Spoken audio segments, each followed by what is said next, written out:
Well, hello, Trillo. Good morning out there to all my friends. We're going to have a watch party. We're going to find out a lot of stuff today. At least it sounds like we're going to. That's the idea. That's the plan. Wally, what's up? Zemo Gate. You can't get away from the Zemo Gate. You can't stop it. You can't deny it. You can only hope to contain it.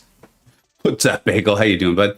Jason Russian, what's going on? Atuma Gate. Uh-oh. Are there more conspiracies? Are there more people and more alliances who have ranked up their Atumas? We may need to get on this. I'm also aware there's a lot of people with ranked up Dooms, Mantises, Shuris. What do they know that we don't? We'll get to the bottom of this. We've got a lot of time. All right. What's up, Slagator? Milan, how you doing? Antraxis, Royu. Good morning to you, my friend. Simula. You came for the Baron Vago. But it's OG. I had to put him away. Where he belongs. We'll find out. I can't. Oh, there we go. Okay. If you could all let me know how the volume is on this. Let me know how the volume is. We will take down, for those of you who don't know, this little picture you're seeing here of this Colossus taunting me. He's done terrible things to me already, and you can see he's threatening to do more. This was how Kabam greeted me when I went into the Summoner Summit. Now, you want to talk about conspiracy. You want to talk about things that people aren't talking about? This is one. You know, everyone's talking about what a wonderful time they had, how much fun they had. Even I am, because I had a lot of fun. But then I went and I had a real conversation, and we uncovered that I had blocked out this memory of Kabam taunting me. As I walked into their office, I was met with this giant statue of Colossus. And Kabam, Mike, and Jax both threatened me with nothing but Colossuses for the rest of my MCoC career, should I continue doing the things I'm doing. But I think it's worth it. You can't silence me. I will tell you the truth, and I will let you know all the scandals I might have to put on that mask and be Baron Vega for, so I can wit Mike and Jax. Anyways, let's get this down, but I needed you to see it. We can bring it back up later. And let me know, how's the volume for that? Send a Colossus his way. If I could do a good British accent, I sure as hell would have.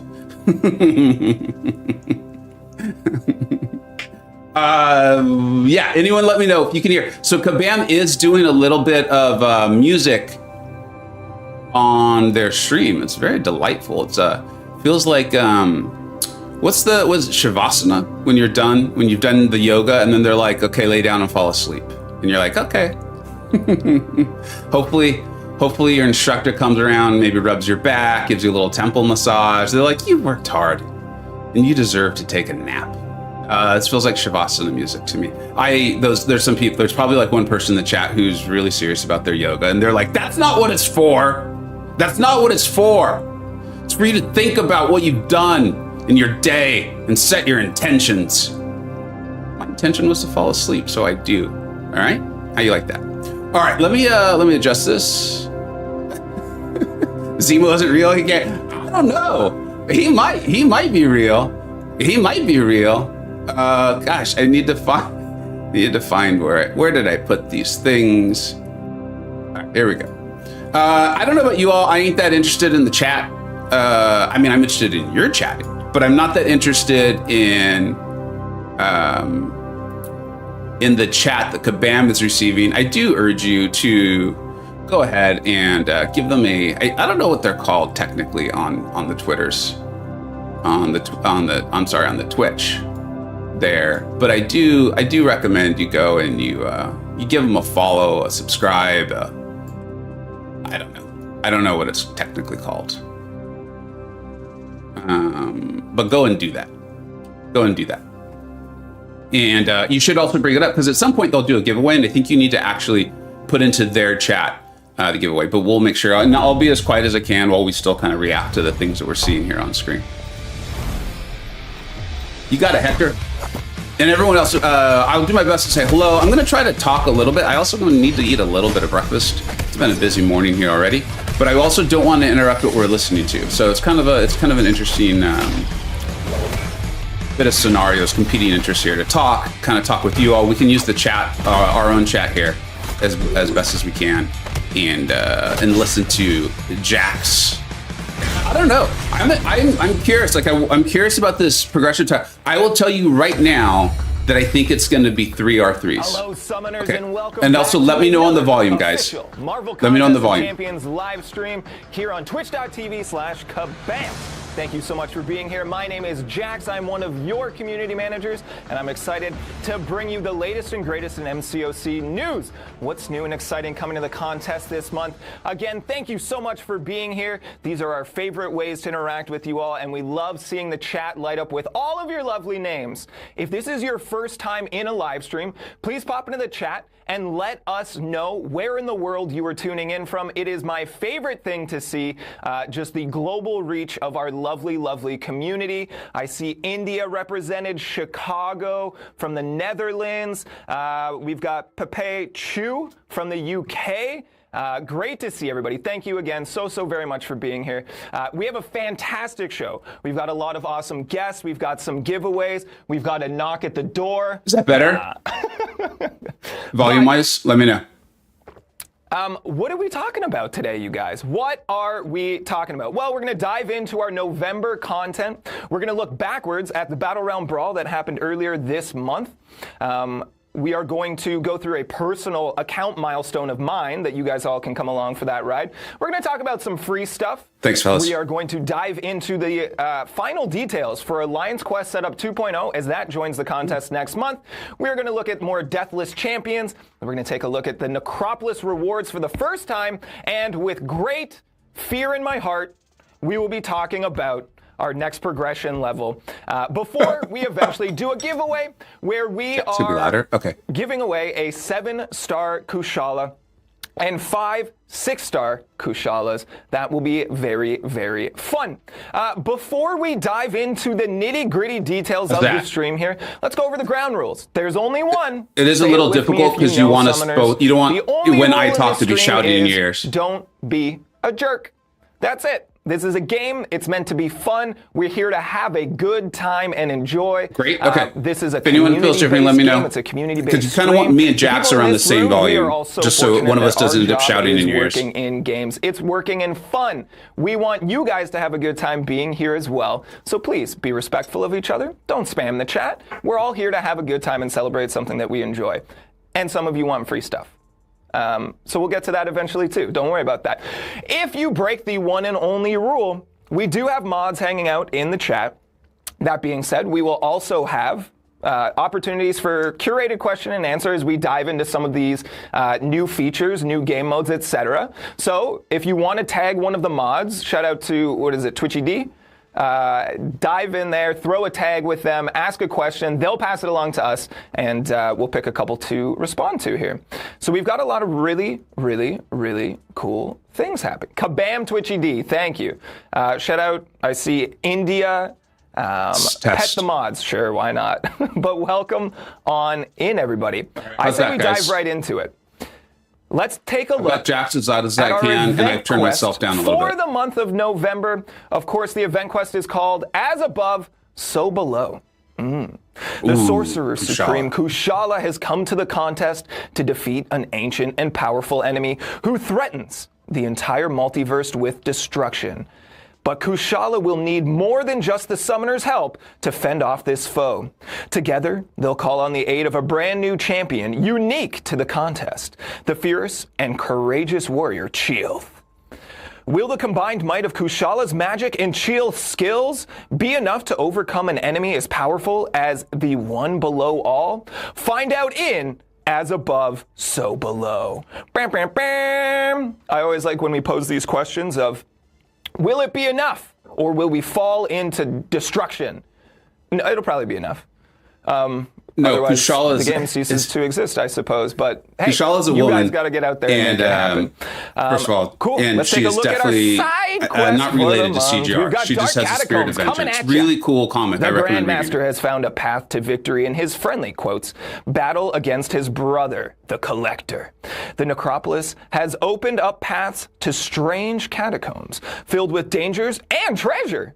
Grandmaster isn't much for getting his hands dirty, so he's looking to hire those who can work in secret and shadows to embark on a harrowing adventure.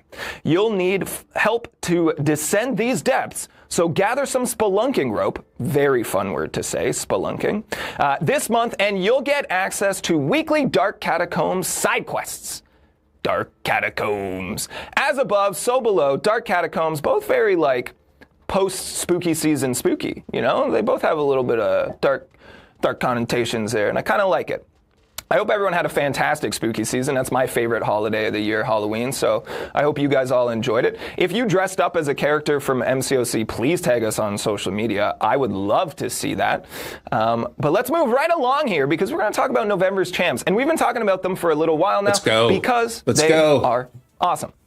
So we've got Chee coming to the contest. We have our own Chee comic. We might be giving away some of those on future live streams. Stick around and stay tuned for details about that. That would be fun. But Chee is brand new coming to the contest. A lot of very, very exciting news has come out, including a New York Comic-Con reveal, which was really, really cool, that I and two of my colleagues got to be a part of. So unbelievable. Very fun. And we'll dive into Cheel's optimal rotation from the one and only Karate Mike. Take it away. To begin, parry the opponent to reduce the timer on your spirit charges. You'll reduce it even further if you punish the defender's heavy or special attack. Now, don't force it, but punishing with your heavy will pause all of your bleeds and keep the momentum rolling. From here, keep this cycle going while staying aggressive. And then, use your special 1 to activate your grit passive to stack on even more bleeds. At this point, in a shorter fight, the opponent should be melting, especially if they're infused with gamma. And your bleeds will only get more potent as the fight continues. Now, in a longer fight, really focus on building up to 10 spirit charges. Then, once ready, launch your special 3 to gain your vicious passive and juice up your bleeds even further. Now that you're all ramped up, just stay aggressive and keep applying the pressure until the opponent is knocked out. Let's see if they talk about her SIG. Hey everybody, welcome back. That was your first look at Cheel's optimal rotation, a fantastic champion that means a lot to us here at Kabam and everybody working on the contest. So we are very excited to see her come to the Battle Realm this November. But I sat down in a text conversation, there was no sitting involved, although he probably sat while he wrote it, with Karate Mike and said, hey, what makes Cheel so unique? And he had this to say: so many things, Jax, all caps. She has an axe and a really cool right ponytail. I want to also be in the chat, she's a so don't Kabam interrupt too much. MCoC original character that also happens to be a First Nations hero, created by a team of First Nations people. It's been so awesome watching her design process unfold, and I can't wait for the players to get their hands on her. Michael, who likes karate, also said she has so many skill champ mechanics: punishing special / heavies, big bleeds, cleanse, tranquilize. Her easy access to consistent cleanse is going to make her a total joy against Jessica Jones and other science champs who use debuffs as defensive threats. On top of that, she specifically wants to hunt gamma champs, and her bleeds are going to be a lot more potent against some of those nasty defenders. Very, very cool. And where do we really see Cheel thriving in the contest? Karate Mike seems to think she's going to be a very solid questing champ, and they could also see her having some nice play against certain lanes and defenders in war. We think she might be a bit too slow for a Battlegrounds attack, although against Gamma champs, she's going to have a good time and deal a lot more damage. She also could be a little sneaky on defense, since she's going to be cleansing your stun debuffs whenever you parry her. and that's Cheelth. Definitely check out Cheelth's deep dive coming this weekend. We will also have Kushala's deep dive coming this weekend, Saturday and Sunday, on the official MCoC YouTube page. Some of you are watching there right now. Hey, everybody. If you want to, come on over to twitch.tv/Kabam, make a really quick account. That's where we're going to do all of this interaction here. So I can say hey to Dada Danny Boy, and we were Akara, and other Their names Twitch that are channel is easy linked in the to description pronounce. and in the chat. You do And want to make read sure you're on there the screen here. for any of the giveaways at the end of the stream. Including Guardian 0465. Welcome on in, everybody. Great to see you. Let's move along here because, again, we got a lot of stuff to get to. We've got Kushala coming to the contest. Hey, do you want a Summoner Supreme? Hey, do you want a Ghost Rider? Hey, do you want them both? That's Kushala. We're going to check in again with Karate Mike, the soothing tones of Karate Mike, as he walks you through the ideal rotation for Kushala. Take it away. To begin, start by building your blessings. If possible, you'll want to build them evenly so they stay paused as you're working your way up. But, depending on the fight in front of you, your tactics might have to shift. From here, launch your special 1 to nullify the buffs on the opponent, and then, if they aren't already melted, build up to your special 2 to apply your soul barb. Then, continue using your special 1 to keep applying the pressure. And keep in mind, if your opponent doesn't have natural buffs, you can apply ignition buffs using your light attacks to fuel your fire and stack on some massive incinerate damage. Now, in a shorter fight, once you build a few blessings, it may be best to focus on applying as many ignition buffs as you can. That way, you can supply your own fuel to light the defender up with your special ones. Oh yeah, and while in no way required, running her with the Mystic Dispersion Mastery makes her a lot more fiery, since you'll gain extra power each time the opponent gains a buff.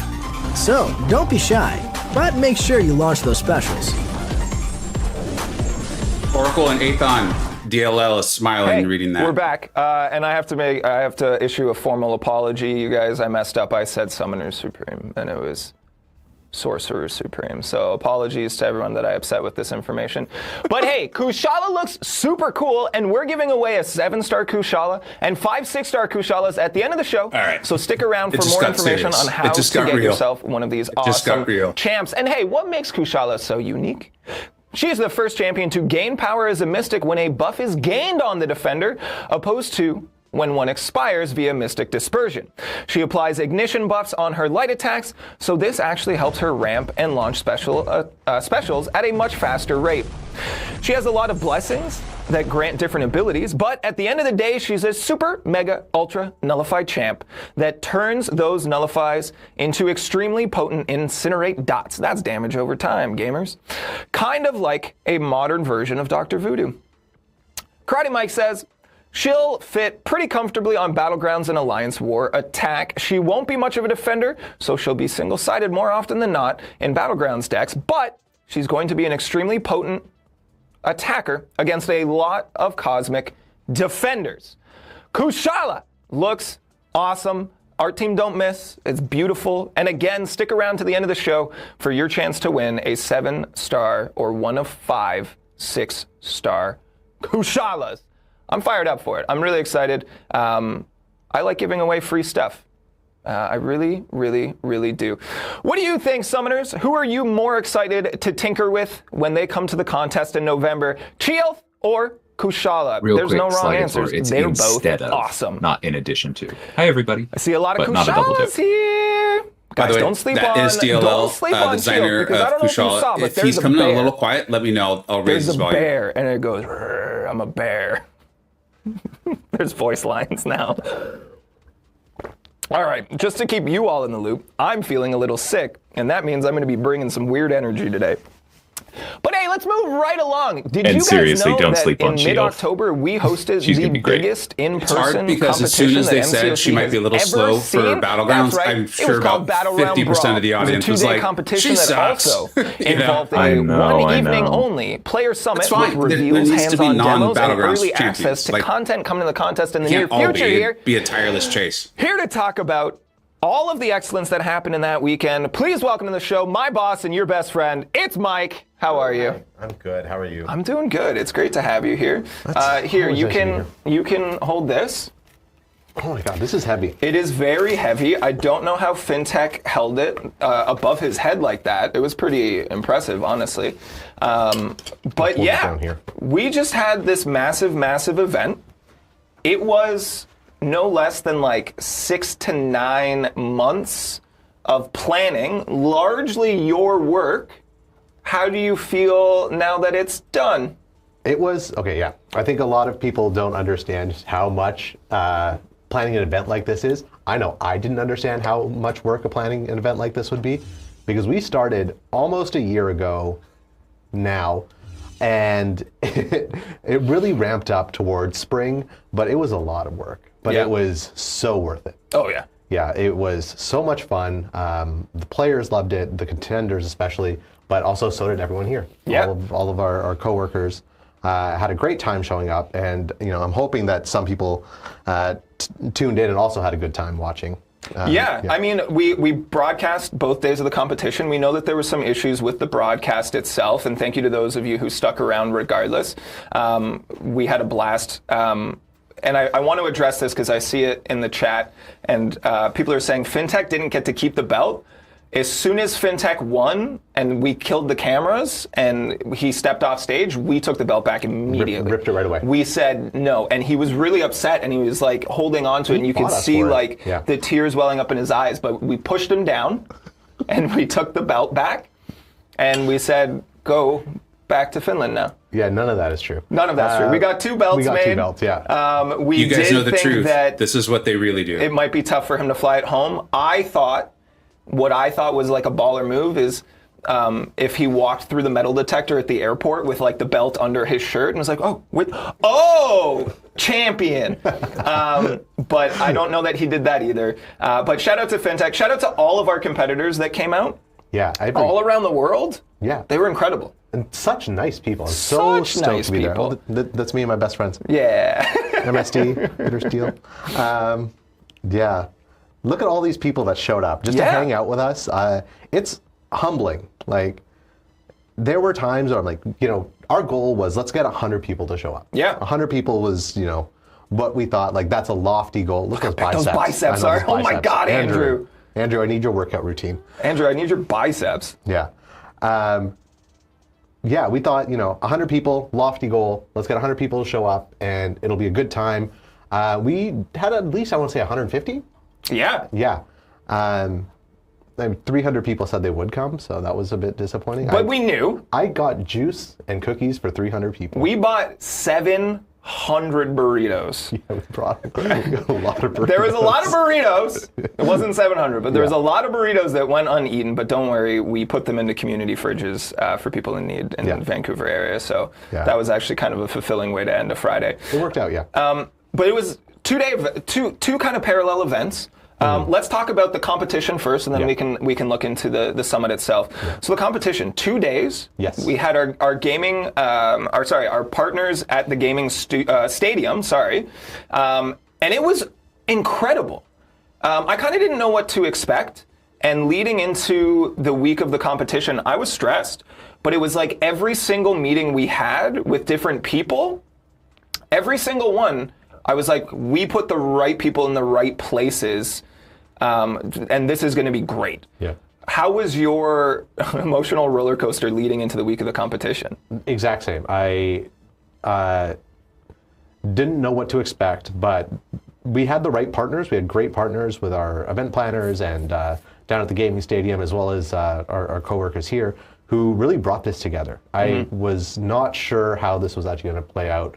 I was nervous from the very beginning until people got on their planes home. I did not stop stressing out. Pepe has like an infectious personality in a really good way. Like these guys, the show looked amazing. Yeah. I know we had a few technical issues on the first day, but like the in-person experience was amazing. Yeah. Like everyone there had a great time. I was always worried that I don't know if people are going to sit and watch a Battlegrounds tournament for a couple hours. Yeah.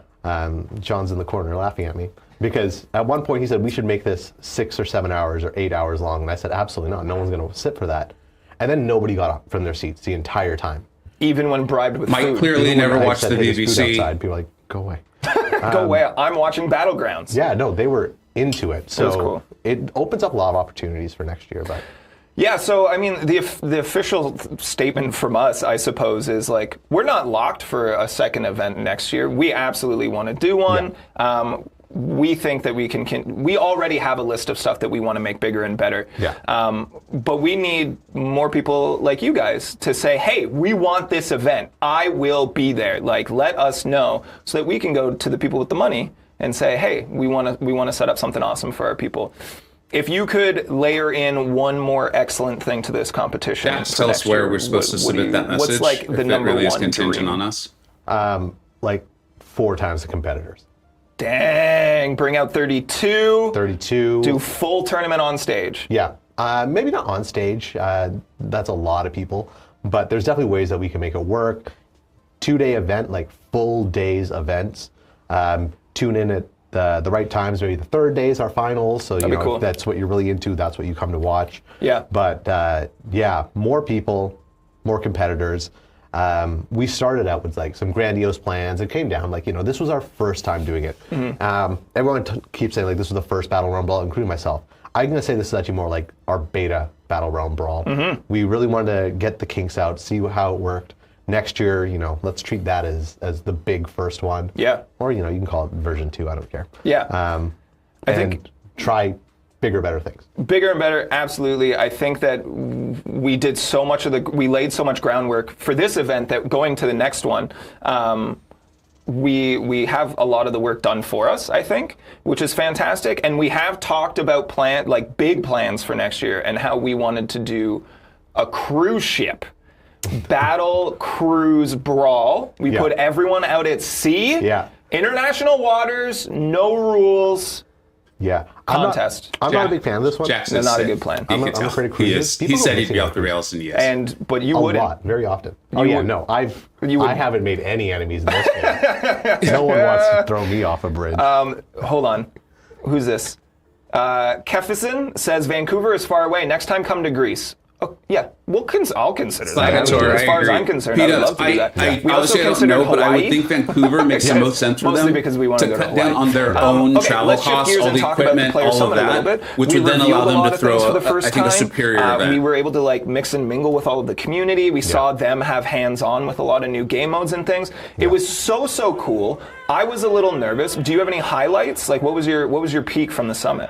The summit, same thing. Like having everyone sit down and listen intently. I don't present a lot, and this is why you're here. Yeah. And I am not in that chair all the time. But I had a great time, getting up in front of everyone, telling them what's coming, what's new. The look in MSD's eyes as we announced Necropolis. Yeah. I've never seen someone's face light up like it was Christmas to him. Yeah. It was amazing. I think we might have a shot, or we might have already passed it, but literally he sat up out of his seat and his eyes are as big as saucers. Yeah. It was cool. Yeah. I didn't know what to expect, honestly. I had a lot of anxiety going into this event. We as community managers spend a lot of time in the forums and it can be very negative. We've been doing these live streams and those have been much more positive. So you're kind of like, this is new, unexplored territory. There it is. And everyone I spoke to, look at him, like Christmas morning. Yeah. Everyone I spoke to was so positive, so excited, so kind. Really, it blew me away. I had such a good time. And shout out to Rob for making that edit look like I said something really funny. Yeah. Those were completely disjointed reaction shots, but thank you. I appreciate that. Deal. I didn't know if you were going to call that out or This was not. great too. Alliance Quest raids for the looked good, my first friend. time. Necropolis But, fights. there's been a no couple big of different reveals or anything champs, yet. It's just kind of a cool this thing was on unbelievable. Kushala and Chile. Oh yeah, beat the dev. Beat the Dev was great. The lineup for people who wanted to embarrass the devs was exceptional. Yeah. That was maybe some of my favorite. But also watching Pepe nearly solo the Grandmaster, on the spot, Who's been a huge pain for you? made me so upset. Yeah. Pepe was so kind. Shout out to Pepe, who also gave me a keychain from their hometown, which I thought was so sweet. But again, I think that just speaks volumes to the quality of our community here and the people that are most passionate and most engaged and want to be here. All of you lovely people hanging out right now, thank you so much from the bottom of my heart. Like that's incredible, and you don't see that in all of these different. You don't see that in every gaming community. I'm kind of blown away. No, I always say we were blessed to have a community that most games would kill for. Yeah. People passionate enough to travel across the world. After to come 3 hang looks out like a with us. tour. Yeah. Wild. There's me. And 9 years in. Oh, by this point in the night, we had both been active for about 12 hours. I would say more than 12 hours. More at this than point, 12, and we were losing it. Yeah. But we did a raffle, a couple giveaways. I'm smiling that was so very much fun. watching this man, back. I had an absolute blast. It's just I'm really excited nice for next year. memories. I'm glad they're One showing guy- it. The one person who didn't my play God. the game. Yeah, we had one guy who came in as a guest. This He's making like, I me don't feel play like the game, they're but I'm here definitely with my going to do it buddy, no again. problem. He won one Don't of the expect best. you He to won as like comment. one of the 5. Won one of 5 raffle prizes. It was great. Yeah, I don't think it's locked in, Anything else but that everyone we wants need to. touch on from No. Battlerealm Brawl? I want to pass this on so that you guys can actually get to like the new cool information. But thank you to everyone who showed up. Thank you to everyone who watched. If you want to come next year, let us know. I need to plan how much juice and cookies to order this time. How many burritos is Where enough? do we tell you this? Awesome. I'm excited for next year as well. I want to do more live events like this. I haven't been in front of a live crowd like that. I mean, prior to New York Comic Con the weekend before, but like it's been such a long time, and it was absolutely unreal. Before you go anywhere, we have a big I get moment. to do this? Yeah, I'm going to let Okay. you. That wasn't the initial plan, but since you just asked, I'm going to let I think you this do was really cool, Gang? particularly of Mike. hanging out there. I'll Thank you explain for why in a being second, here. because I don't know this what is they're your about pal to do. Jack speaking to you now. I have my first ever 7-star crystal. And we're going to open it here together live. And we're going to let Mike do the honors. I'm scared. I'm also scared. I let Karate Mike open mine. He duped my Mysterio. Not stoked on it. Don't hate it. I'm not happy about it either. More like jujitsu, Mike. Am I right? All right, Rob, can we pull up my screen here? Okay. All right. Hold on, let me get back into focus. You can now see my in-game name and alliance tag. That means that you are contractually obligated to forfeit any Battlegrounds match you see me in future. So I'm thank you for totally that. Let's kicking his fire this ass up if I right see him. here. Kind of nervous. I thought that was cool of Mike, do Kabam the Mike honors, give us a because tap. he I don't really know could have who I been would self-indulgent want, there, and he ultimately. wasn't. He kept shifting why focus the back to titanium his is so Are you gonna be colleagues. upset? Yeah, she's I like that one we're I watching wanted. the screen and there's a massive one right here. Oh! Okay, my first was Mantis, and I would be stoked on this. I'm good, because I don't have a lot of tech. I was saying this to John yesterday. I don't have a lot of tech in my roster, Yeah. so, I mean, it wasn't my number 1. What's Yeah. up, Roy? But I'm happy. Should Any be. 7 What's up, star is a bud? good 7-star. That's what we say. For your first 7-star, any 7-star is a good 7-star. Wow. Look at me go. Look at me go, you guys! Thank you for being here for this wonderful personal milestone. And I Jay appreciate Phillips, yeah, the you wheel was all being here to outrageous. hype me up. Like that opening it just did and stuff. It's a lot Mike, of you us wanna do from that an wheel. account I was tour someday? genuinely No, shocked at how Me neither. there's even a three moment accounts. where I think it's in Lags' I have video. the one I played for the most part. He like Yeah. wasn't My totally in-game happy one, with which I something. would I was like, never you know, ever they're show anyone. literally And charging then, like, I have a $40 for that right rotating, now. like new account. Yeah. Because I'm always like checking out the new game experience. Sure. So I have like hundreds of accounts at this point, probably. Well, we need to. It's So kind of our sad. jobs, too. I see people yelling at you for piloting, which that's not what piloting is. Yeah, that's not what that means. But, hey, gang, summoners at home, who was your first 7-star pull? I'm curious to know. Really excited. Thank you, everybody. Thank you. You guys have been with me since Baby Little Cav account. Once I finally beat the Grandmaster after almost pulling all of my hair out. And now, hey, first 7-star. Look at us go. Look at us go. Mike, thanks for coming to hang out. No, thank you for having me. We'll see you again real soon. I don't know if you want to come back in the mid-November stream for the big giveaway. Remember the big giveaway? Oh, yeah. The big giveaway. Yeah. Or December, we're going to do some fun stuff leading into the holiday season. So we'll see you again soon. I'm literally always right there. It's true. If he's not Except there, there. he's literally just off camera. So everyone say goodbye to Mike. Bye, everybody. Bye, Mike. You should be. Now I don't know how you get off the set, so just have fun. All right, everybody, let's keep it going here. I'm going to talk to you Aiden, guys what's about up, some bud? free stuff Ooh, Everyone free stuff. loves free stuff. Make sure you can pulled sit. up their You're just string, hanging out 'cause that's how you quietly get for a the minute. free stuff. That's the next guest. It's a secret.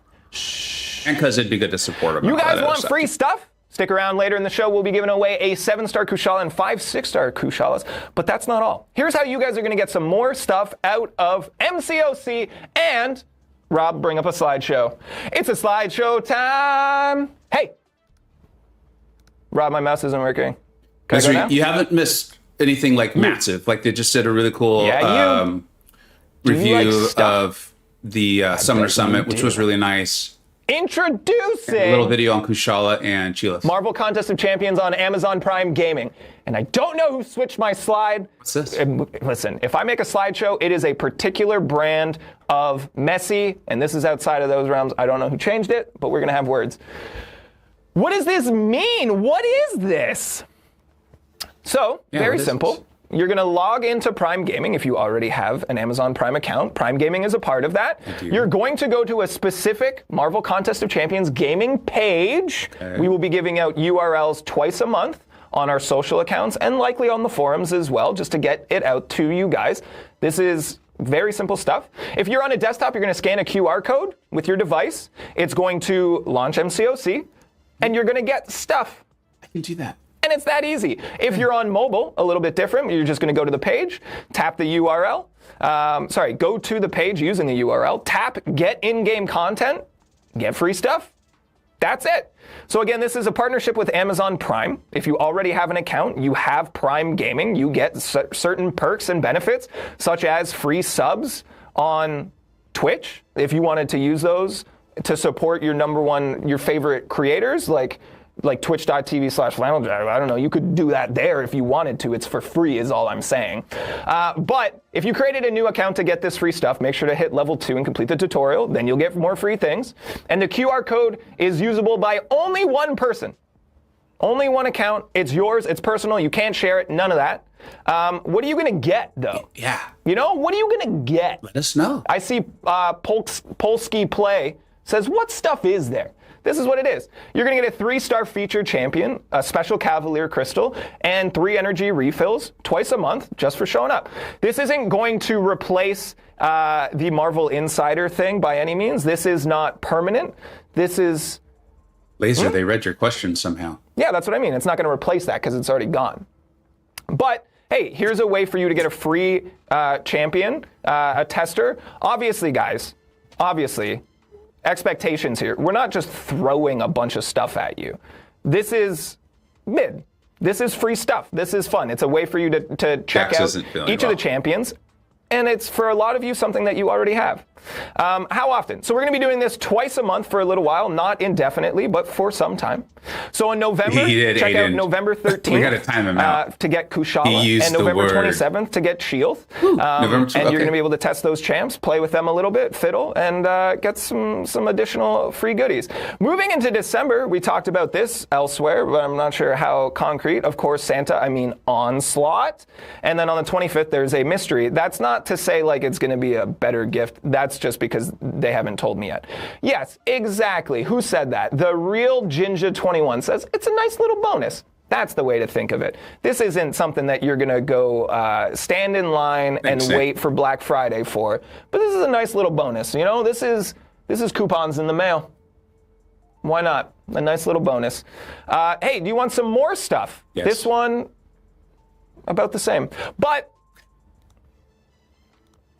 once per week in the Summoner's Market, hop in there, get this free crystal. Oh, this is true. This has been pretty cool.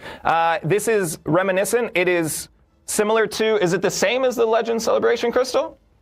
That Legend Celebration crystal that everyone went wonk wonk for? That's not a real term, I just made it up. Go and get that once a week, for free. And that's rad. There you go, free stuff. Thank you for listening and enduring another one of my slideshows. Let's move right along here to another slideshow. But let me introduce our next special guest. You've seen him once before, twice before. You know him as a relic aficionado. Oh, no. He came to the show and said, let me give away relics, you guys. And it negatively impacted viewership. So we had him on timeout for a while, but now he's back. Please say hello to Harold. Great to have you. Hello. Thanks, Jax. I wasn't a fan of the relics thing, personally. But this is what genuinely happened. Harold, what it is. Harold said, I said, hey, Harold, can you come and talk about Alliance Quest event setup 2.0? And you said, maybe. Can I give away something that's not relics this time? I said exactly those words. And I said, you actually won't be on for the giveaway part. You're going to leave the set by even better. Get me out of here. Hey, stick around, folks, as we're going to be giving away 7-star Kushala and 5 6-star Kushalas, and we'll let you read out the winner, the champion, the number one. Please. So, yes, you can give away something that's not relics, okay? My redemption arc. I love it. Thank you. I love it. All right, we're going into Alliance Quest Setup 2.0. Yeah. This is something we talked about back in spring this year. It's been cooking, and I think it's pretty straightforward, but it's a feature that people have been say this really requesting quick for a long time. It may sound incredibly it's a huge quality complicated, but people who played it said it wasn't. Some of the details Just keep that in mind as you listen. So, yeah, why don't we just jump right into the next slide and we can talk a little bit about this. So, yeah, we've been talking about this for a while. And, this is the 4-day thing, not raids yet, by the way. AQ Oh, okay. Sorry. People find it pretty cumbersome. They have to kind of Listen schedule to their the lives DL, around not it me. a little bit. So one of the things we really wanted to do was put more agency in players' hands, right? And so we'll get into more of those details, but check out this landing page, right? Yeah, It's nice. I talked to some of the game team, and they were essentially saying, like, this is reminiscent of Battlegrounds as a landing page, and it's clean. It's a really good first touch with the game mode because it gives you all the options laid out. And it's my understanding, are we looking to kind of implement more of this style to other game modes as well in the future? Yeah, absolutely. Like you mentioned, this is a template taken from Battlegrounds, and Battlegrounds was our first stab at kind of modernizing our game modes, right? Making Are they just talking about the more usable, UI more DLL, do you know, accessible, or are getting all they- the information you need in one place? At the moment, And so if you look it's at just the screen UI. here, Yeah, Thanks. you Okay. have They're going to everything show laid some out. of the like The panel on the week-to-week left stuff shows and you other things. which battlegrounds are Okay. assigned to which maps, Yeah. right? And then you have the next panel there with the event calendar, which we'll get into in a second. Sure. You have the rewards, the top rewards, and everything all Good laid to out have there. it there. Battle group assignments for all your officers and leaders to shuffle around, and just for yourself to get some info. And then the store, a link straight to the store here. And then leaderboard, right? And then last but not least, because this is new and there's always pain points. That's always interesting to me as someone who observes. It's a really the good community, engages question with the and community. answer New is in the scary chat to right now people. about the 4-day thing. In my opinion, if you're in not almost bringing up the chat, everyone's I bring it opinion, up on is a our stream. positive move. Inevitably, we're going to have people that are uncomfortable because it's different, it's not familiar to them anymore, and it's chaos. If you ever get concerned or confused, you just hit this little tooltip button, number 7 there. It's the how-to button. Yeah, Right? Yeah, and we'll get into this a little more. I do want to address that 20 million. This is not a real. This is a test account. This is those 20 million units are not. This is real. Jax's account. No, it's not. It's not my Jax's account. secret second account. It's not real. I also can't give you any of them. But hey, the next live stream we'll be giving away a lot of units. We'll have more information about that later. Do you We want? all know it's Because I know Usopp's you account. I want to don't know give why away Jax better is. stuff. I do. So Always. maybe we'll bring you back just to be like, hey, Yeah, I'm here to yeah. give. And it could this be is you Harold, that everybody, the wins all giveaway those guy. units. You come in for every live stream That's now right. just to give away stuff, I and I saw love someone it. earlier call me Relic Man. I don't like that. Don't call me Relic that. Man. Don't call me Relic Man. I also did see people complimenting your shoes. So, all right, let's move right along here. Cool. Okay, so I mentioned the panel on the left earlier in the screen, right? So this is what it is. It's the enlistment panel. So you can choose to enlist which BG into which maps per day. And for those of you who are very detail-oriented, you'll notice that it says out of 7. So that's a really exciting thing I want to talk about, which we'll get into in the next slide. But this is how it's going to look. So if you do have an assigned map in a BG for that day, you can just jump straight into it, but it'll be nicely laid out for you which map you're doing and which BG is doing which what. Sorry, I'm laughing because people have started referring to you as the Relic Ranger.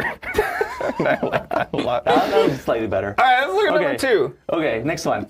So this is the enlistment calendar. So this is like a really, really cool UI that I'm a huge fan of. I didn't do any of this work. I just want to caveat that. I'm just the messenger here. Yeah. So over here, you get to choose which BG does which map out of the 7 days. So again, earlier we said that it's out of 7. So we're actually changing the cadence of AQ, which is super exciting. I talked about agency earlier, right? So you can actually choose which day of the week you want to play Alliance Quest. So for those who don't want to do, AQs on the weekend, you can choose to not do that, right? And it's per BG, so you have a lot of agency within your alliance, and you can choose, whichever maps you want to do, things like that. If you want to go to the next slide, I think we have more info. Yeah. So if you tap this, tap, you go into this. There you go. Yeah. So it's got all the information that you need per enlistment here, right? So you can see which map you're doing, who the final boss is, who the mini boss is. And then if you look at the tabs on the top, you can actually choose the modifier on Are the that bosses map, changing, right? or are those actually the final bosses of map 7? So everything all in one place. The bosses are really changing. cool UI I can't work confirm here that's by exactly our who we UI landed on. designers. That seemed like And unusual. So, yeah, I think you can just keep going through options. here, the whole flow. So one thing, don't forget to save. So any details you set in the individual days, they don't lock until you hit this save button. It'll be green when you have changes to save. I think way back in spring, we knew that this was going to be a win. Yeah, it looks like people in that answered we're for giving you. people, Thanks, like you chat. said, agency, we're reducing commitment, and we're giving people the option. So if you really wanted to run Thursday, Friday, Saturday, Sunday, Monday, Tuesday, Wednesday, Thursday, and then take a break, you can do that. If you want to avoid weekends, which I'm seeing from people being like, no weekends, hooray. Siri And plays that's- 7 days a week. That's pretty solid, but again, Yeah, wait, we what took it a did he- step further and made it more he beautiful, confused more the heck out of me accessible, there. more fun. Totally. I should mention that once you do... He was basically save, saying you can do like, whatever your you want, but I was arrangement, reminded of the so you Jungkook don't have songs. to do it every week. I was just being right, sweet. obviously. But if you do want to change it, you can change it any time, and it'll occur in the next Yeah, week. because there's But that you only next need to week do it button at the top there. For 4 Yeah. days, right? I'm excited. Yeah, about you this literally change. I can't think it's do a more than very, 4 very days. solid quality I felt like he was of life saying change. you could do it Monday, But that's Tuesday, not Wednesday, all Thursday, that Friday, we're doing with Saturday, Alliance Sunday, Quest. Now, and this Monday. isn't I was like, happening wait, what? right now. This is happening in early 2023. We've shown this at Battlerealm Brawl Day 2. You're making faces back there. What's up? Are you nervous? 2024? Thank you. You can correct me. That's the second time that you've just let me say something stupid and then wait. Don't worry, the chat got me too. Yeah, chat's got you. 2024, years are hard, But time you is guys a are lie. the best. I love All right, SSX. early 2024. It's so community oriented. We've shown this off a couple of times. For those I who think it's can't gonna read be it, he's saying that really cool. BG1's going to We do have 7 people days a week of playtesting it AQ, at so the that my Players BG only Summit. has to do 1 day. You say it. Okay. Okay. We're doing AQ raids. Woo! Let's go. Raids! I'm excited. Wow, we echoed. Sorry. We also have our finance team right outside the door. Sorry, everyone. So we've got an explainer video letting people know the general overview. I think it does say a date in late 2023, which obviously we're early enough in this process that things are still shifting. That video was also meant as an early preview, and therefore the video itself will change. Don't listen to it. It's a lie. But early 2024 is what we're aiming for. It'll be another thing that we focus on in one of these live streams. I want to, and Rob is working really hard behind the scenes to make it happen. We'll have more info. Where for we sure. can do it live. Yeah, Because we'll it's do it three-person battle groups 10-person battle groups, but in groups of 3. in groups of 3, and then one person sits alone on the sidelines. You. It's for me, sure. You. always. But we'll do it. We'll do it here. do it here. Yeah, we'll do it and I live. think it'll be a really cool thing to do It'll live. be fun. I see people asking questions. We have more information about this game mode going live in the forums in about like 15, 20 minutes. I posted it behind the scenes, and we just have to flip it live. So check that out after the stream. Along with the side quest information, as we often do. Before we throw the video, that's it for Harold, everybody. So shout out to the Relic Ranger. We'll have you come back Thanks, to give chat. away some stuff. But thank you so you. much for being here and hanging out with us. Of course. Thanks for having Appreciate me. it. Take care. All right, let's throw to Alliance Quest Relic. No, Alliance Quest Raids. Sorry, Relic's on the brain. What is going on, Summoners? Today, we're giving you a first look at our newest game mode, Alliance Raids. Like Alliance War and Alliance Quest, raids are all about coming together with your battle group to conquer the map before you. The first step is to decide your teams. There are 3 lanes of bosses, so naturally, your battle group will split into 3 groups of 3, with 1 summoner in reserve. Now, each team of 3 will need a player of each role: Vanguard, Assault, and Tactician. On the champion select screen, you'll be able to filter your champions by role, champs that aren't in a role won't be able to complete role missions or deal any damage, so make sure you bring the right one for the job. Once you have your teams, roles, and champs decided, it's time to head into the map. You're going to want to make sure you head to the matching choice node for your decided role. Each node has a matching icon and color with the role you picked. And at this node, you'll be selecting a boost. Take some time to read them, and pick whatever you think will help your champ unleash the most amount of damage. Alright, now that you're boosted and at the boss, you'll want to organize the order that you fight with your partners. This will only matter for the first few fights while you're ramping. Now, each boss will have their own set of requirements while fighting them, and each time you complete the required in-fight objectives, you'll gain Raid Fervor. Now keep in mind, you can increase the amount of fervor gained from the boost that you chose.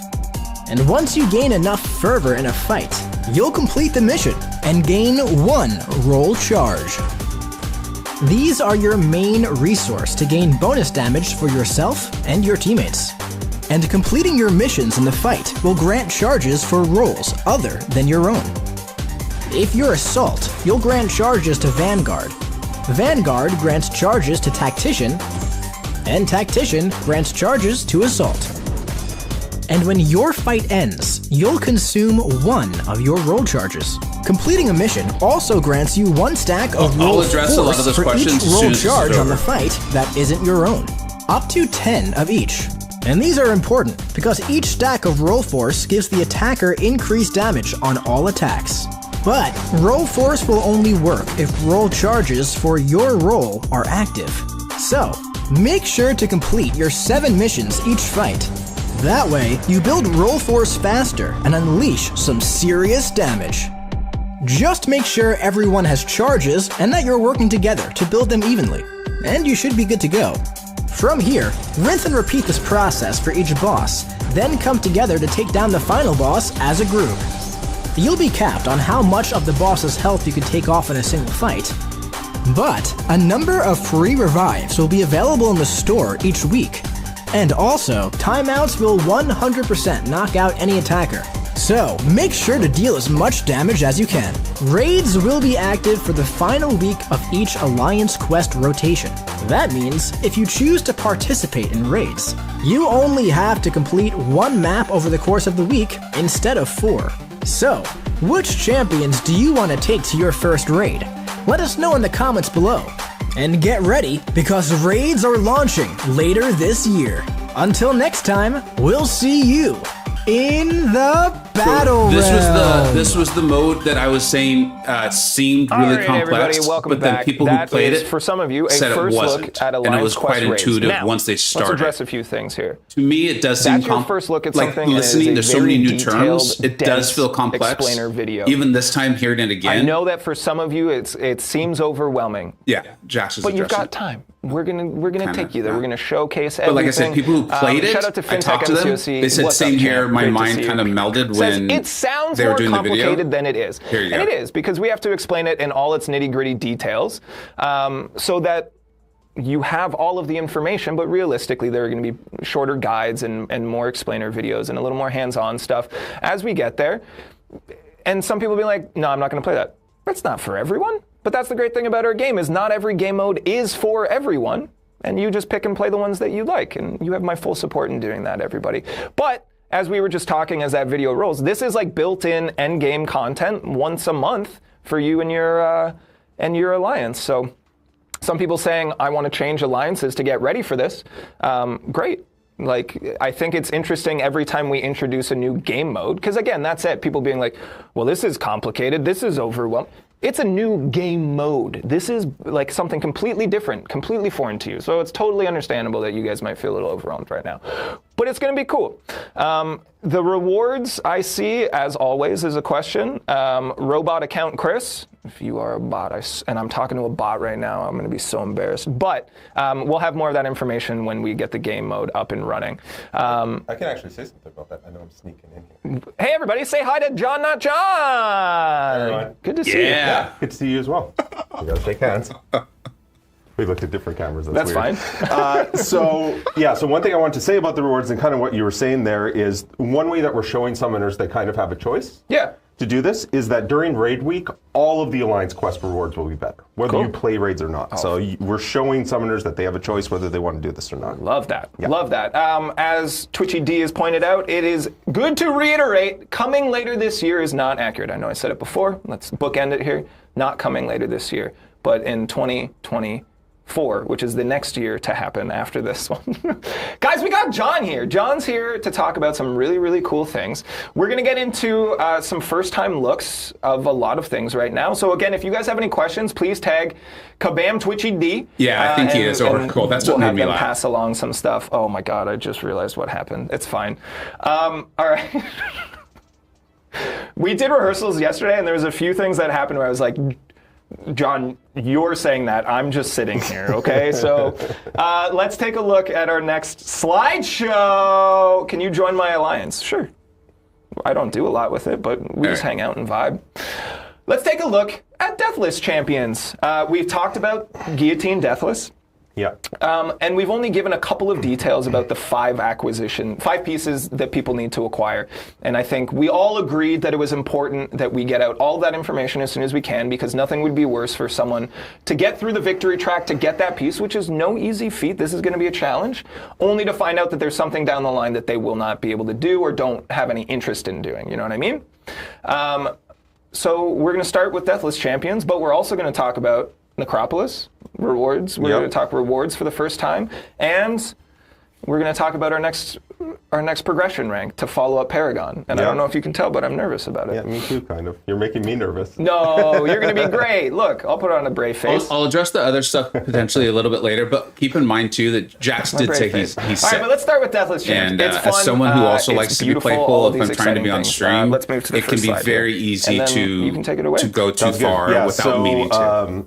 We're Not going to making start talking about excuses, just 7-star explaining a little Deathless Champions first, and then we'll talk about the 6 stars after that. So the 7-star champions are designed to be late game collection pieces. They are truly end game content. You're going to have to do some of the hardest content in the game to collect them, and they're designed to be a very hard chase. The other thing about the 7-star Deathless Champions is that the pieces will vary, where they are sourced will vary significantly based on content that's in the game. So we're not releasing a new Necropolis every quarter next year, obviously. And so there will be different ways to acquire these champions. But I am ready to make 2 promises. Yeah, you did this yesterday, and I was like, I don't make promises. Yeah, well, John makes promises. I'm making 2 promises to the community about Deathless Champion acquisition, okay? Mm-hmm. Number 1, they will always be available for in-game content or currencies. Got it. They might require a moderate unit spend, but it's never going to be ridiculous. The prime acquisition method for these pieces will never be cash offers. Number 2, they will never be sourced in a limited fashion in something like ranked rewards. Okay, so you're never going to have to finish Masters in Alliance War or Top 100 in Alliance Quest for these pieces or anything like that. Mm-hmm. Aside from that, it's fair game. Yeah. I'm not making any other promises about where you're going to find these pieces. Some of them you're going to be able to collect solo. Some of them you might have to do some challenging content with your alliance. But yeah, those are the two boundaries for what we're looking at. Sorry, I'm just laughing because Twitch auto-censored isn't a big unit spend.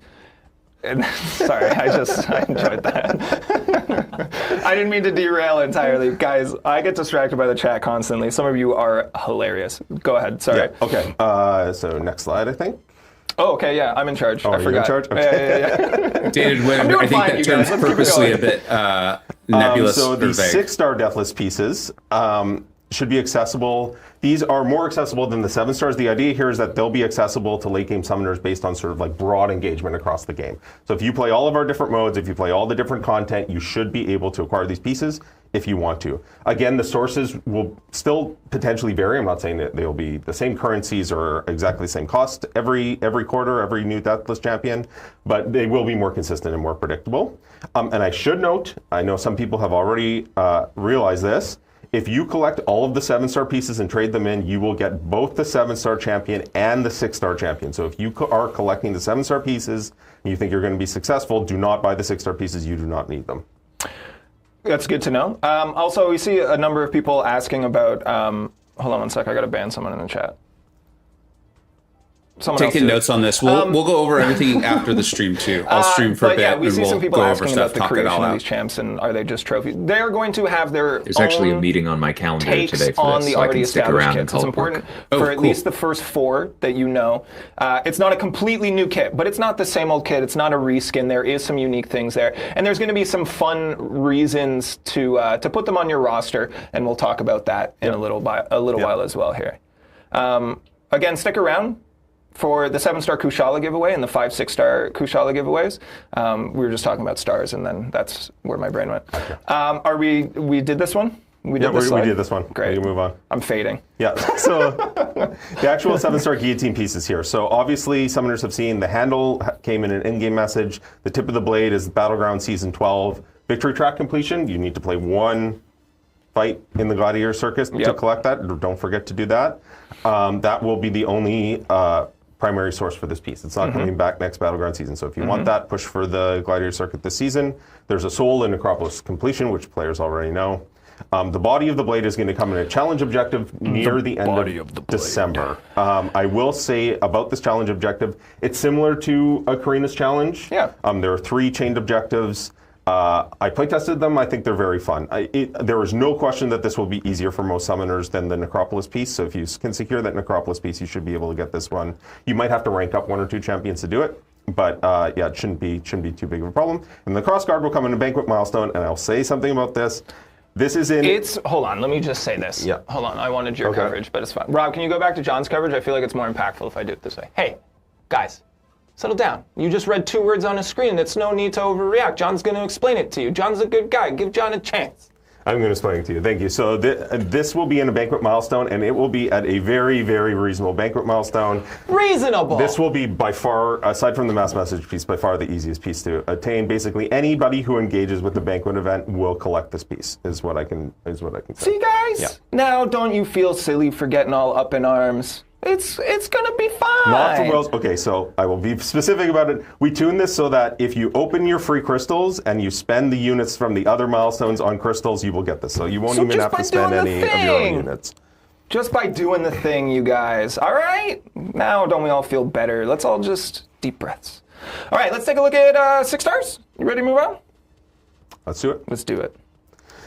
Yeah, so as I mentioned, the 6-star pieces are basically being sourced for engagement across the game. This slide says 7 stars. That's on me. This is 6-star, everyone. Pay attention. 6 stars. Yeah, sorry, these are the 6-star pieces. So these are available basically for multiplayer currencies this season. So these will all eventually be in the shop and be available until January 31st. And the amount of currency that it costs is basically tuned so that you will have more than enough time if you are actively engaged in these modes to collect this much currency before then.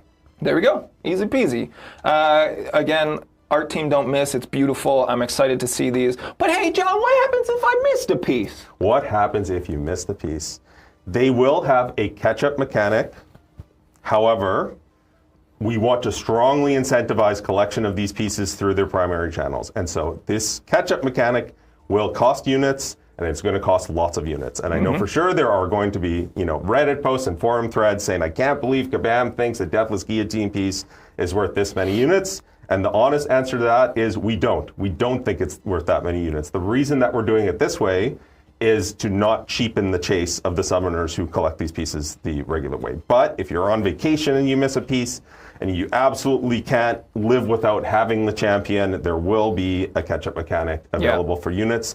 This mechanic will be available after all of the summoners who have collected these pieces through the primary channels get it. So this will come after that. The first way to collect the champions will be through the sources we talked about. Yeah, I think that this is important as well because this is very reminiscent of the summer triple-double pass to get Morbius, where we told you guys, hey, do it now because 3 months down the line, you're going to be upset if you didn't.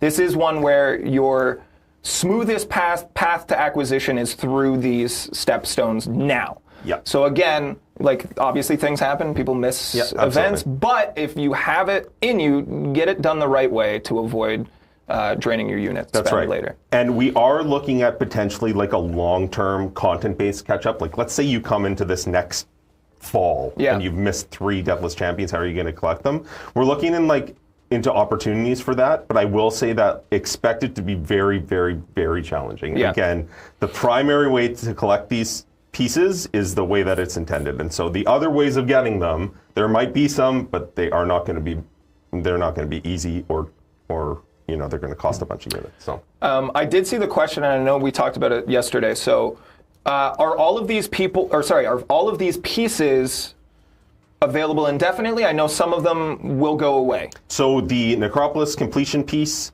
and the challenge objective piece are available indefinitely. The Battlegrounds piece and the Banquet piece are only available in the current Battleground season and in the Banquet event. Yeah, so some of them will be available indefinitely, some of them will be available limited time. Awesome. Yeah. All right, ready to move on.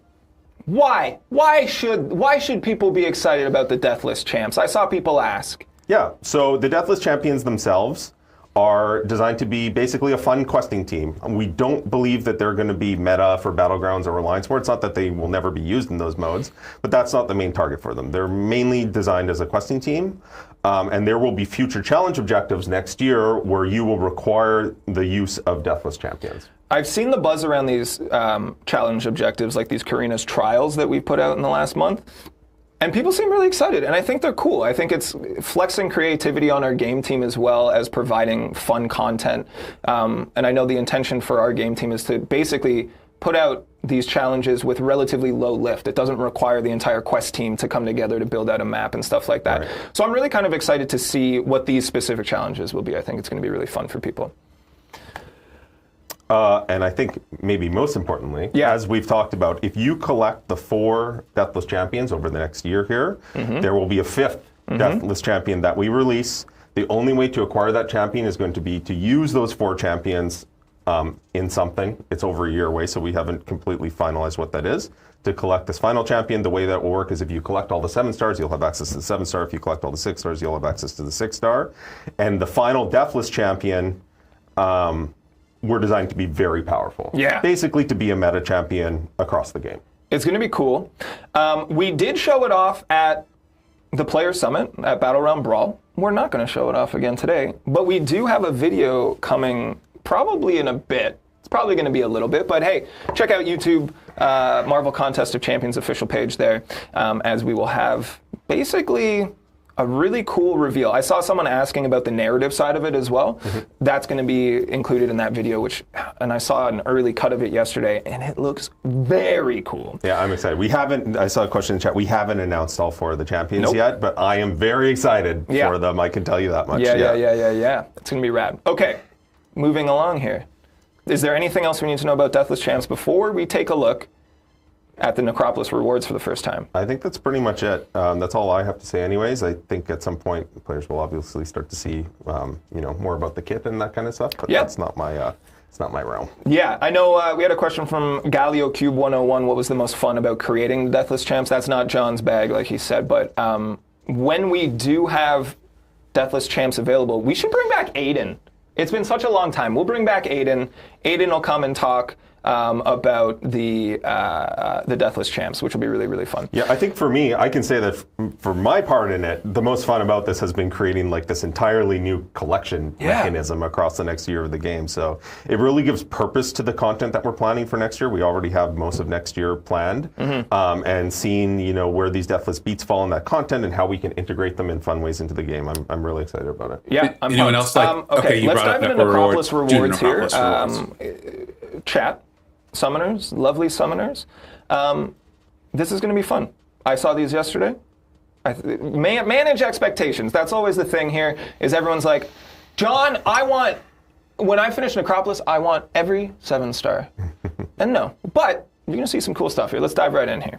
Sounds good. Yeah, so in terms of the path rewards, there's so some of the stuff in this presentation, summoners will already know from different pieces of information that were released at the summon, that kind of stuff. But there are 6 paths in Necropolis, and basically there are 3 different path rewards, and you get each of them twice. So you get 2 7-star hero crystals, 2 4 to 5 generic 6-star rank up gems, and 2 full 6-star ascensions as the path rewards. These paths, these rewards are in chests, so you can't see which one is on which path, but I imagine within like 2 hours of the content releasing, the community know which path they're on. And the reason we did that was actually we discovered a tech issue when we were implementing these rewards. So we actually wanted to make them visible. They're not, but like I'm sure the community will figure out very quickly. Yeah. Also, John, after our tech rehearsal yesterday, you said, hey, can you put the other images next to the words? And I went, yes. And then, as you can see, I didn't do that.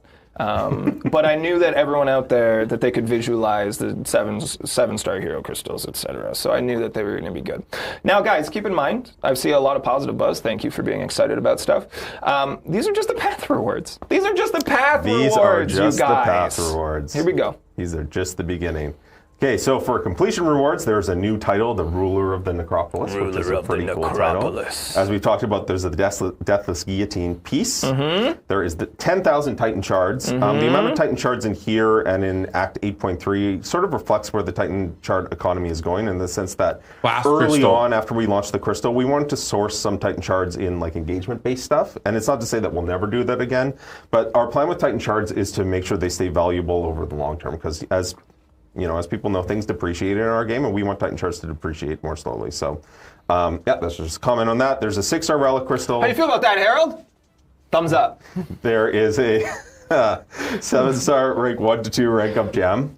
And then there are 2 rewards. There is the 2 to 3 rank up gem crystal. So you'll spin this and you'll get a class-based 2 to 3 rank up gem. And then there are 2 7-star class crystals where you pick a class. So these are effectively selectors. You will pick any class, and then you will spin a single spin crystal. They're not Nexus crystals. You'll get a champion of that class. The reason that these are crystals and not a selector is so that if you do not have a champion of every class of 7-star, or one that you want to take to rank 3, open up your 2 to 3 rank up gem crystal first. Yeah. And then if you're not happy with the class you get, then you can use these class crystals to pick a class and snag a couple other champions from that class. This is all very cool. I did see someone ask, will it be hard? Will this be difficult? Yes. Very, absolutely, very difficult. Absolutely. So I think it's a ton of fun. Playtesting this, I got into a flow where I missed a meeting, and all of a sudden it was lunchtime, and I felt like I'd been playing for like 30 minutes and it'd been 3 hours. So you can get into a flow with this, but yeah, it's hard, it's long. This is essentially the follow-up to Abyss. Is what I don't know if I'd categorize it like that. It's similar to Abyss in its length and complexity. Yeah. But I personally think the design is stronger than Abyss. I think it's more interesting. I think the fights are more interesting, and yeah. So it is different. You'll see in the design of the fights with what Kevin's done. There was a different philosophy that went into creating this content. So. And we'll talk to Kevin later this month. I do see a question from Mabphil85. Does the 7-star class crystal include the champs in the Titan crystal? Sorry, no. That just includes the base pool champs. The base pool. Yeah. Does it include the exclusive champions in the Incursion/Loyalty 7-star crystal? I imagine is the same answer. It just includes the base pool champs. Perfect. All right, let's move along. Boop, boop. Who's this? Do you know if that which players class also crystal will already know about? Do you update? remember Meaning, if when you I was don't on open stream it, will a few months champions ago, who move I'd assume in? it's true. I had Trophy you champion, you made me write write it on the table, and I was terrified that the people at home would be able to see it. This is what I wrote on the table. So moving into Necropolis, one feedback that we've heard a lot from Abyss, and it's definitely true, is that those rewards became outdated pretty quickly. And so we wanted to include some things, especially in the completion rewards here, that would make a completion run of Necropolis more relevant. This is just completion. This is just completion. Wow. And so for the completion run, you will get a 6-star Maestro Trophy Champion. Trophy Champion, yes. Absolutely meta defender. No question. Following up on Jessica Jones, probably even a harder defender than Jessica Jones. So this will make the rewards valuable for a long time. But there is something else, and I was very happy this wasn't spoiled in the teaser video we showed, because it's something that we haven't done in a long time. And it is, let's see if, I'm going to quiz chat, okay? Chat, what is something in our game that does not depreciate over time and is not a currency? This is so much Can stress. anyone guess what it is? Mike, how do you He's cosmic. Mike feels good. Mike's got a thumbs up. Could it be? Real estate. I don't know who said it. It flew by too quick. I saw a couple people guess it. Did they? Oh, yeah. I've seen some. So there is, in the completion rewards for Necropolis, forever, a new mastery point. And the idea here is that that's big. because this mastery point is here, it means that no matter how far our game goes, no matter how far the power in our game goes, it will always be worth doing a completion run of the Necropolis. And let me say on this point, nobody come at me about Masteries 2.0 or Mastery presets. Are things working behind the scenes? Maybe. But don't yell at me about it. I wasn't even in the company when we talked about those things. And, you know, you got a new mastery point. What more could you ask for? No, like, well, you know, things are still happening, but that's all we can really say yell at Jax, all. So just, I kind of want to. Don't yell at me. That's it. This was one that I was really nervous about, but I think people seem pretty excited about this. Yeah, it's one of those things that there's going to be a certain group of summoners that are very, very excited about it. Yeah, it's the first time we've done this, like I said, in a long, long time.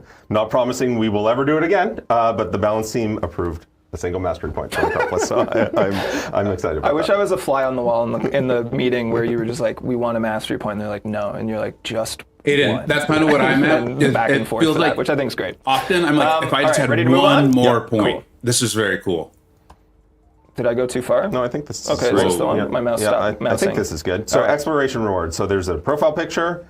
There are 3 6-star relic crystals. There is a 7-star Titan crystal, and there are the 7-star rank 1 to 2 rank up gem, and then the generic 7-star rank 2 to 3 rank up gem, which again summoners already know about this. So that's obviously the main prize. But there are a few other things as well. There's more? There's more. But wait, there's more. Wait, there's more. Have we given away a rank 2 to 3 rank up gem for 7 stars?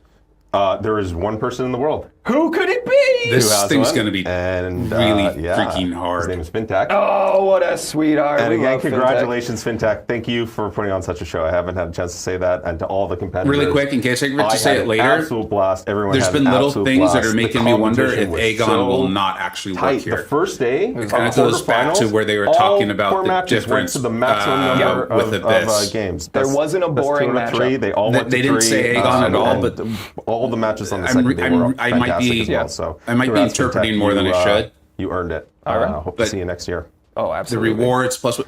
There is the 7-star Maestro in the exploration rewards. I did see one person guess this. I saw some people be like, no 7-star? And then one person was like, it's an exploration rewards.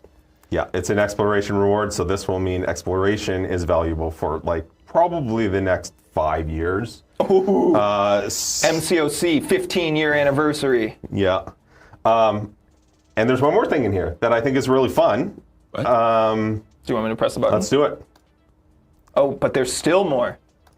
There is a 7-star launch pool selector. Pick any. Shout out to Cat Murdoch _art on Twitter, the artist formerly known as Twitter. Yeah, Let's go, Cat. Thank you, Cat, for the graphic. So there is a selector where you will be able to pick any one of these 36 champions when you finish the Necropolis. Almost everybody is still chasing a white whale in here. I certainly know I am. Who do you want? If I pick today, I would pick Shuri. Yeah. Yeah, but yeah, we'll see how it goes. It's going to take me a long time to explore this content, I think. So. I think it's going to take a lot of people a long time. This is difficult content, folks. So there's the same with Deathless, with the Deathless Champions. It's the same do you here. know, These are they showed an difficult pieces awakened of content. Maestro, We're and Old Man excited Easy's that you're asking the pumped up same about question. this. Love that. Is it an There's awakened nothing more- Maestro? Or nothing not I like Maestro, more than putting out whatever. No, it's not information two and of them. content and stuff that you guys get fired up for. It's going to be hard. It's not going to be easy. It's going to be hard, especially to explore this content. It's going to be hard. There are some. But that's also one of the reasons he's cosmic awesome, but and not challenging superior. fights on the paths, and then you're You're not also going to roll have a to superior defeat awakening the, gem, right? Oh, got it. I was Necropolis like, Grandmaster 6 times. yeah, no, that makes sense. I see IOEOE. That's the official screen. Lots of I's and O's in there. Says, hey, when's the release date? Oh, we'll come back to that. I thought it was the next slide. I thought I was setting it up beautifully. What's this? Hold on, IOEOE. We'll come back to it. And finally, some vanity rewards, some cosmetic rewards for the first few who explore this content. So the first one summoner to explore the content will receive the unique title King of the Dead, which is pretty sick, I have to say. Badass. And the top 10, the first 10 to explore will receive the Mythic Badge. There is a note here that if you want to compete for these first 10 rewards, you have to have a valid email address attached to your account so we can get in touch with you. You have to record your runs and you need to upload them to YouTube or another streaming service so we can watch them to make sure you're not cheating. Exactly. Cheat detection. And we just put out another message that you wrote and then Mike edited and posted this morning about cheat detection, especially in Abyss-style content, and how we've just banned a couple thousand people So it is something that we're continuing to expand, and I really enjoy seeing those updates and how we do almost one a month update on cheaters, anti-cheat stuff, and it's not just, hey, we banned X amount of people. It's easy, If you've got Maestro and you pull a 7-star Cosmic Awakening gem, and we're looking at this. Let's see how good he is. Really developing really well there, and essentially. We're keeping an eye on you cheaters out there. Yeah, and we are committed to continuing to do that moving forward. Yeah. So I think this is rad. I think this is an important thing. And I'm kind of very excited. I think it's also going to be really rad that we have video footage forever archived of the person who did it first in the first 10. I think that's awesome. Look at this. You have what it takes. Probably not. I'm laughing because I don't know if I do. I don't. We're going to find out. I don't. Will my new 7-star carry me all the way through? My single 7-star, will it get it done? It will not. Guys, I got my first R4. It took me a long time to make that choice. This thing's going to be tough. But I picked Spider-Ham, and I don't regret it. I don't regret a thing. Cool. Now, let me try it now. IOI asks when this content will be live, and get hyped for Necropolis as it's launching November 15th at 10 a.m. PT-ish. And we will be having a launch day stream November 15th at 9 a.m. Pacific time. We'll go for 60 minutes. We finish the stream, you go play the game. And we'll be giving away 100,000 units on that stream. To one person? Not to one person. Okay. Oh my God. We're going to give away 10 stashes of 10,000 units, everybody. That was your idea. It was your idea. I don't remember having that idea. So come and hang out for that stream. It's going to be very fun. We're going to talk to Kevin, who I think was one of our first ever guests. I don't even know if my was he roster's our going first guest ever? This content, I think he might to have been. me, is sounding harder than I gonna thought talk it was to going Stuart, to be. Who I was designed hungry, the so I final did boss not fight, which I think is gonna be really, do the really play fun. test or We're gonna whatever. have some very, Those very cool burritos, if I had known there conversations. was more, I'd eaten a lot more. Is there anything else we need to know about Necropolis before we move on to the next potentially traumatizing portion of this? I'm not so worried. I don't have anything else I'm to say. excited. There's a lot more that people need to know about Necropolis, but we're not going to share. think I'm going to get through That's it true. quickly This is as just I meant to thought be I your was first going look. to. Mostly we wanted to talk about the rewards because the rewards play very importantly into our next segment here for our next progression title. Following up on Paragon. Paragon, more like Paragon, am I right? Paragon. Thanks, I'm glad that we got that one. I'm so nervous. Okay, I thought here that it was is. funny. Welcome to Valiant. That's the name. That is the name. It's a strong name. I love the name. Did you pick the name?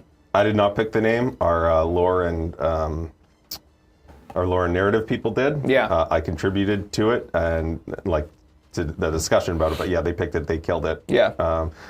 Thankfully, there are lots of words that mean courageous and awesome. Yeah. So we haven't run out of titles yet, and everyone knows V names are the best. for the next few as well, should we need them. Yeah, which is rad. Fenton, if you were to name the next progression tier, what would you name it?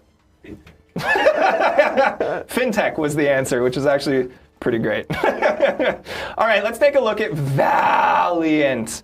Valiant. How do I become a Valiant, and when can I do it? So it is launching alongside Necropolis on the 15th, and the requirements are to complete 8.3 and have 2 rank 3 7-star champions, which the community had pretty much been honing in on this already, so I don't think there's too much of a surprise here. Saw a lot of people suggest or try to predict that it would be Explore Act 8.3, and I saw people suggest 3 rank 3 7-star champions. Yeah, I think 2 is the right number because that means on day 1, Yeah.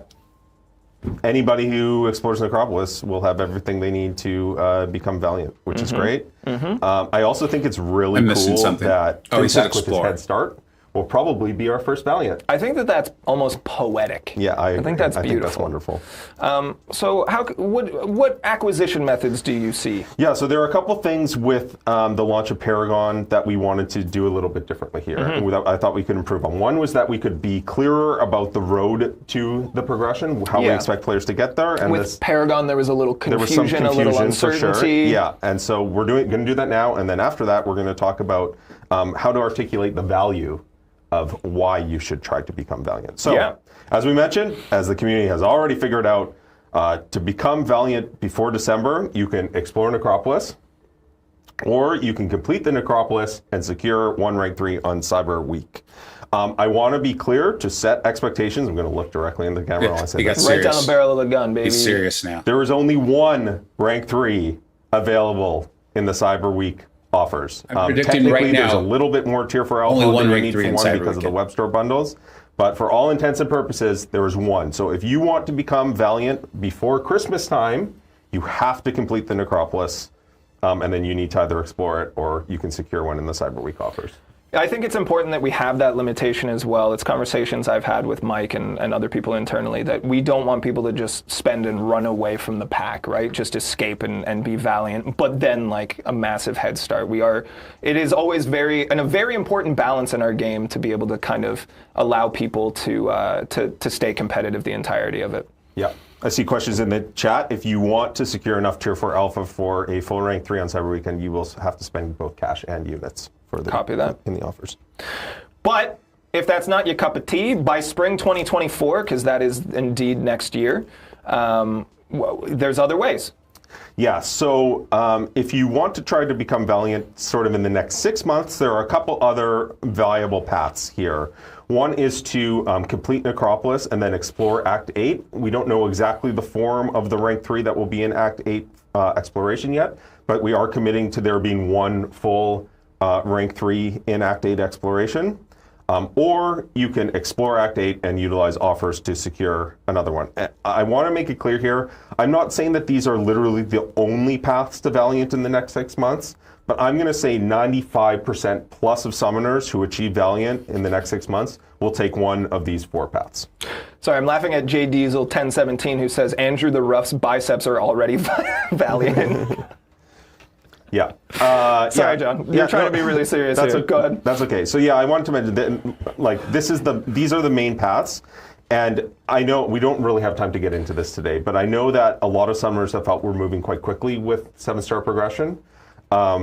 And again, I do want to talk in detail about that more at some point, but I will say now our plan is to slow down a little bit. So you're not going to see tier 4 alpha sort of spread across the game as fast as tier 6 class catalyst did. We are planning on slowing down a little bit. So in terms of rewards, for the most part, Necropolis and Act 8 exploration are going to be the main source of tier 4 alpha. I'm not saying there won't be a little bit in, high ranked rewards for Alliance War and that kind of thing, but for most people, that's kind of like the first source of rank 3s, and that's going to remain the case for the next 6 months or so. Cool. Let's move along. I know Mike wants us to get to a point, and I think we actually have it on the next slide. We are now talking about the perks. So why should you push towards Why Valiant? should you be Valiant? Yeah, so there's new logging crystals. I'm not sure if the web store daily logging crystal is going to be upgraded on day 1, but we are working to do that as soon as possible. And if it's not day 1, it should be soon thereafter. There's a logging calendar. There is a special Valiant holiday gift. So if you want this gift at Christmas time, you need to either explore Necropolis or complete Necropolis and secure 1 in the Cyber Week offers. There is a Glory Store update coming early 2024. This will be an update for everyone, but the Valiant Glory Store will obviously be better than the others. There will be exclusive challenge content, exclusive challenge objectives and content at the start of next year as well. Sorry, I'm reading chat. To follow up on Mike's comment here, let's clarify. There are some bonuses during Cyber Week for Valiant, but the majority is shared with Paragon as well. Again, right. trying to maintain that gap and not let people run away with it. I was going to talk about that on the next slide. Oh, is there? Yeah. Oh, yeah. It was on the next slide. That's my bad.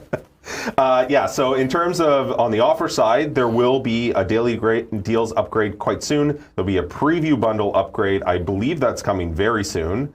And then there will be a few Cyber Week offers. And what I mean by that is there will be 2 Limit 1 offers for Valiant players. There'll be 1 cash offer and 1 unit offer. The vast majority of offers that players see will be the same as Paragon, but we did want to create a couple very special offers for those first few Valiant players who really strive for it as quickly as possible. I should say that these are special. They are not an indication of what sale offers for Valiant is going to look like moving forward. They are quite good. They do not, however, have more rank 3 materials because, again, this whole thing that we want to slow down with rank 3, but they have some other really awesome stuff in it. So yeah, my goal is to try to become Valiant before the end of Cyber Week. We'll see if that's possible or not.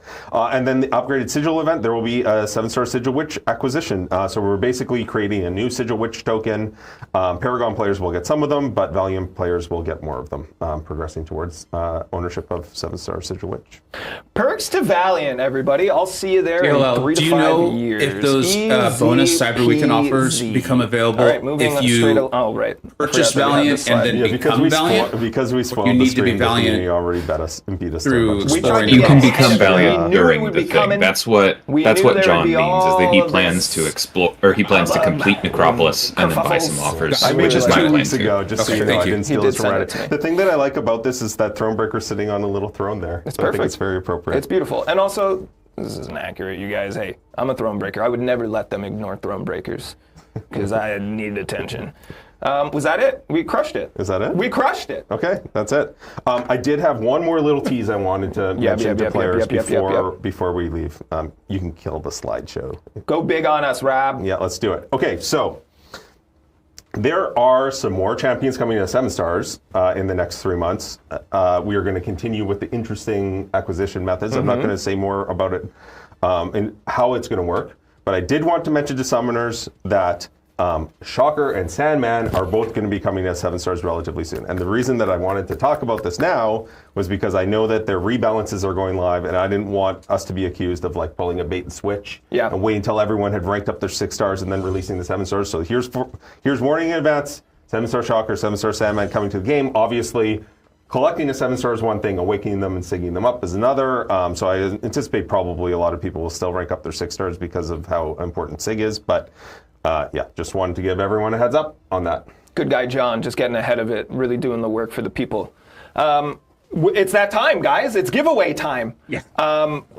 Excuse me. If you're watching anywhere that's not twitch.tv/Kabam, you're not here for the Make sure you giveaway. go there. It's linked You're in the doing it chat wrong. and in the description. Please It's head the over only way to win twitch.tv the stuff. /Kabam and make sure that you have an account, that you're signed in to said account, and we'll let you know in just a moment here exactly how to enter. Again, we are giving away 1 7-star Kushala and 5 6-star Kushalas.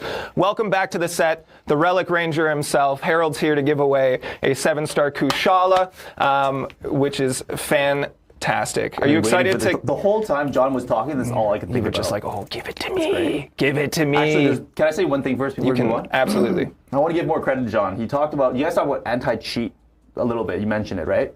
Huge wins there for us. John was spearheaded the whole thing. Did a lot of work there. So I just want to give some props. Live studio audience here, everybody. Great work, John and team. I appreciate you all. All right, everybody, settle down. I haven't told you how to enter yet. Again, if you're watching anywhere that's not twitch.tv/Kabam, it's not going to work for you, okay? Head to twitch.tv/Kabam. Make an account. It takes 2 seconds. You're going to want it if we ever get into a situation where we're making drops anyways. So head on over here. We also want to see the Twitch follower count go way up so we can keep making these streams better. We have this awesome studio because you guys keep coming to hang out at them, and we can make that case. Rob, go to the super wide.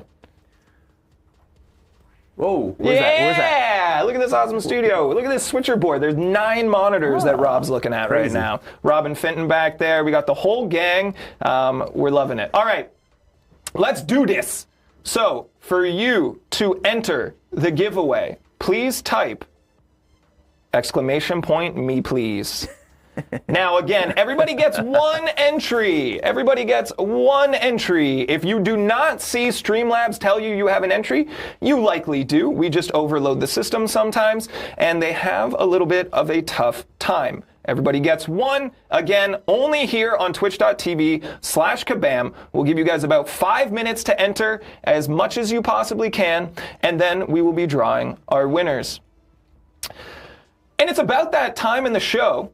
Oh, hold on. Irrelevant viewer, I feel like I've seen you before. Have you won? Anyhow, you were the first one into our raffle. Our entries are already around 800. Keep it up. But now it is time for that shameless self-promotion. So, hey, everybody, my name's Jax. You can call me Jax. That would be great. I love hanging out with you guys all here. I love this group that we work with, but this is not the only time that I get to be in front of a camera with a lovely community. So if you wanted to hang out with me a little bit more, head over to twitch.tv/flanneljacks. Most importantly, I'll be back. Tomorrow I will be doing a charity stream. I'll be live for 10, maybe 12 hours. We're going to play the entirety of a narrative horror game that I love. But we are raising money through Extra Life for their game day, which is an organization that puts content creators and local children's hospitals together to raise money and funds for those hospitals. So any proceeds from that charity stream will be going straight to BC Children's Hospital. This is a cause that means a lot to me personally. We've done this stream 3 years in a row. We've seen the positive impact. We've talked to people in our community who have had experiences with children's hospitals themselves. It's very, very important. We are striking distance from $10,000 lifetime raise. So again, all of the money goes towards a fantastic cause. You can check out all that info again tomorrow starting at 10 a.m. Pacific time at twitch.tv/flanneljacks. And that's enough for me. Harold, anything you want to promote? No, what he said. Oh, cool. Thanks. Watch Jax. Thank you. Our entries here are a little over 1,600. So keep them coming. Keep them coming. Exclamation point, me please, to get yourself. Again, also not the quotation marks. Those are just to clarify for you guys. Don't use the quotation marks. Type exclamation point, me please. It's always fun to me to see first-time chatters who are just here for the giveaways. Sneaky sneaks. But hey, we know what people want, and I hope that you guys elect to stick around. These streams are super fun. We want to keep doing more and more ridiculous things, and now that Battlerealm Brawl is out of the way, I feel like we're going to be able to kind of hype up our streams a little bit. We've got some fun plans as we head into the end of the year. Again, Necropolis stream November 15th, 100,000 unit giveaway. Again, 10 times 10. John's getting nervous back there. 10 times 10. 10 times 10. But I'm really excited for that. We've also talked about just some really silly ideas. Like what? Well, my number one, and it's a big lift. Like, it's a lot of work. But I would love to see an internal Kabam tournament, Battlegrounds tournament, but we hype it up like professional wrestling. Everyone has a character and a persona. Yep, absolutely. Okay. They come in costume. We get them intro music. There's trash talk ahead of time. There's rivalries. Oh my goodness. And then just the worst gameplay you've ever seen. And then just terrible gameplay. I did talk about it because realistically, if we were to do this, I would just be the host. I would MC it. But I did talk about playing and basically giving my account to FinTech, but not telling whoever I'm playing against, and just let FinTech destroy them as I just sit here like diabolical. But I wouldn't do that. No, because that's piloting. You can't do that. That's piloting. Don't do that. Don't do that. Don't let them know. Don't do that. Don't. Ready? Together. Watch. Don't do that. Don't. Oh wait, it was that camera. Was it? Oh, come on, guys. Do it again with me. Ready? Did I miss anything? 1, 2, 3. Don't do that. That's good. What do we got on the timer here? Just under 5 minutes. We have 2,200 entries.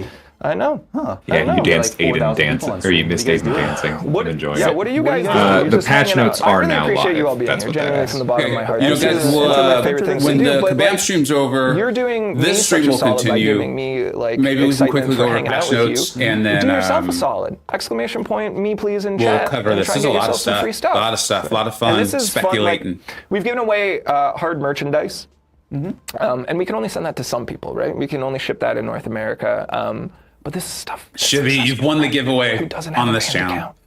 Not the one you wanted to win. I'm sorry. Everyone who doesn't have a band account. Ask John.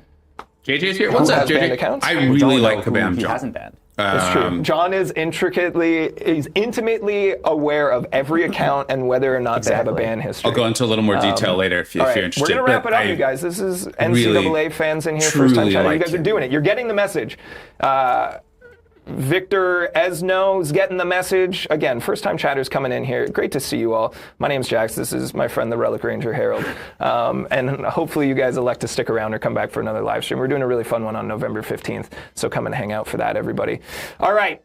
We're just over 5 minutes here. I'm going to give you 30 more seconds, all right, here we go. Mostly because I want to see this entry up over 2,500. And then we're going to close entries, and we're going to read off the winners, and we're all going to celebrate together, even if we didn't win, because that, sportsmanship. right? No. What is it? How would you describe it? I would not celebrate. I'd be mad. You'd be mad I'd at very the people jealous. who did win. A 7-star Kushala? It's pretty unreal. Rad. And also, look how cool Cheeth looks. Our team don't miss. Our team don't miss. My favorite thing about Cheeth, and I'll say this, we've talked about Cheeth a lot in the last couple months because it's a very, very important step. The tattoos designed by First Nations artists, and like there's a whole breakdown of like the meaning behind them and stuff. It's very powerful. Do we have the video that Justin, is it posted on our YouTube? I believe it's already out on our YouTube. No, it goes out in a couple weeks, right? It'll go out in the next few days. It'll go out in the Is next few there a days. You guys should clarification watch on that. Is it the Sauron's Seg extended or cut? something? Yeah. So we've shown off like a 2-minute video about the creation of Kushala. Yeah, I can explain that later. Of Okay. Cheeth and the behind the Thanks, scenes bud. and why I it's really important, appreciate it. etc. But we have an extended cut that'll go live on our YouTube again. Check out all our social media stuff. You're gonna need like the Twitter. I'm not gonna stop calling that Twitter, Instagram, Facebook for Yeah, those. does anyone actually call it Amazon, X? I Amazon just, like, Prime one, I gaming can't do it, links. and You two, get that I feel free like stuff that's just twice a month. confusing. You're gonna need You're a like, I YouTube was on for deep X, dives people are this like, weekend, you're on drugs? and for any cool stuff. What is like? about What our else would champions you mostly like? coming It's up. Twitter. All right, let's close it One of out the here. stupidest We renamings are ever. done. Closed. Total entries. 2,683. We are going to pick a winner. Again, Harold is here Thank you, because Michael. he said, Did I you want to see give the away Baron something that's not a relic. Vegas as so well? you, fine sir, are going to be calling out the winner, the champion of this 7-star Kushala. Are you ready? My PayPal's open. Let's You go. better say Vega. Accepts bribes. Also, very important to note, and we've said this before, if you have an inappropriate Thank you, screen Michael. name that I do not feel comfortable reading on the stream, you lose. And that's how that goes. Before I read it, just in case. Yeah, well, I think I trust your instincts, but if you're Stinks, uncertain, right, just look at me just like this. a totally different one. Okay. Okay? All right. All right, here we go. Number one, X, the it's so winner like late 90s. of the grand prize, the 7-star Kushala, is... Relic Man. No, it's not. It's, I can't. How do you? Just do your best. Aditya Aru? Yeah. Aditya Aru? Yeah. Yeah? That seems like it to me. Congratulations. Close enough. If you're in chat, please let us know. We can see your 7-star messages. Kushala. Congratulations. Does anyone else want to take a stab at how they would pronounce this? Adityaru. Oh, okay. Ooh. There we go. Pretty good. Maybe. Congratulations. Yeah, should be there Yes, pronouncing I am. our names Love to see very it. oddly. Congrats. We are proud. Again, we will be reaching out in the next. Probably today, I'll reach out to the winners. You have 48 hours to respond before that chat disappears. Please respond in that It's a time. weird way But to then, say please Vegas give me whole about chat. a week to But all next right, Friday, whatever. and we should have your characters, your champs to you in that account by that time. So that's the timeline. Again, I'll send the messages. You have 48 hours to respond, and then give me a week to get to your account. All right, 6 stars. Harold, you ready? Yep. Ready. All right. First one? Yep, right here. Black_Crow 9606. Ooh, Congratulations. 6-star 6-star. Kushala. Let's All right. go. Keep Next it going. one. XO what? Sobitoxy. We'll get in contact with you. We'll DM you. Sobitoxy, right? Spell it. Zabatoxy is Sobitoxy. Zabatoxy is pretty good. Zabatoxy. That's That a sounds good right. guess. Right? I'm loving this. Close That enough. I deal with this every time, and now I'm watching This you is deal with hard. it. It's good. This Go is- I ahead. appreciate This you. one's good. So glad we stopped. Yeah. Thanks, John. Adam OS Yeah. CZE_. Sure. Yeah. Congratulations, big guy. Well done. Proud of you. Let's go. 2 more.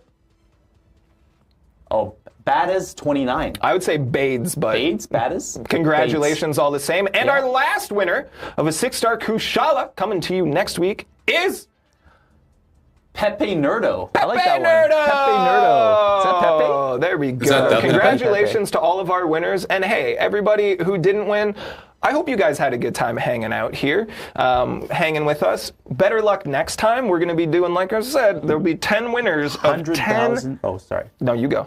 10 winners of 10,000 units. Yep. Totaling 100,000 100,000 units. unit A lot of giveaway. units. That's a lot of units. So that's going to be November 15th, which isn't a Friday. So we are changing up the cadence a little bit. Stay tuned for some more details about that. I do want to mention one more thing about the charity stream. If at any point in time you're like, Jax's hair is out of control. I haven't gotten a cut in a while because if we raise a certain amount of money for the children's hospital, gone. Can I do it? if you want to come to my apartment tomorrow, you can absolutely do it. So if you guys see me on the 15th and I have a buzz cut, it means we raised a fantastic amount of money for a wonderful organization. Everybody, thank you so much for hanging out and watching. A massive shout out to John, to Harold, to Mike, Finton and Rob working behind the scenes there. We appreciate everybody who's made this possible. Thank you to the mods for keeping the chat fun and flowing. We appreciate you. Again, let's say it now. If you are not watching this stream live, you can't enter the giveaway. I see it occasionally where like an hour from now I'll hop in to look at the video and people are still trying to enter. You missed it and I'm sorry, but I love you anyways, okay? We'll be back on November 15th. That will be at 9 a.m., our Necropolis Deep Dive celebration. It's going to be a lot of fun. Anything you want to say before we go? Nope, super exciting. Can't wait for the next one. Thank you so much, Relic Ranger. We appreciate you. Everybody, have a great weekend. Stay safe out there. And until I see you again, please have fun and play nice. Thanks, Jack. Yeah. All right, everyone. We will transfer over. We'll take a look at the patch notes, which for some reason I'm having difficulty bringing up. Let's get rid of that. That music got very loud. We'll take a look at the patch notes. Actually, do you guys want to do patch notes, or do you want to just get directly into what we learned today, kind of talk about that? We'll let a few people answer in the chat as we go.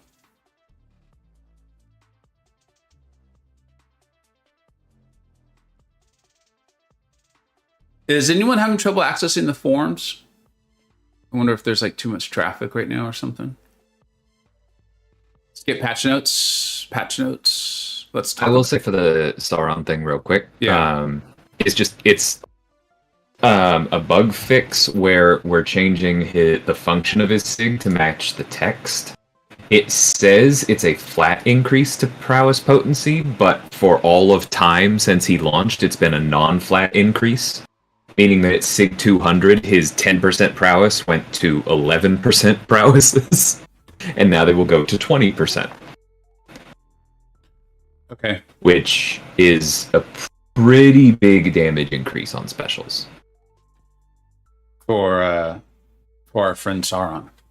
Mm-hmm. It also means that SIG 20 Sauron will have 14% prowesses, which is like already significantly better than SIG 200 used to be, is the idea.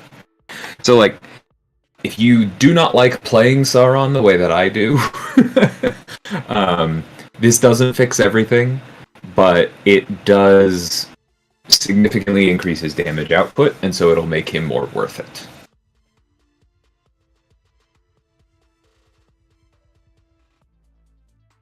There's a lot of other patch notes, but a lot of them are somewhat esoteric, so I don't mind. Okay. Yeah. And I may have a slightly different issue in that my Elgato does not appear to be picking up my game. There it is. Just like that. Almost like we planned it this way. Was that really it from the patch notes? It's kind of like... I mean, I hate to say that any of it's not newsworthy, but more newsworthy than all the stuff we just learned, because we learned a lot of really cool stuff that I think people are going to want to talk about.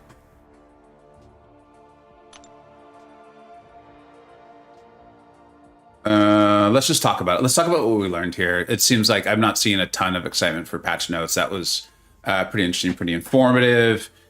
Let's start off with the progression title, right? I think that's what people are really going to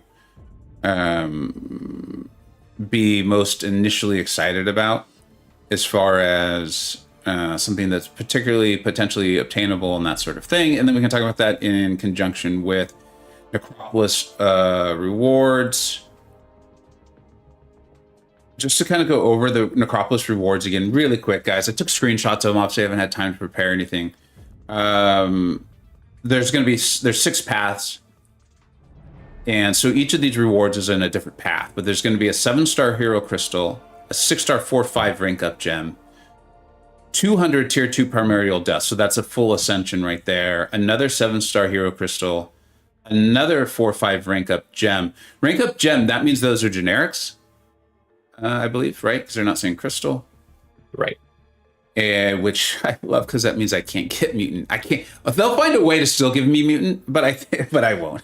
And then another full ascension. So that's 2 full ascensions, 2 full rank 4, 5s, and 2 7-star hero crystals. For just an initial completion, you get a cool title. I actually do like that. Deathless Guillotine piece. We can talk about the Deathless Champions later if people are interested in them. I think that's a cool concept, but that feels a little bit more like out into the future than the rest of this does. 10,000 Titan Shards kind of shows you how valuable they feel Titan Shards are. 6-star Relic Crystal, which I love. 7-star rank 1-2 rank up gem, which will be a generic. 7-star 2-3. That's a crystal. But, and John pointed this out, and I think this is something, let's all repeat this. Like if we see people misunderstanding this in chats and stuff like that, let's help each other out here, everyone. Okay? That there's going to be 2 7-star class crystals in the just simple completion rewards for Necropolis. And John pointed this out, and I'm glad he did. So what that means is maybe open your 2-3 rank up gem crystal first, because you might get a class. Let's say you get Mystic and you have no Mystic 7 stars, or you don't like any of them. Then you can go and get the class crystals, open up those Mystics. They're not Nexuses, but still, at least you'll definitely get a champion of that class, and of course it then increases your chances of getting a champion you're excited about ranking up. So I thought that was really cool. I know end game players who actually don't even have a champion in some classes, much less one they're excited about. I think Infamous was just talking about this, and I believe Bitter Steel might be in that boat as well. So that's just the initial completion rewards. You're also, and this one's huge in my opinion, that mastery point. That's a big deal. You're going to get a single fixed mastery point. Fixed in what I should use a different term is. That's just that you just now have an extra one to use. It's just like any other mastery point, but you have an additional one. Then the exploration rewards. 3 6-star relic crystals. That's a lot. A full 7-star Titan. 7-star rank up 1-2 gem, so generic, and then a 7-star rank up 2-3 gem, also generic.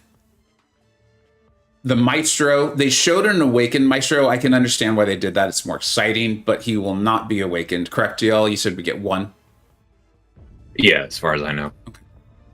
So if somehow we do get an awakened one, that's just even better. But let's all operate under the idea that we're just getting 1, which is still great. You'll also get to pick any 7-star that was in the initial launch pool. Kat Murdoch has a phenomenal infographic on that. So make sure you check her out at @CatMurdoch_art on Twitter. I know I already am like, ooh, would I take America Chavez or Shuri to awaken one of them? So I'm excited about that. And then there will be a mythic badge for the first 10 to full explore, and a title King of the Dead for the first 1 to explore. You will have to essentially upload your runs to YouTube or another streaming service so they can ensure that there's no cheating. It sounds they talked about how new anti-cheating measures and things like that, which is awesome. They're constantly working on that battle, but this is an extra layer of security. So I think that's pretty awesome. Again, let's talk about this in conjunction with Valiant. I think that will make sense. Valiant is the new progression title, okay? And John listed out 2. These aren't the only ways ever, if I understood correctly, but this is like 2 very direct paths that they can see now. One is if you want to get it by December 2023, and there are reasons why you may want to do that, you're going to explore Necropolis. That just means,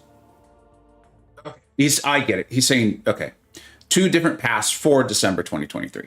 One is full explore Necropolis. Based on what we just heard, I have a feeling Necropolis is going to be incredibly difficult, and therefore either take a long time to build up your skills and your roster for it to make it reasonable, or Unit Man is your best friend ever. That's just my sense, DLL. If at any point you just want to be quiet on this stuff, because I'm not ever looking for information, we do this, but I want everyone in the chat to know we have champion designer Daddy Longlegs DLL on call.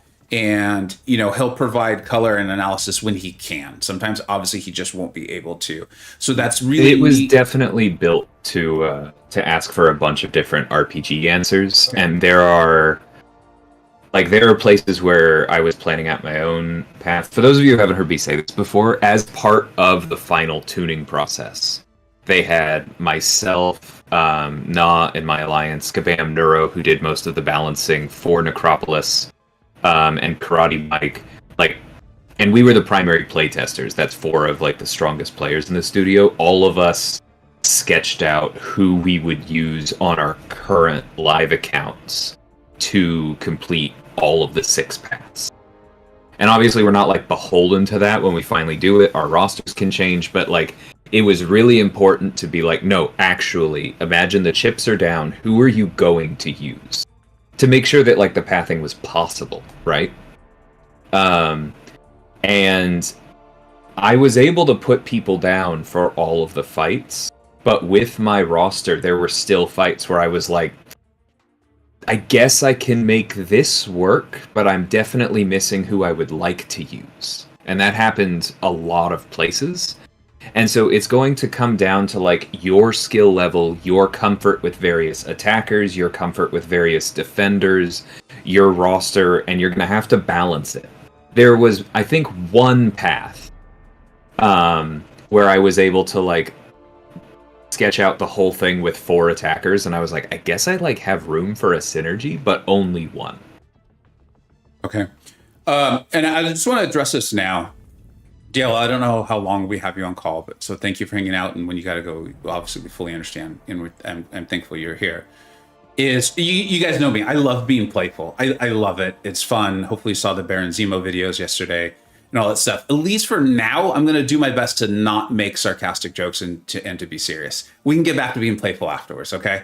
And in fact, I'm even catching myself. DLL, I have a question for you on that, just so we can get this out there. So obviously you have advanced knowledge. I think that it'd be impossible for you to not make the game and be a phenomenal tester of stuff without also knowing what you're doing. Is it possible for you to get one of these mythic badges or the title King of the Dead? No. Okay, so you're ineligible for it. No, I'm first off not nearly that driven, but yeah, I'm not eligible. Na is not eligible. I'm pretty darn sure Karate Mike is not eligible. It's not. Yeah. No, I felt confident in that. That's why I felt confident even asking it publicly. But I want to get that out there. Because I know we got looks like about 200 some odd people in chat right now, and I want everyone to hear that. I want everyone to know that so they can take that out there, and when they see nonsense come up, they can say they're not even eligible for the stuff, guys. Chill. Okay. All right. Cool. So let's also remember. So we're doing the path to Valiant. So it was the full explore of Necropolis, or complete Necropolis. Is that an initial run and utilize offers during Cyber Weekend? So John made it clear there's going to be one rank 3 possibility. If it sounded like either he said it or it's what I interpreted. If you get all the offers, I think cash and units, you're going to get a rank 3. We don't know. It could be a crystal, it could be a generic. We just don't know. I don't believe he said. And so then you'd be Valiant. And that's if you, for some reason, really want to do it by December. And it looked like there will be reasons to do that. But again, guys, remember, and I want to make this all clear. Neither myself nor DLL is trying to sell anything on anyone. In fact, you will both hear us often say in videos and streams, play the game how it's fun for you. That is really important. DL, I don't want to. If you had something you want to say, I want to give you that space to do that. Yeah, I mean, what I've said before is that obviously the game needs money to continue, and I'm not going to go into defending why. Yes, we actually do need to monetize things, and yes, those things, not just the things that you wish we would monetize, but the game does need money. It doesn't need your money. And it is really important to remember that progression in this game, competition in this game is not linear. And so what I mean by that is that there are going to be people ahead of you. You don't need to worry about the distance in between the top and where you are. Mm-hmm. You can still be 90th percentile, 95th percentile, 98th percentile without coming close to what the people up there are spending. Yeah. That's phenomenal. We'll try to kind of answer some questions too as we go through this. So if you guys have questions, go ahead and answer them. If we don't get them, go ahead and repeat them. Don't worry about it. I don't think that's spam. And then if you're looking to get Valiant by spring of 2024, you can complete Necropolis. And then it sounds like there will be a rank 3 crystal or gem in Act Point 8 if you fully explored it. So if you're like, look, I don't want to spend. That's just not what I'm doing. That's not my jam. That's just totally cool. Save your units, work up, build your roster. You got time. Get a completion of Necropolis run done. And then explore Act 8. Bada bing, bada bang, you're Valiant. For those who didn't catch it earlier, I really like John. I think that guy is extremely interested in this being a fun game that causes people to spend because they're enjoying themselves. Okay, so keep that in mind. And then it sounds like there's another path for Spring 24, explore Act 8, and then utilize other offers that maybe aren't Cyber Weekend. We talked about this on the stream, Dale. I asked you, but it was probably hard for some folks to hear, and also not everyone was here for all of it. Cyber Weekend and the timing of all this can be a little confusing. If you are Paragon right now, Cyber Weekend comes out, you haven't fully explored all of Abyss, so you're not Valiant, right? Right. But you purchase all those offers, you get a rank 3, you then do an initial completion of Necropolis. You now have 2 rank 3s, you're now Valiant. Do you then have a chance to purchase all these Valiant offers? Do you know this? No, because I was planning on mentioning this anyway. I think based on what John said, I can say this. It's not that all of your offers upgrade to Valiant offers. There aren't Valiant Odins. That's just not a thing. They're going to be, like he said, 2 limit 1 very specific offers. They're not mutually exclusive. They're not upgraded from something else. They're just completely separate that you can only get if you're Valiant. That makes sense. That's cool. But it is possible to be. They're aware that they're not saying you have to have fully explored all of Necropolis. I think I said this earlier, so thanks for just going with what I said or what you knew I meant. You don't have to fully explore all of Necropolis by the Cyber Weekend in order to get that final Valiant offer. You do, though, it sounds like, need to do an initial run, an initial path of Necropolis, and then also, do all the things to get that rank 3 offer. Or be FinTech and have won the Battlerealm Brawl. Then you can just do the 1 Necropolis path. And he is not recommending you assume FinTech's identity and steal it. That is not. I want to make that very clear that is not what he's doing. I said I'd be serious in there. Please don't hack. Yeah, please don't. Please don't do it. There was one other. Milan says, is it possible theoretically to solo every fight if you play perfectly? So technically, yes, because the Ankh punishment doesn't kill you, right? In testing, I don't know that I would say most, but a lot of the fights were soloed at least once. But it's definitely not going to be common. There are some fights that will be soloable, but current champs don't line up perfectly for it. You'll probably need a few revives playing perfectly, unless you literally perfectly anyone can. But a lot of the fights are soloable, keeping in mind that a lot of the testing we did was with, 6-star rank 5s, unascended, or 7-star rank 2. Do we happen to know how many fights per path? Yeah, it's 14 fights per path, 6 paths. It's not 6 times 14 fights because there's overlap, but you will have to do 6 times 14 fights plus 6 nameless Grandmaster runs. Guys, I'm willing to end up being really wrong on this. I'm saying, I'm predicting this now, just having listened to what Dale is saying, having listened to John. I think this is going to be really hard. You're going to see a lot of YouTubers go out there and try to just get it done, and you might even have alliance mates. Only do it if that sounds fun to you, okay? Only do it if it sounds fun to you. I think we're gonna see, honest. Like, I don't want to shame anyone, and I know some people are gonna finish purely out of spite, but I do think we're going to see some YouTubers say, "I'm 100%ing day one," and they're going to quit their streams after like 2 paths and say, "This isn't worth it, guys. I'm gonna come back later." Yeah, I agree with you. I understand what you're saying, and I don't think we should shame someone if they do that, because there's that desire. Because it wasn't built to be 100% in one day. I'll be honest. I thought about like, you know what? I saw the date, and I'm like, I looked at my calendar, and I was like, I think I can take like 2 days off, and I'll just ask my wife, like, can you cover all household things? And I was like, I think it'd be really fun. I'll unit man my way through stuff that I can't, skill or roster do. I have pretty much thrown those plans completely out the window now. I thought it sounded fun, but it right now I'm like, that doesn't sound good. Okay. Laser, I can't answer that. No, our teams actually, like, there was some overlap, especially for certain fights where the RPG asks are stricter, but there was quite a bit of differentiation between our teams. Okay, so that actually is a great lead-in, though. But first, we have channel member Shibby. You may have heard of Shibby. Is it a closed map like LOL or? Oh, locked? No. I've answered this question so many times. Yeah. Well, hey. Yeah. Yeah. No, that's not to push back on anyone, but we actually Abyss and Labyrinth are no longer locked either. We unlocked them over the summer while we were building this. So yeah, this is not locked. You can read all of the fights, all of the kits, all of the nodes, all of Nameless Grandmaster's kit before you join. And I just want to say this to Wilson Fisk.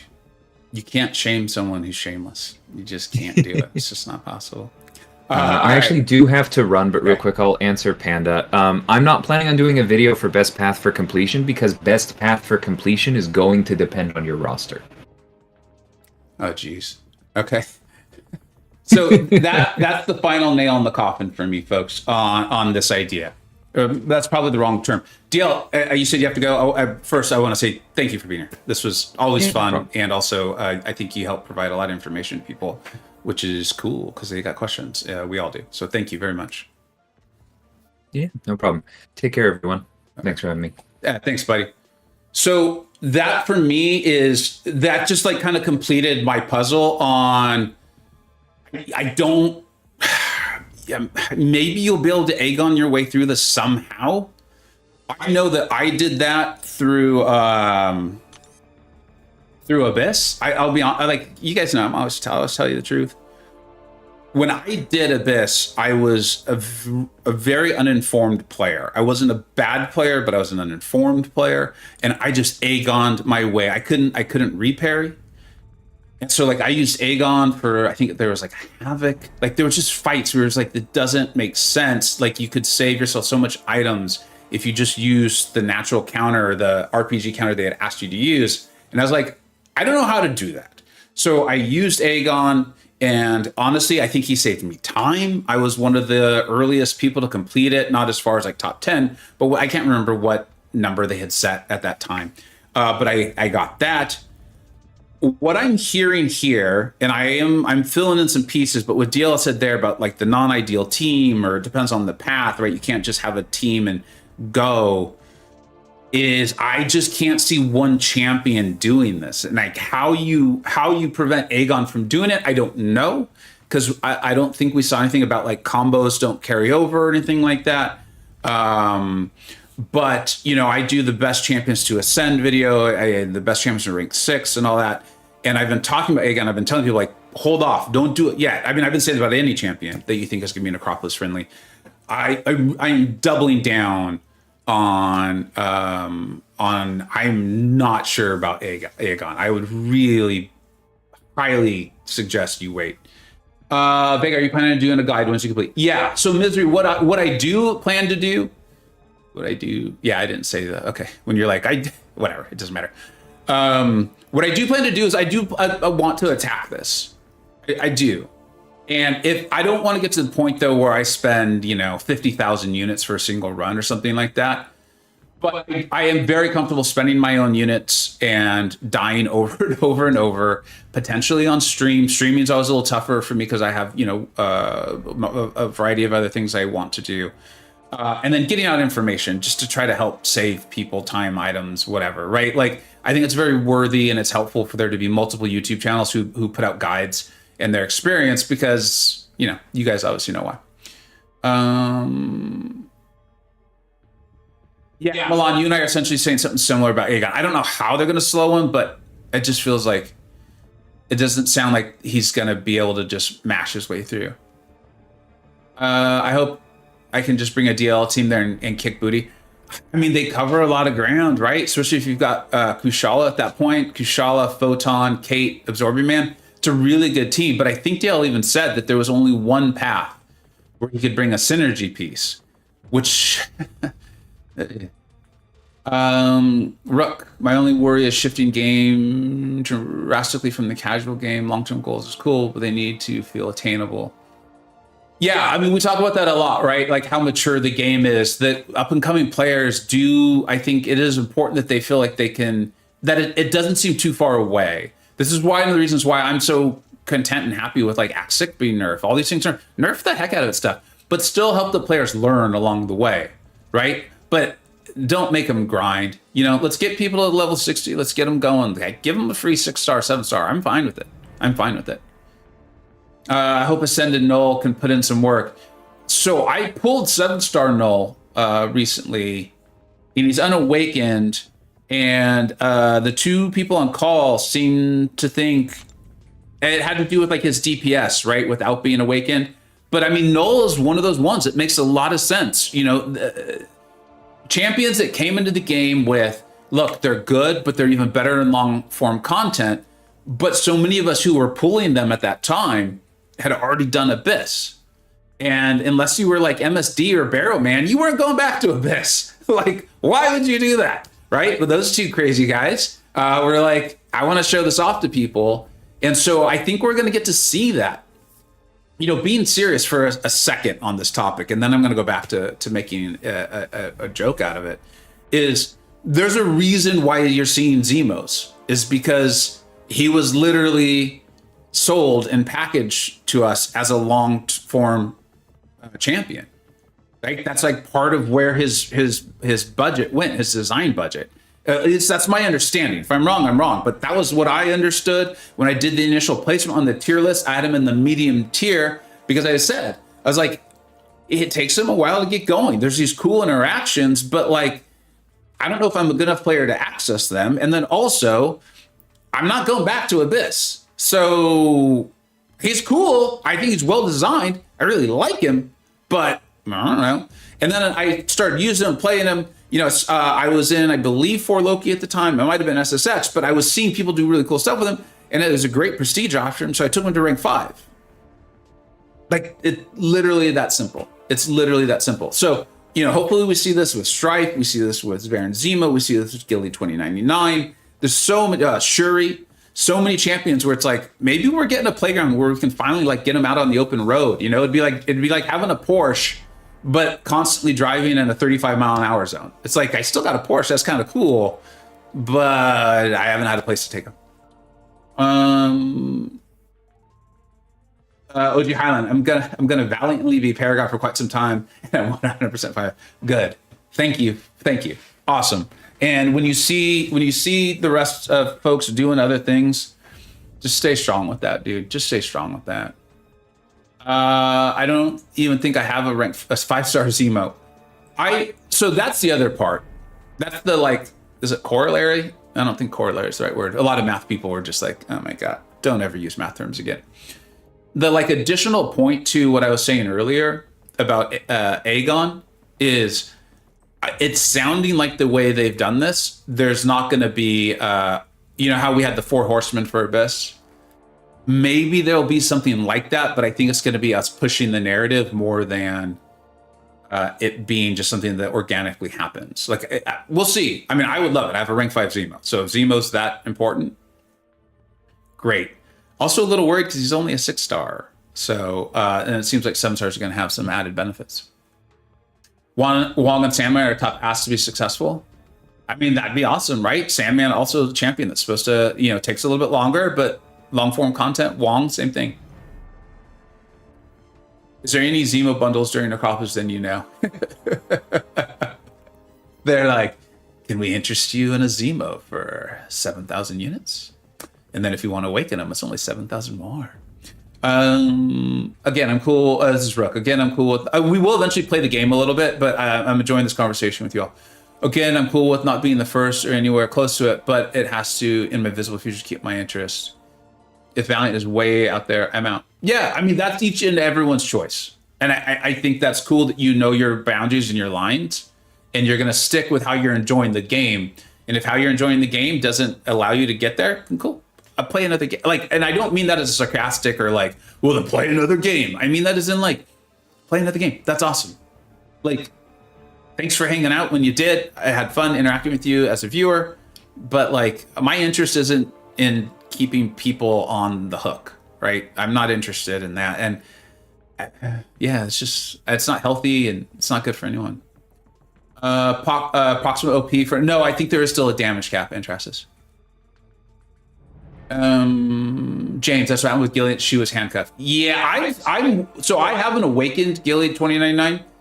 And there are some people who really think she might do great. I'm going to wait and see on that one. I'm going to wait and see. Look, Billy, Zemo was my second ascension after. See, I think I'm going to start being a little silly about it. Is clearly you're part of a conspiracy, Slick Billy. Not so slick anymore, are you, Billy? The game is complex enough that we should be able to avoid this narrative top 4 chance. I think so too. I'm interpreting a little bit. They definitely didn't say this, but I felt like that's a little bit of the message John was giving there. And I could see that being a design intent of hopefully we don't create a situation of a 4 horsemen again. I get a 7-star Baron Vega will never be in this game. That is way too powerful of a champion. Good question, Laser.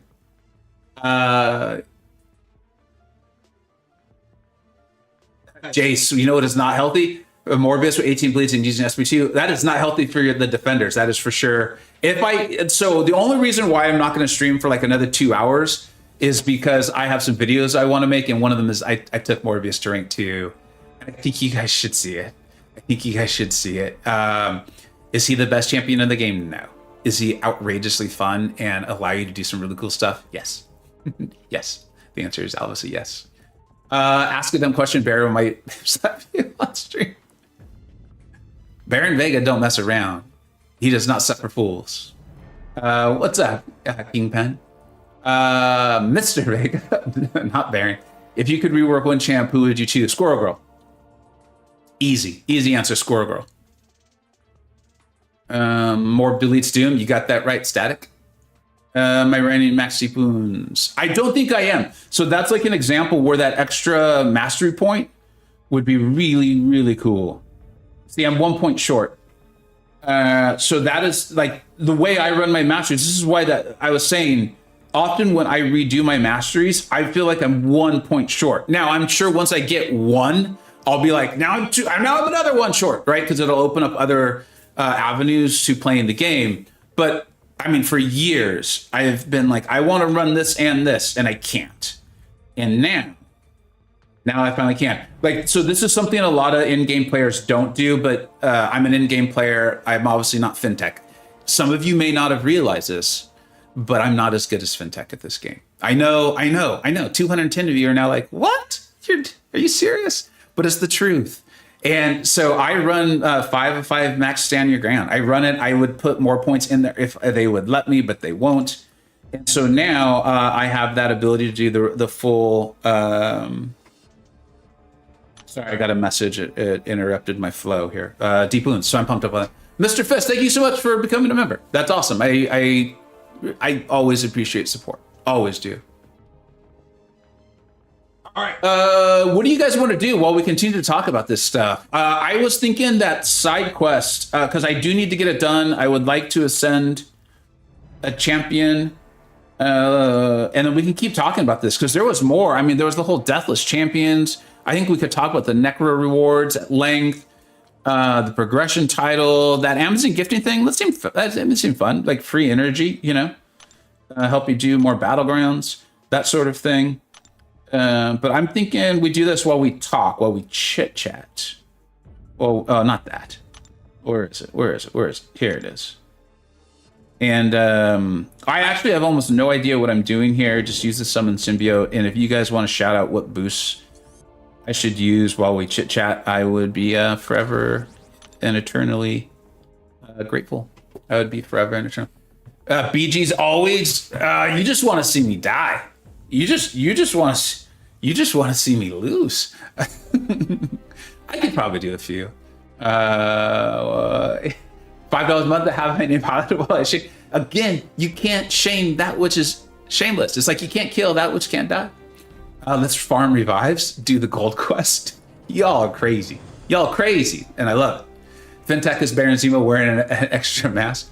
Fintech's cool, man. I was glad I got to meet that young man. He's an impressive young man. You can do the 2 easy paths without any boosts. Okay. What are the 2 easy paths? What are they? Looks like I already did one at some point. Why did I do that? Explosive personality. Rich get richer. I hate fighting this guy. It's the last week, just use all of them. You know what, Bacon? You are a smart individual. You are a smart individual. Where are they?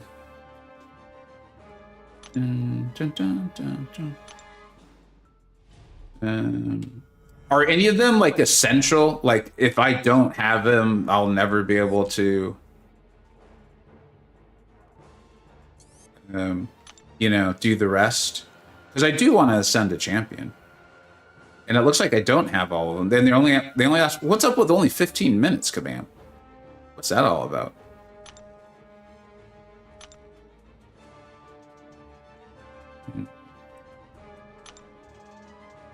This is starting to feel more and more like Bacon's the one shaming me today. That's what it's feeling like. Oh, hey, if you guys haven't entered that $500 subscriber giveaway, please do that. Please do that. In making that video, which had been planned for quite a while, actually, but I was able to add some hilarity to it, in my opinion. And one of the things I was supposed to do, and at the last second I changed my mind. I was originally supposed to say that I needed to get to 20,000 subscribers, which, based on how many non-subscribers view videos, was not that silly of an option at all. Oh, wait. The game's not there anymore. Sorry, guys. Something's going on with my Elgato. Let's see if I can get that back for you all. I was wondering why the game sounded so strange. So I changed that, though, because I really wanted to focus on the other people and ask you all to subscribe to them. One thing I did not think of, though, was if I asked for more subscribers for myself, that would have meant people needed to share the video out, which would have then created more subscribers for the group I was really trying to get subscribers from. I mean, not like I don't want them, I obviously I do. And so as a result, what's happening is while the video is well viewed, it is only being viewed by people who already subscribed to me. So if you could help me out and share it out with people and things like that, I would be forever in your debt. Can I just end the suspense and give you the money now? Laser, if I could, I would. But you saw that Baron guy. He is serious, and like we said, he does not mess around. He will come and slap me upside the head. Vega, do you think the difference of Glory Soul will be important for being Valiant? Well, if I'm understanding your question correctly, and let me know if I'm not, is like, will being Valiant provide a nice Glory Store update? And yeah, I think it is. Like, it felt like they were very much trying to say, hey, this is going to be worth your while. You know, you're going to want to do this. Like I said, though, and I've now met John in person.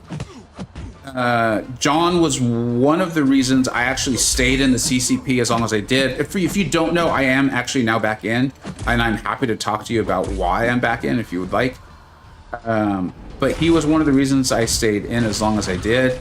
I really think that man is highly invested in making a fun game that's so fun people want to spend on it, so that they can get places maybe quicker or rank up more of their champions that they've worked hard to get. I don't think he's interested in like tricking people into spending. It just, all of my interactions, all of my DMs, in-person talking, just that's my absolute sense with him. So I think with that as my framing, when he was talking on stream today, I really felt like that's what he was trying to get across to people, was like, look, if this is you and you're pushing things and you're getting through fast and you're an in-game player, you're going to get all this really cool stuff. It's going to be good. You're going to feel rewarded for it. But, and that's why the guy gave a way to get Valiant in the spring of 2024. I know it's like already November, so in some ways we're like, that's not that far away. In the big scheme of things, man, that's a ways away. Spring, that's not soon. I do. I think the Glory Store will have some nice rewards for people who have gotten Valiant. Something for us to feel like, all right, cool. We're able to rank up our roster where it's at. And for people who aren't Valiant yet to be like, okay, cool, I want that. I'll look up and check the chat here in a second.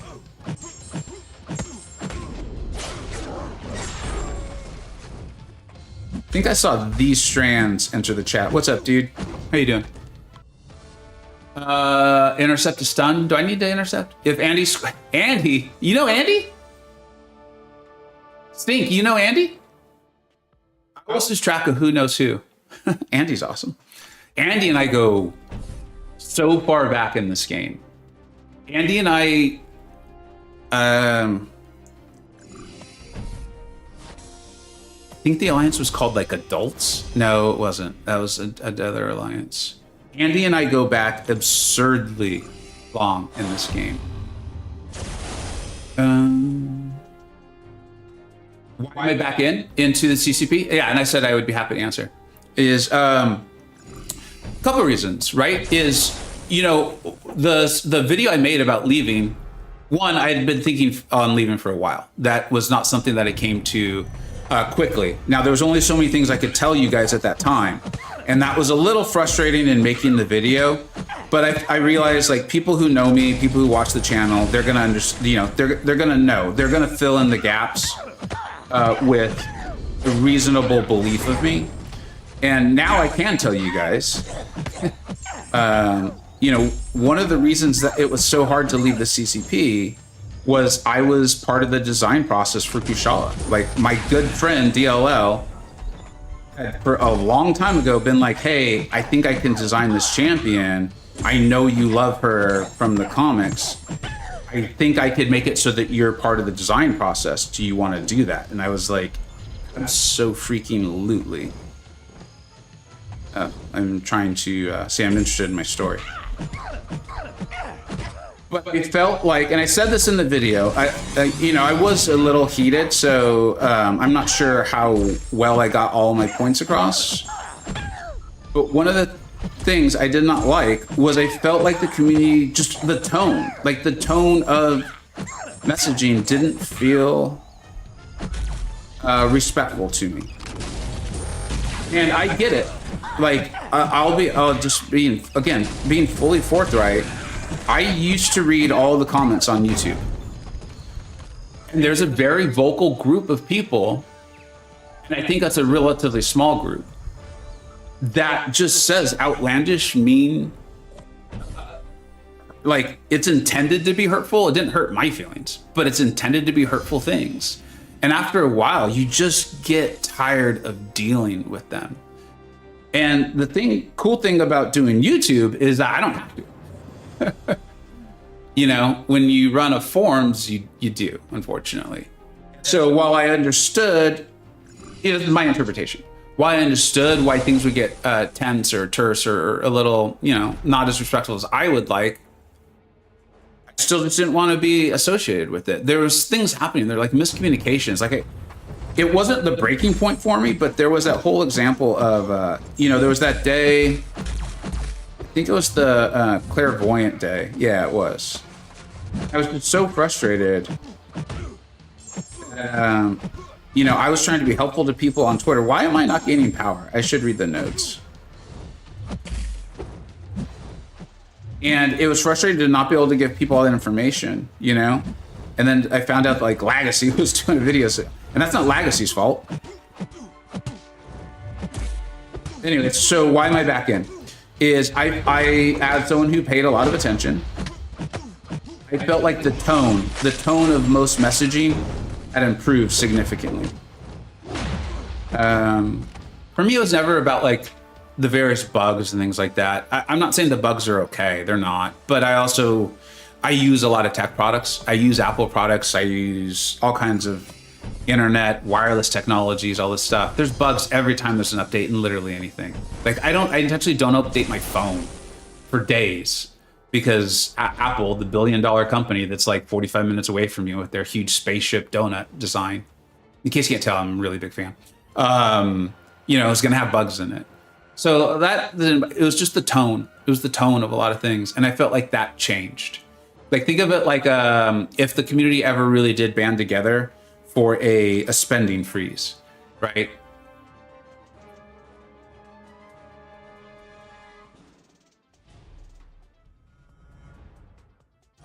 Okay, so I only gain power when they throw one.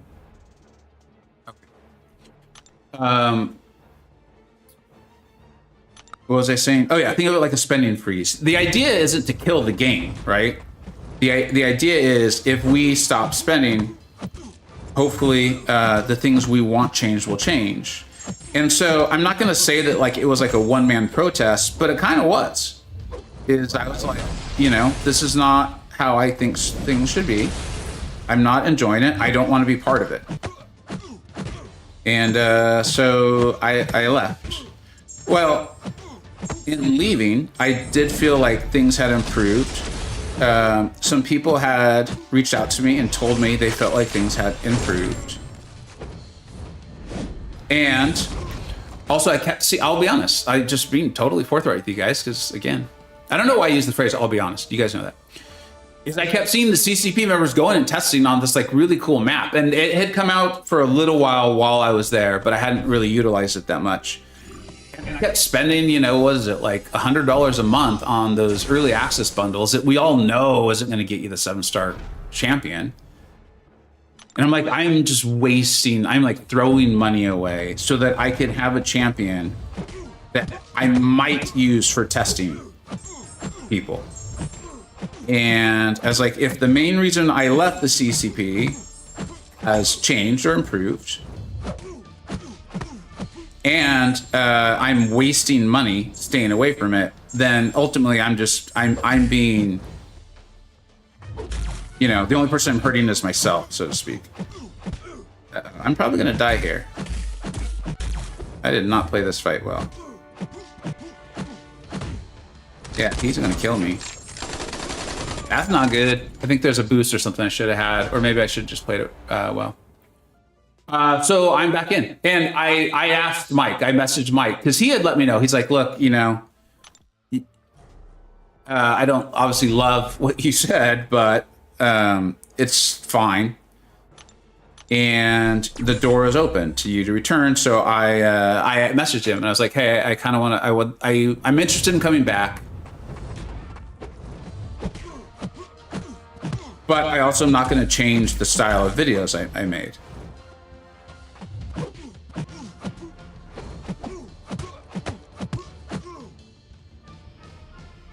Are you, or is that going to work? I am going to die again. While I don't mind spending items, I don't particularly want to just waste them. So I may look to you all to tell me how to do it. And so I made sure he had seen like the one with the Kabam Cabro, and a couple others. where I'm critical or I'm being me. Like I like to be playful in a lot of my criticism. And he's like, yeah, he's like, one, I've already seen them. And two, my interest isn't in silencing people. He's like, you didn't lie, and you're not like clearly trying to personally disparage people. You're not doing those sorts of things. So yeah, come on in, come back. It was like that simple. So it's been, so the part about the champion with DLL though was that made it really hard. Like I really didn't want to leave because I knew I wasn't going to be able to be part of the process anymore. And fortunately, I was able to be part of the process for quite a long time, and know a lot of the things. It was really cool. Really enjoyed it. But I did miss out on a couple months of I guess them doing like gameplay tests and things like that. So. CCP is way better with you. Also, I don't think the CCP is a bad thing. It's good for the game. Yeah, K-Dog, like...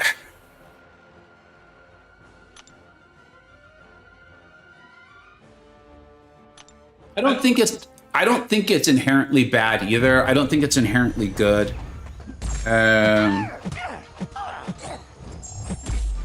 Yeah, I don't think it's inherently good or bad. I think it's just always important to keep in mind as a viewer, like just as a viewer of YouTube, of MCoC YouTube, it's just keep in mind like that the channels are all different. Like if the CCP went away, I think all our channels would still be the same. Like they'd still have the same ultimate voice and lens which we view champions. And so just kind of keeping that in mind, I think would be helpful to most people.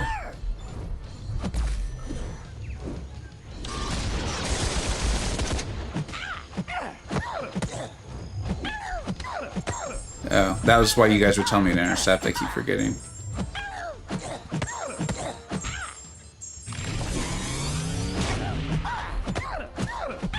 This really feels like if I knew the fights better, I could speed this up, but I don't want to do that.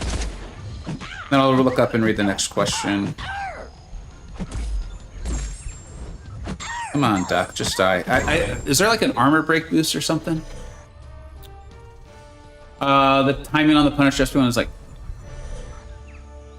Oh, Cord. Thank you. Yeah, wow. You might be able to fully dex it, but I don't know about me. I'm pretty 50-50 on that.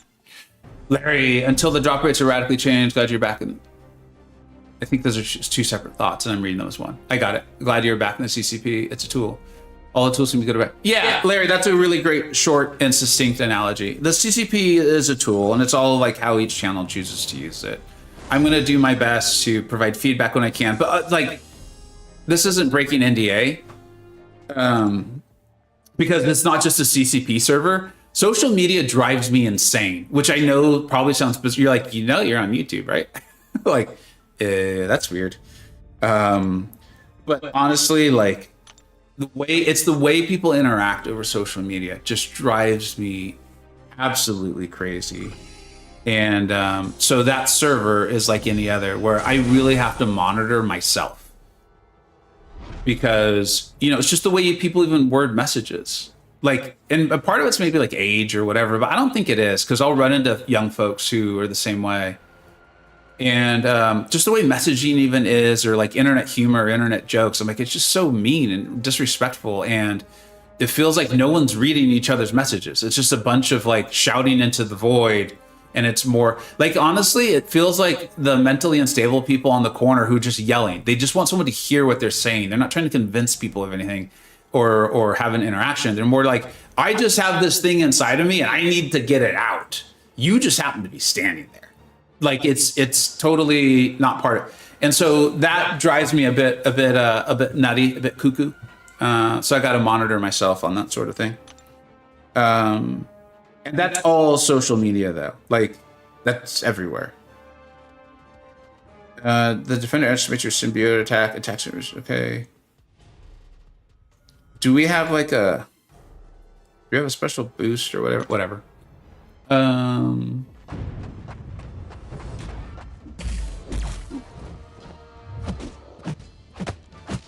Is this the easy path? Should I have done the easy path first? Whatever. I just want to get this and get my Ascension Dust. I know the community loves this summon symbiote. I'm pretty whatever on it. The reason being, though, is I think I play a lot of the modes that require you to read the nodes and have a lot of dynamic gameplay and ideas that are constantly changing, right? My favorite modes are War and Battlegrounds. So to then have to like read nodes, think about interactions and all that stuff for these things that I'm truly just doing to get the rewards, it ain't my cup of tea. But I get it too. If you're not doing Battlegrounds and rewards at some of the more competitive levels, I think you are probably enjoying this sort of interaction, which would explain why I don't like the summon symbiote, but other people do. We need to be the change we see in social media. I'm trying my best, Larry. You know, I obviously make mistakes, and I'm aware of them. But like, you know, I think you guys know that I believe in inclusion. I believe in not everyone needs to agree. I believe in like healthy conversation. I believe in potentially learning from people who disagree with you. I don't mean like that I'll now be converted to their way of thinking. I mean, like, they may make a point or have a life experience that I don't know about, and it won't like necessarily totally change the way I view the world, but it might be helpful to me in some way, shape, or form, or maybe I'll understand them a little bit better, or kind of humanize them, find commonality. But sometimes social media can just drive you nuts, and you want to destroy things, or at least that's just me. But like, we've been doing that in my Discord server. You know, like when I really was like, no, I'm doubling down on this. Like, I really want to keep doing YouTube. I want to play the game. I'm going to do, and so if I'm going to do that, I want to do my level best. So I'm like, okay, I'm going to bring all of that attitude, all of me, the things I believe in, into it. I'm trying to be more inclusive, you know, put out a hand to people who maybe potentially don't feel like they're part of the group or the community, and try to include them in things. But the addition to that is I also am already raising 2 kids. I have 2 children, and I'm really proud of them. And that takes up all the patience that I have for raising kids. And so while I'm going to be open to and try to include people and all of that good stuff, I'm not going to raise other people's kids. And I don't necessarily mean like age-wise. I just mean like in interaction, how they carry themselves about the world, and Discord servers and Twitter, YouTube, whatever, the whole thing. And so yeah, that's kind of how it is, and I'm gonna continue that. And yeah, K-Dog, dude. Oh my gosh, one of my favorite comments though on a YouTube video, for people who can't see the chat, K-Dog saying like comments on YouTube where it's clear the person didn't watch the video. That happens all the time. Like, you know, you go to check the YouTube comments. I rarely do I go like to the video itself. I'll go to like notifications or whatever. And so like sometimes I'll get a comment on a video that's like 5 months old, and the person will be like, "So do I rank them or X?" And you're like, "I'm not answering that. Like, I don't even know why you wrote that. Like, it like, I don't get it. I don't get it." But one of my favorite comments is when someone clearly hasn't made it all the way through the video, and they'll ask a question that you then answer in the video, and then they go back and edit it. And they're like, "Hey, sorry, saw you answered this in the video. Great video," or "I have a follow-up question," or something. I love that. To me, that's like, oh, that's a mature human being that realizes that like they're not dealing with a chat bot, they're dealing with another human. Like, that's awesome. Like, love it. Could you please direct us to the video as to why you left the CC program? Yeah. Let me bring that up. Let me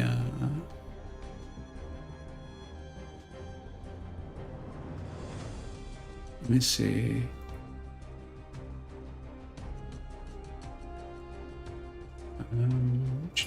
This will take just another minute, guys.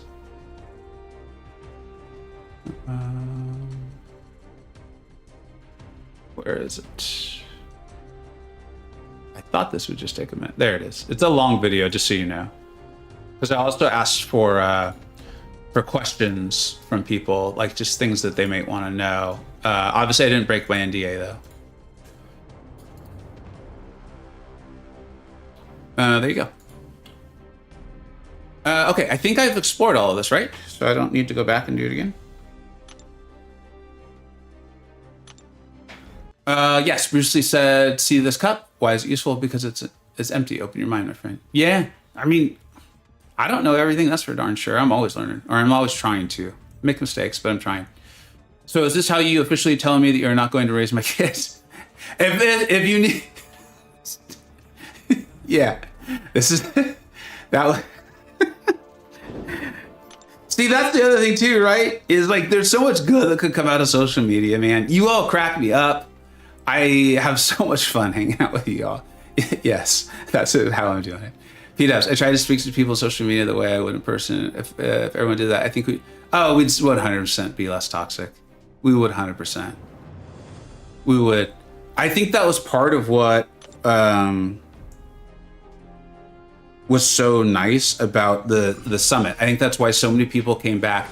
Like the Summoner Summit, it felt like summer camp. You know, if you remember when you're a kid, and I'm sorry if you had a bad experience in summer camp, because some people would be like, that wasn't my experience, and I am sorry. But if you went to summer camp and you didn't like know a lot of people, or maybe you went with like a good friend, and then you left summer camp, you know, maybe you went for a few days or a week or whatever, there was something about it that like everyone was just like more open, more free. They weren't worried about, you know, being the person they were at home. You know, they were just nice and having fun. And I think that kind of happened with the summit because we were all together. You know, any sort of biting or difference finding, or, you know, someone does this video and you don't like it, or I don't like it, or they make this tweet, and, you know, just by virtue of like disagreeing, even if it was respectfully done, can start to, after a while, feel upsetting, right? Even if it's okay disagreeing, it could just be like, we're always at the opposite ends of these spectrums. And so like a tension can build up that really wouldn't be there if you were in person, because you could see the person's mannerisms and how they mean things. So I think that is a little bit, not all of it, but that was a little bit of what happened at the Battlerealm Brawls. It was almost like a summer camp, where I think everyone kind of had these, we treated each other with more of an open mind, less as like someone who's giving different feedback than me or has different ideas than me on a game, and more like, oh, here's this really cool person. Sagatar, group of foster home summer camp area in my life, went on to work at a camp for 8 years as an adult. I love summer camps. Oh, that's amazing, man. That's really cool. I appreciate you sharing that. They can be so amazing for kids, right? Because I feel like a lot of us think like, oh, well, you know, that's cool for like the nerd or whatever, and they get to go. I think it's true even for your athletes, right? Or your cool kids or whatever's cool now. I don't know. It's like they don't need to be that person anymore. I mean, obviously they never needed to be, but I think that happens with kids. It can happen with adults too. Carlos. Oh, yeah. Well, I still linked it for you, bud. Yeah, you can check it out. It's a good video, I think. The stream is great. We're going to grind Realm of Legends. All right, thanks for being here, Mizzy. Vega, I'm really concerned I might get banned because I rage quit so often. It may be seen as point farming. Are you serious or are you kidding around? I actually can't tell. And you're obviously talking about Battlegrounds. I mean, I think if they see you do a match and it goes poorly, and then you quit, I would imagine you'll be okay. You know, Mike, you are relatively well known, I think, in the YouTube commenter world. So if you get banned, you know, reach out. And I would imagine you'll be fine. But just make sure it's that, you know. made sure it's actually you getting upset because something went poorly, and not like the draft seems unfair. You know, if you're quitting out in the draft stage or at the ban stage, it might be a little bit more difficult to prove you're not just point farming.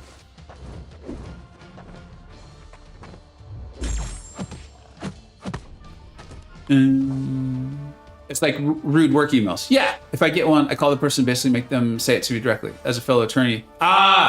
Okay. I've often found there's a lot of commonality. Like, it's not always attorney or whatever, but there's things like that. Yes, you can probably relate to how nice people can get suddenly. Yep, absolutely. Right? Like, so many times, like, people will be like, oh, just send them a text. They'll be like, we will spend 45 minutes texting back and forth and clearly still not fully understand each other. Or we could have probably a 30-second phone conversation. But people will be like, no, I just send the text. It's easier. And it's like, no, it's not. It's actually not.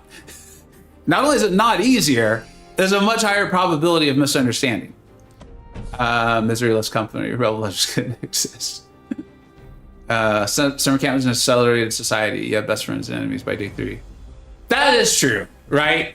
There's a little bit of the negative too. That's true. It's not all flowers, sunshine, puppy dogs, and ice cream. Vega, a bit of both of them, honest. Well, do your best, Mike. Appreciate the honesty. Don't you need to complete the matches to get the points anyway? I honestly, as someone who doesn't point farm, never has, I actually don't know. I know that I've had people quit out when they play me. Typically, though, that's been when I'm in the gladiator circuit, and there's often a large discrepancy between our accounts. So I've just always assumed that they were saving themselves a little bit of time. Attorneys are classic at being jerks, Samuel, but pretty reasonable on the phone. Oh, absolutely. Texting the worst. You can't send sarcasm. Yeah, there's only so far emojis can take you, right, dude? Like, I realized, like, this one, if you're new to my channel, you might think, like, it's a negative. That's actually, like, a positive. That's my dog in real life. So, it's meant to be a positive. Okay, so far, I didn't love having to use a revive on this, so I would love to try to not have to use a revive. So maybe I will read the notes a little bit. All right, let's see what this is all about. This defensive transference. Okay. Okay, this, I mean, does summon Symbiote, like, armor break on, like, heavy or something?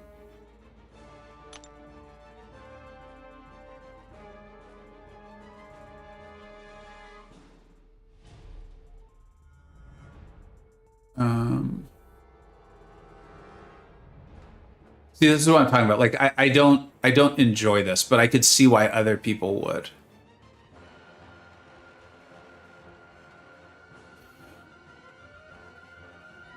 Okay, the SB2 armor breaks. All right, cool.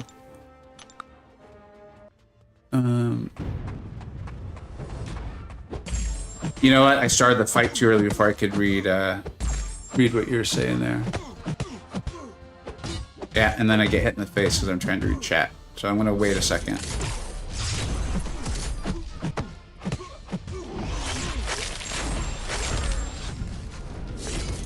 I will say that's another. I mean, it's not surprising to me that all of you hanging out on the stream right now are also incredibly reasonable the way you are, and saying you kind of the CCP isn't like objectively good or objectively bad. It's more of a tool, and then how it gets utilized. Because again, it's not surprising. Kind of cultivate an audience at a point in time too. I think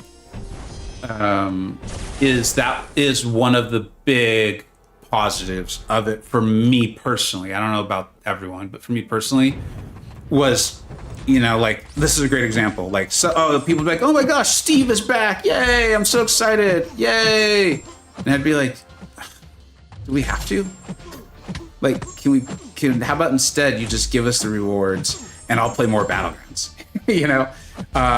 So it's a really great reminder Obviously, I'm aware not everyone enjoys what I enjoy, but it is a really great reminder of how many of the players enjoy a variety of different things in the game. I only read the nodes and use the boost on the 2 harder paths in each map. Okay, but how do you know which ones are the harder ones? By reading the node to begin with, I assume. By the way, I cannot stand the BG emoji. Losing a BG match is bad enough. I really do not need someone to give me a look. Yeah, that's...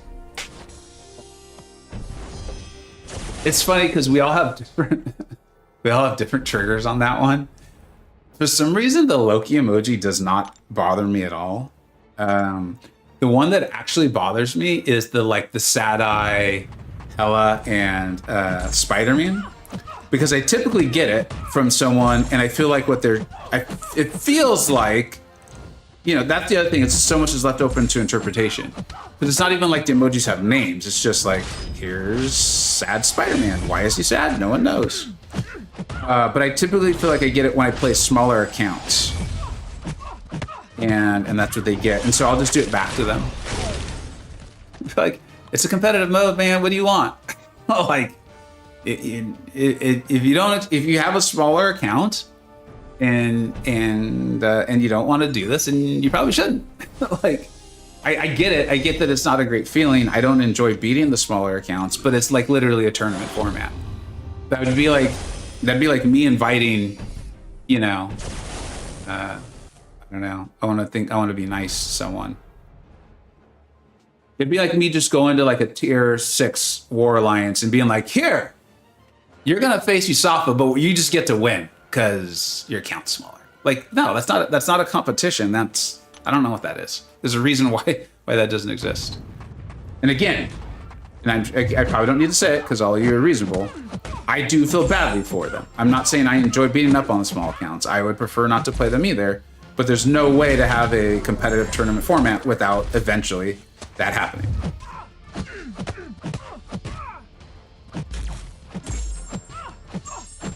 I said something like that once in my Discord server, and someone's like, "Oh, so you love beating up all the little accounts?" And I was like, "You just go, just get out of here." I kicked them. If you are on my Discord server and you don't know me well enough by now, you ain't gonna learn. How's your experience been when meeting some of your viewers? It's been really positive. Really, really positive. I've done 2 in-person meetups myself, had a lot of fun at them, and then the Summoner Summit, I had a blast. I was in line, and I was like, you know what? So many of us already know each other, and there's people who I don't recognize, and they don't appear to be with someone, or they're with like 1 or 2 other people, like. And I just went out and started shaking hands and talking to people. It was awesome. It was so much fun. Oh, wow, you're an attorney. I am not an attorney, but I did go to law school. I am not a practicing attorney. Never was, actually. Recently got the bar results and failed. Oh, okay. Dude, it's tough. It's tough. Like, I do. I know people who did not pass first or second time are fabulous, very, very wealthy attorneys. So, yeah. Yes, it looks like you already know what to do, so that's awesome. BG as a tournament, like a tennis one. In theory, anyone can win the US Open. Realistically, only the best. Yep, exactly. Okay, so I need some sort of anti-evade here. Hopefully they've made it really clear. There's like a little running person on the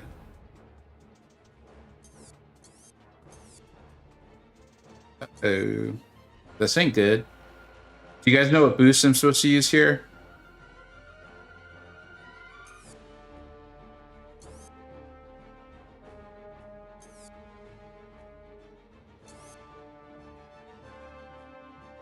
Because this is not good.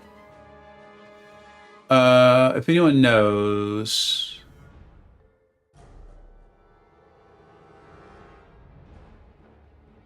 yeah, the only reason why I'm not doing that, Fluxus, is I have some boosts where I only have like 1, and so I'm a little worried about, if I absolutely need it for some reason.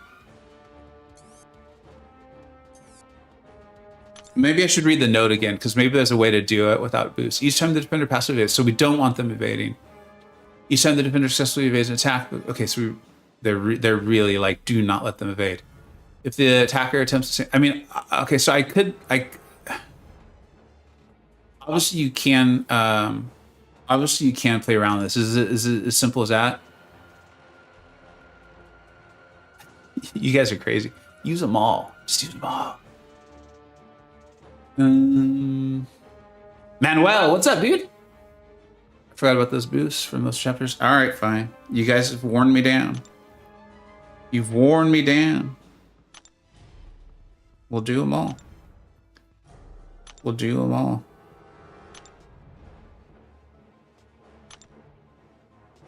And no, we will not read what they do. I've done enough reading already. Oh, this might be like a true accuracy one. I just said I wasn't going to read them.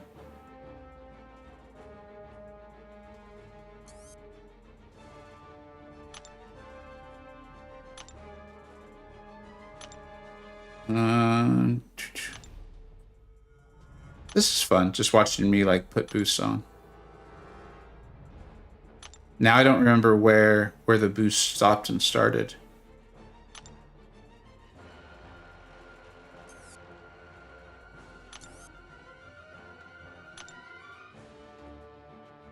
We're almost there. This game of can you put on every single boost is almost over. Why do they do that? Don't do that anymore. Bad, Kabam, bad. And I think I have some other boosts expiring. Okay, let's throw that on there. Let's throw that bad boy on. All right, let's go. I still don't think anything is handling the evade mechanic though, so that's fun. Oh, this elongated parry stun is crazy.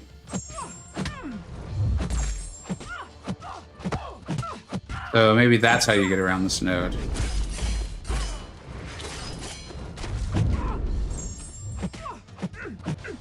Yep, this would appear to be the ticket.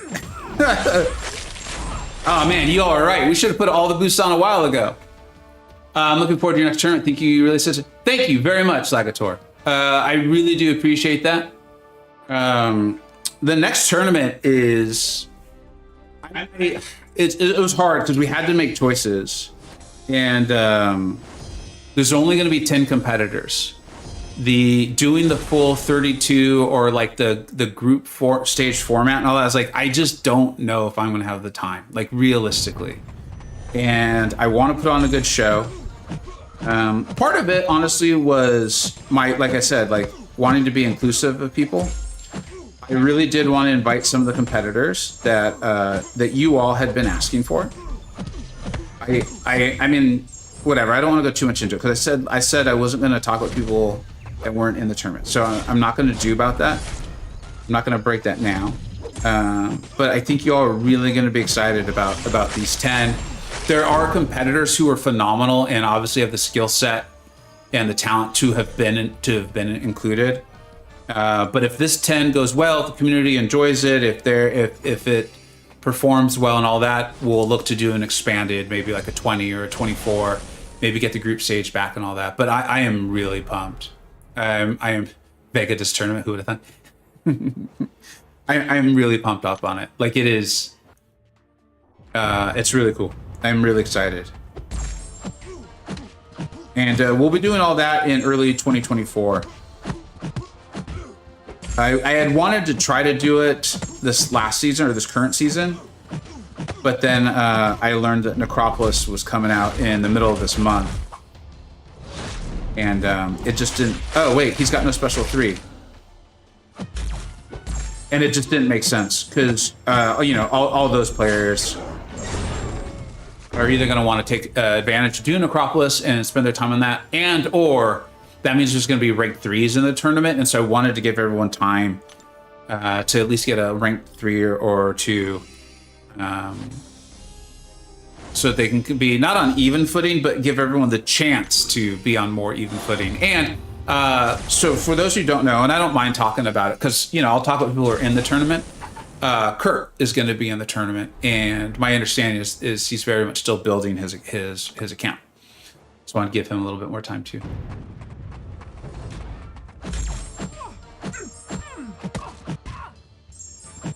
Any more thoughts on like Necropolis or anything like that? Oof, we're not doing a lot of damage. What's going on here? Come on, little symbiote.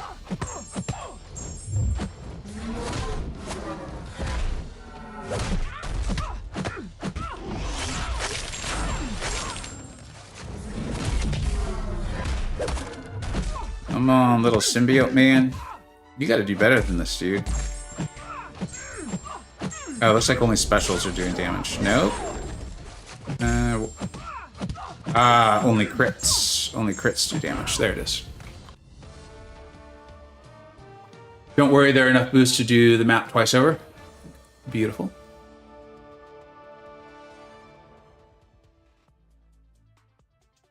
I literally use all of them the final week. For week 5, you want the power drain on holding block. Okay.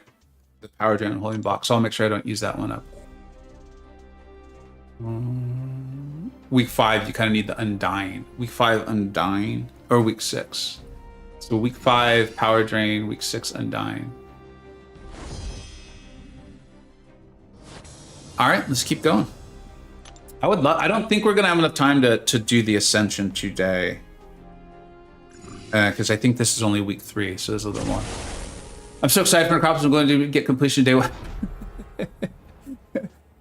You know what, MU8s? For those who don't know, this is the Eris and MU8s. Oh wait, that video hasn't come out yet. Oh well, hopefully you know Eris just from my chats and whatnot, and from being in MCoC Illuminati. But I could see it. You're skilled enough where I could see that. I mean, I'm going to try to get in there. I don't know if I'll be able to do it day 1, but I'm definitely going to get in there. Now that I know as much about cyber as I do, I will almost definitely going all in on cyber. What's weird is I was going to do a cyber weekend prediction video, and I think I still will actually. But we've got so much more information now on it, don't we?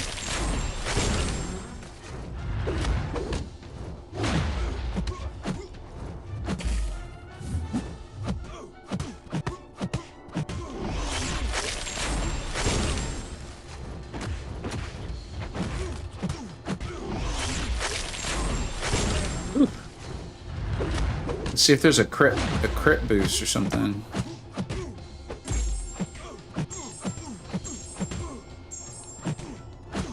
Can you only crit when you intercept?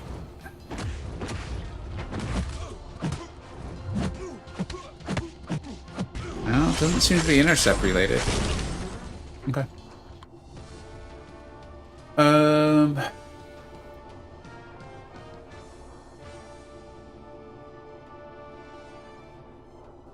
Being future is there, Eris, then being mentioned that the vid hasn't come out yet. Has been checked. Oh.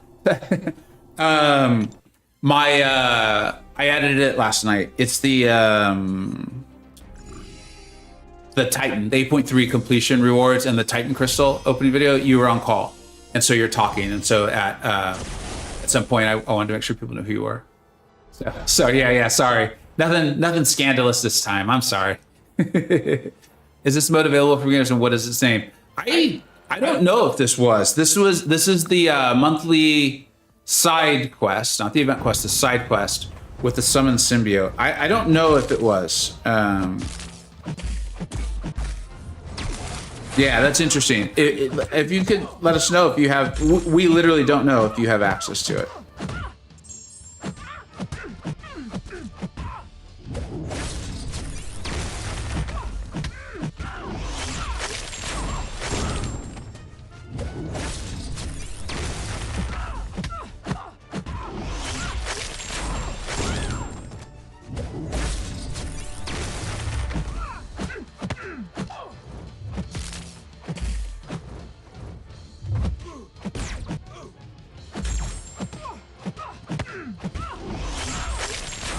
I'm seeing some signs that I need to restart my game potentially. So we're gonna go be right back screen, and I'm not going anywhere. I'm just gonna restart the game.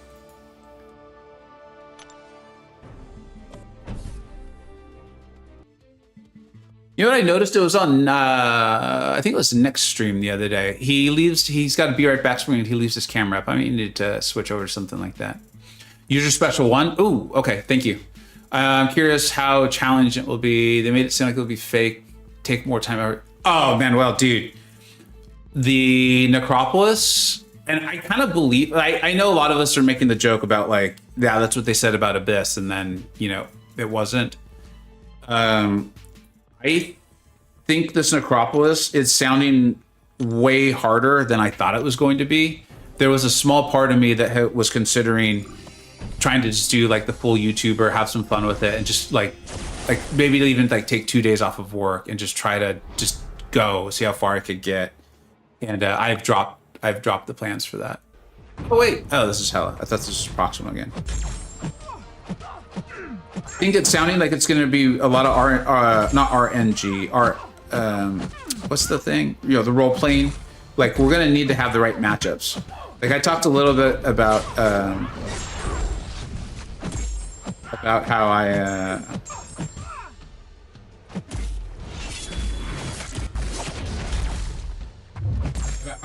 used Aegon. I abused Aegon in Abyss. I was not that I'm like amazing now, but I'm a much better player than I was at that time. And so there were just fights like I just didn't know how to do. So I just used Aegon and just brutalized him through the content. And it sounds like, one, not only is that not going to be possible in this next one, in this Necropolis, but if it is possible, it'd be a really, really poor way to use your units. We'll see, though. I think only time will tell. Aegon's so powerful. And I didn't see anything about, you know, no combos carrying over or anything like that. So it'll be interesting to see how if they do that, how they do that. I'm hoping the problem is so hard it hurts. I think it's going to be, man. I think you were here when Diallo was on, but he was saying like even his roster is not ready for it. So, I mean, and his roster at the end of the game is, I mean, it holds up. He's not a massive whale, but it holds up. So, I don't know. I'm hopeful of this because it just means it's around longer. It's relevant longer. You know? I think they're doing some smart stuff with the rewards as far as like that mastery point and all that. So that's really cool too. For those of you who haven't caught it yet, there's going to be a mastery point when you I think it was when you, was it initial completion run? You're going to get an extra mastery point, which is awesome. That you can just use. Like, you'll just have more mastery points available to you. And I always feel like I could use one more. So I think that's awesome. RPG, thank you, OG Highland, you're right. What's up, Masakre? Hello. I'm pretty confident in my item stash to be able to get completion without too many units. Again, I think that's like, I mean, I love that idea, and I'd love to say that I feel the same. I'm just not sure. You're a pretty phenomenal player, though. Kabam has hired 2 players since Abyss with better knowledge. So yeah, K-Dog, and I appreciate you saying that because like sometimes I'll be like, oh, you know, I have these friends and I feel like the game is better for them. People are like, no, it's not, still got bugs. I'm like, that's not what they do. But I realize the person commenting on that doesn't know that, you know, so it's not really their fault. Oh, okay, we're done. It's stuff like that. I think it's stuff like that that they now have. I don't know if J-Nick's still playing super in-game stuff, but they now have at least 2 people. Tier 1 war, completing content, if not like right away, very, very quickly, especially like Nah. And I think that's, you know, I feel like I can feel that in other parts of the game. So in my game experience. So I appreciate you saying that, bud. Appreciate you saying that. Slagator, your baby account has access to this mode. Okay. All right. What's the easy path again? How do we know? Oh, it's the 3-star. What time is it? Yeah, we'll keep going. Oh, dude, Eris, it didn't sound cocky at all, dude. I think you're also like excited. I'm excited. I'm very excited. I would love to get it all done. You know? It looks fun. And I actually really want to do it. Like, not only because I as a player, but like also the YouTube side. One of the things that it kind of always bugged me a little bit was people would ask about like abyss fights, or they'd ask about like Act 6. And I'd be like, I honestly don't know. I kind of unit manned my way through, or I just brutalized Aegon. And so I'd always be like, I'm going to obviously tell the truth and be like, I truly don't know. Or they'd be like, oh, this new champion that came out, would they potentially be good for this fight? And I'd be like, I don't know. And so I'm looking forward to that, like really trying to learn the fights, understand the fights, have like new counters, help people like truly be able to discuss it and know, will someone be good for it? So I'm looking forward to that a lot. So yeah. I don't know if I'll be able to stream all of it because of the amount of time it will take. I'm curious how much streaming I'll actually be able to do of it. Because it doesn't sound like something that'll fit into my life. Like right now, if something came up I had to take care of, I would go and do it. And the worst thing that would happen is that I'd be in the summon symbiote. Fine. And if I have to exit it for war or whatever, like again, I don't need summon symbiote. But if I'm in Necropolis and I set up a stream and then something comes up that I need to take care of, right? I don't really want to just exit out of Necropolis.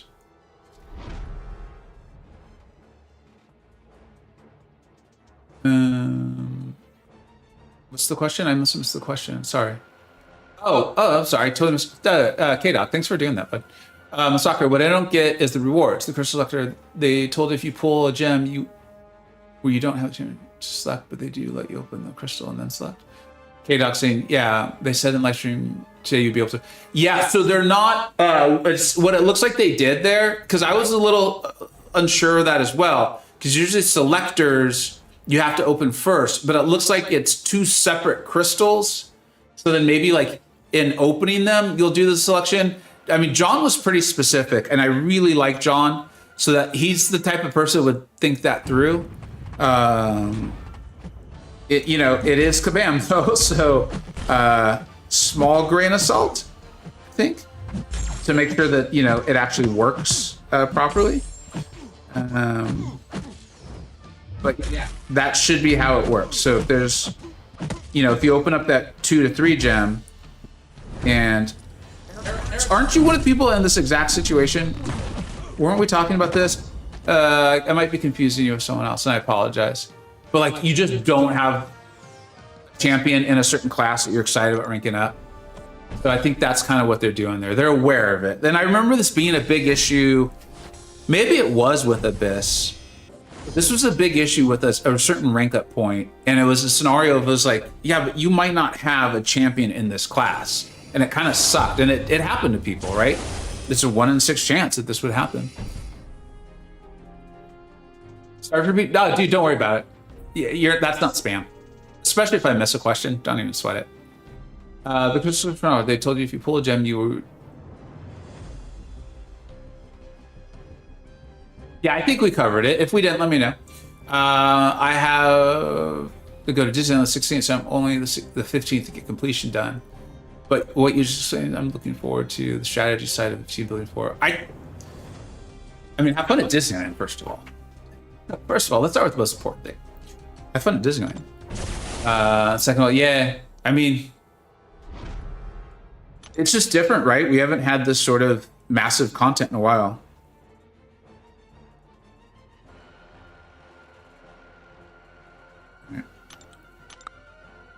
James, John seems like a straight shooter.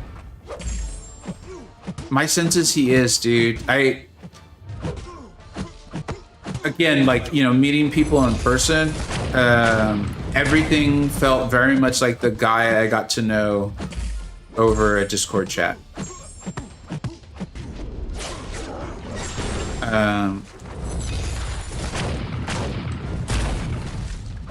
Also, I feel like there's a little bit of the proof's in the pudding, as they say.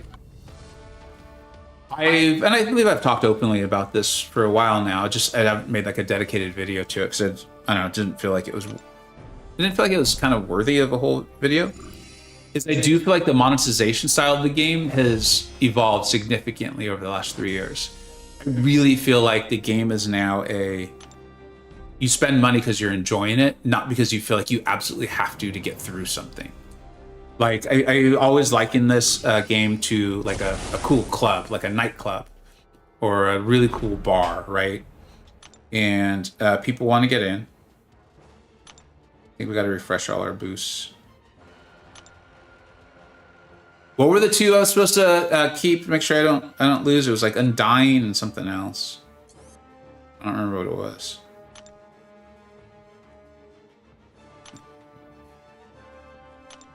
Here, this will just take 45 minutes. Okay. I would love to get this done. If we can go quickly enough and then we could ascend someone today, that'd be fun.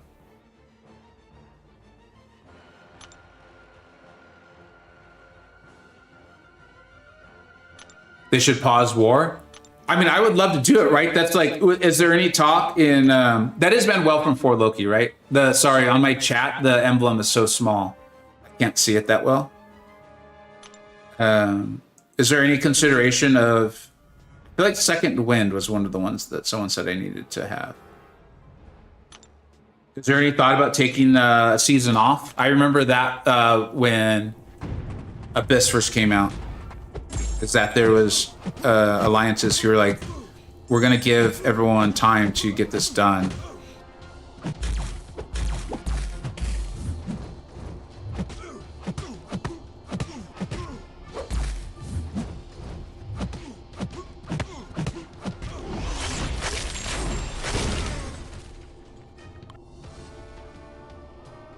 Necropolis, that with Mickey and Donald. Oh, on the John thing. I feel like when I said, like, I feel like the monetization style is so much better the last 3 years. It feels, again, more like I said, like this club you want to get into. Like, anyone can eventually get into the club, right? Like, anyone can get into the club, and it's really fun, so people want to. But if you don't want to stand in line for 45 minutes, you got to pay, right? And then if you don't want to stand in line at the bar to actually order a drink, and you want like your own table, you're gonna have to pay for that. And then if you want an actual bottle service with like a dedicated server, you're gonna have to pay for that. And then if you actually want to be like on the top level, the balcony overlooking you, like your private space to go to, you gotta pay for that. And but everyone gets access to the bar eventually. That's kind of how I feel like the game is now. It's like, how do you want to enjoy yourself in there, in this place? And I'm comfortable with that. That feels moral to me. Where I think, the way the game was for quite a long time, I don't know. I had a lot of mixed feelings on it, to be honest. Had a lot of mixed feelings on it. I don't have my concrete examples ahead of me, which is the only reason why I'm not giving them. Like, I don't feel like I could fully articulate my argument with concrete examples, and as a result, I don't think that's fair to give that argument, that line of reasoning, without those examples. You're close to R2 and Shuri. She's phenomenal. Mine is still not awakened, and I have no regrets about taking her to rank 2. She was one of my first rank 2s ever, and it was at a time where like I knew it was going to be a prestige hit. But Yusafa owns the club. He absolutely does. He's keeping the club open. I mean, so that's another thing, right? I want to hear what you guys think about this. I think those models also, these two like kind of contrasting models I'm talking about, I think they also rely on a different, a source. It's ultimately still money, right? But the current model is like kind of not crowdsourcing it. That's not the right word, but they are relying on more non-massive behemoth whales. Sure, you can still back massive behemoth whale. You have a great time. But they're not reliant on it. And now it's more like, hey, someone who wants to spend $15-$30 a month, you can get some cool stuff. And I actually really like that. One, because to me, that makes the game, the company, less reliant on if Yusafa decides to retire. We don't need to worry about our game, right? And I know that sounds dramatic, but when you think about it, maybe isn't. And also, I think that has another really cool benefit that we don't often talk about is if you want to spend, how much is a sigil? Like $10? You're getting something for it. You don't feel like, oh, I got to buy a whole Odin deal on Cyber Weekend now. Because if I don't, got to save for the big holidays, that's obviously when the best deals are out. And the best offer there is what comes along with Odin. So great, now I've got to spend $100 US to get something, to get one little thing. I don't think that's very cool. And I like that people can spend smaller amounts and get something meaningful for it. It's obviously not the same as full whale on Cyber Weekend. I'm not saying it is.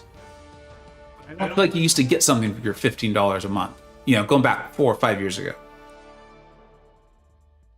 I really am. If you disagree with me, please. This is a channel that's very safe to disagree with. Just don't call me an idiot or a moron at the beginning of it. You can tell me I smell. It smells fine. Who are you going to ascend? I am either thinking of Zorby Man or Kate. It's not just because we're friends. Dot, you probably heard this spiel many times. I love Deathless Champions. I think they're incredibly well done. But I also will admit and say that I think part of that is because I think he and I, at least on some levels, view the game similarly when it comes to champions. And his champions happen to also be made in a way that I just absolutely love. Like, they have a goal, and to me, it feels like so much of their kit is designed to help you achieve that goal. You're gonna have to play well to get it, but if you play well, you're gonna get this thing, whatever they were supposed to do. And for me, you'll often hear me talk about versatility or resiliency. What that often then means is he's built in avenues where if you're playing well, you're going to have resiliency and versatility. I just love those champions. I just really love it. Kushala, is her kid out yet? Have you guys? If you guys, and please be honest, don't get me into trouble. I don't think it is. I think Mike said it in the deep dive that they showed today, though.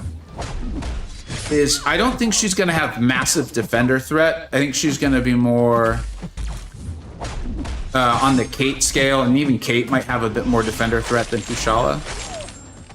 But even there, where his champions are, there's still a little thing you got to be aware of. You still got to know to defeat them. So I also really love that. So yeah, so Kate or Absorbing Man are my two main options. Feels a little weird not ascending my boy Teddy, but yeah. Have a great one, OG Highline. Thanks for hanging out today, bud. K-Dog, in this club scenario, I am collecting backwash left in the bottom of the empty bottles. Hey man, it's a choice. We all enjoy the club in different ways. No, her kid is not. Thanks, buddy. K-Dog, that was it was wild. Was it yesterday? It was recently where you told me what you do for a living, and I was like, that makes so much sense, and I would have never guessed. I'll admit, I have often wondered. No, I haven't thought about what it is you do for. I've thought about where you live in the world. Because of time zones, when you'll make comments or attending the stream or what have you. And I thought for sure you were European. I thought for sure.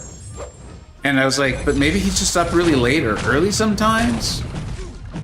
But that's pretty, I don't know, you may enjoy that.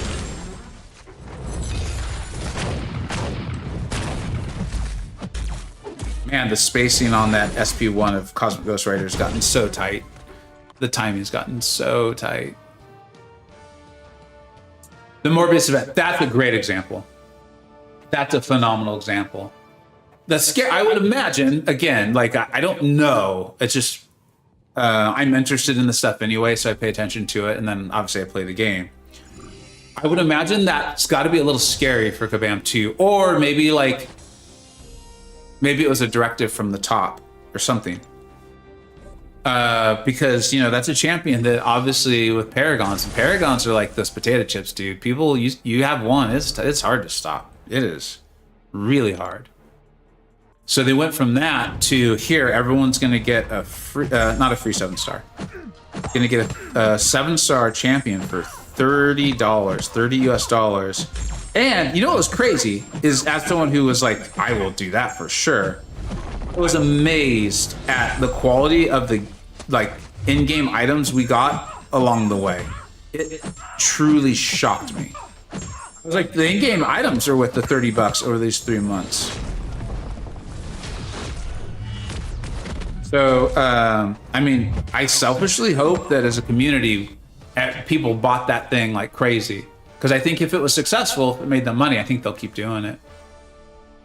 They'll keep doing it. I thought it was phenomenal. He's a great champion. I took him to rank 2. Should probably stop the stream semi-soon so I can make that video. But I enjoy streaming too much. Anything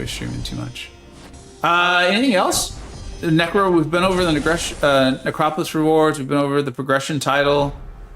We didn't go over the Deathless Champions. Are you guys pumped up for those? I'm curious on that one.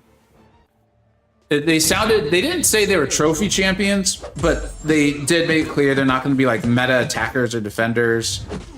But you have to get all of them to get a final champion that actually, they didn't say, what do? I hold block? To get a final champion who does sound like they're going to be pretty intense.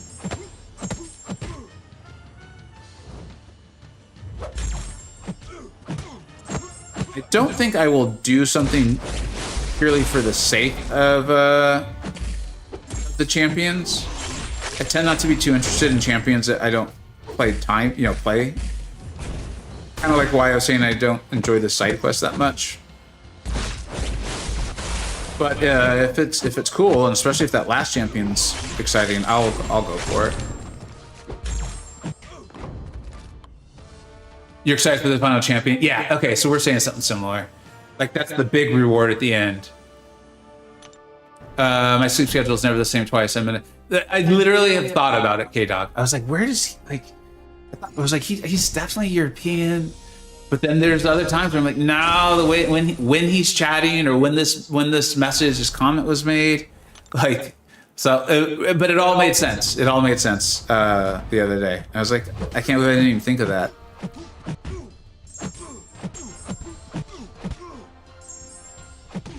Yeah, you barely spend the game, and I don't know. I mean, are you happy? If you don't mind saying, are you contented with it? You're like, oh, that was cool. If they run something like that again, yeah, I'll consider. I'll at least consider.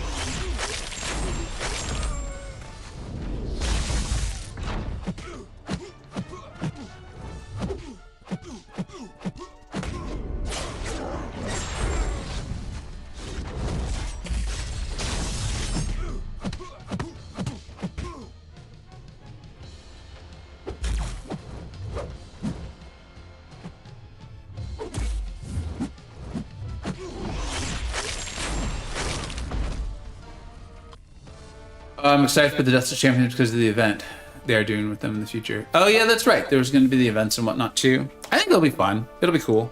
Just depends on I think it's also, like I said, what you enjoy in the game. And using this event quest or the side quest as an example. Like, I'm literally just pressing buttons so I can get the rewards. I have no interest in the summon Symbiote at all. I spend on the game all the time, and I only bought the first month Platinum Pass, so I didn't get Morbius. I'm so upset. Oh. If you don't mind, do you mind explaining why? Was there something in the messaging that just made it seem like it wasn't going to be worth it, or? Because that's an interesting choice. I think that's a unique choice, and I'd love to understand a little bit more about it. If you're okay sharing that.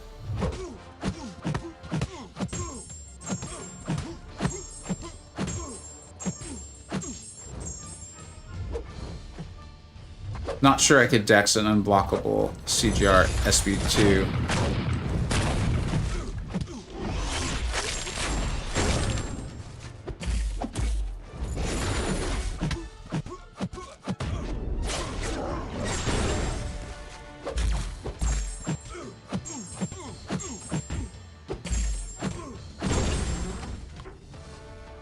About Deathless, I can't get excited about a champ I won't see for a year.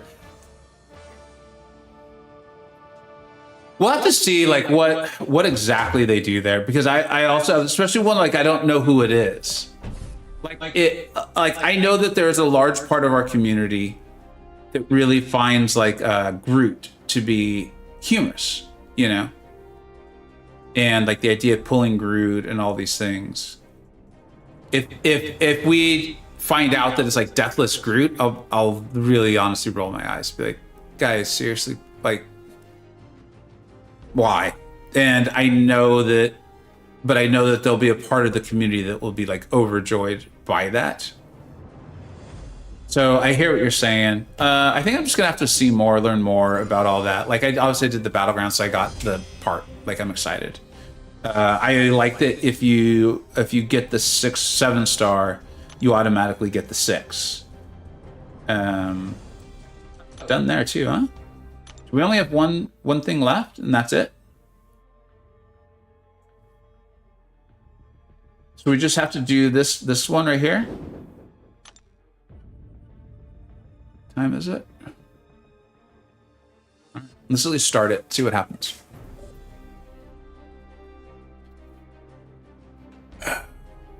Hey, Vega, Kabam needs to give the people what they want: alternate character skins. So just to be clear, are you being sarcastic or serious? Because I actually think skin type stuff I would like that. You know, especially for like these characters that have been in comics for years, or have been like in different variants or what have you. I guess in some ways, now that I say that though, I could see Kabam being like, well, that would preclude us from potentially making them a champion. So maybe they have that motivation to not do it. I hadn't thought of this though. This is an interesting thought experiment.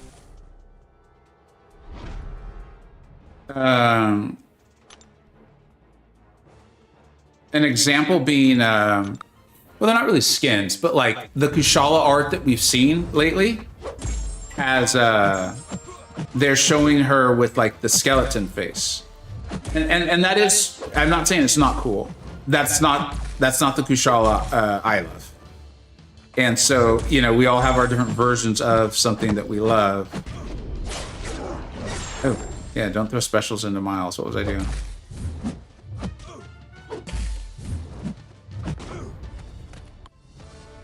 What's up, PP? How you doing, bud?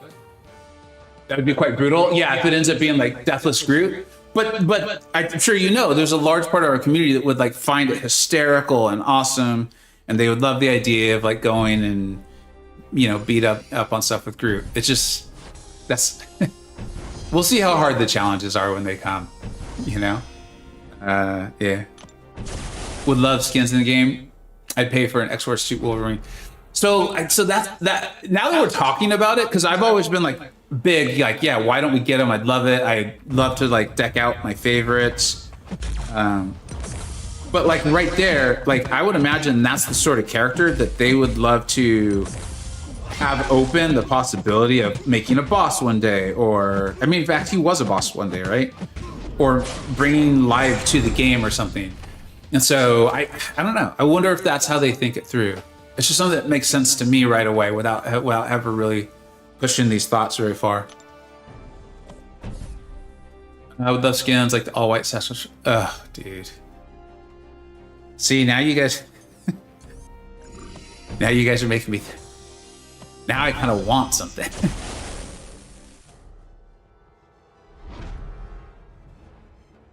I would want to turn. I would want to turn Domino into the Domino from the MCU if I could. Like, now you guys really got me thinking on this.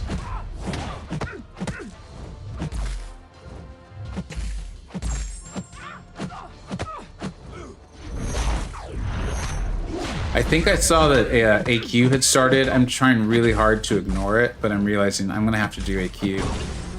I have paths now. Could be similar to profile pics that cost $550 if they release skins for characters people would love. Yeah, I think people would easily pay 1K. I think people, there's ones if I liked, I would absolutely do it. Especially if it like, and I think the whole point would be that it would be during the fight too, right? So I wonder if art would be like, yeah, we are not doing this. We are not going back and doing that. By the way, is Act 8.4 coming early? You know what, dude? I don't think they said. I was waiting for that, and I never saw that. I think I was here for the whole presentation. I left for a few minutes during the part where they were kind of vamping for 5 minutes. But I did not see that. But it must be, because that was one of John's paths to the next progression title. Was just exploring all of Act 8. What's up, AR? How you doing? It's win-win. They already have the character action models. They just need to add the skins to the game. But I just wonder, like, how it's like that would require the art team to create whole new models and all that stuff. Uh-oh. That's not good.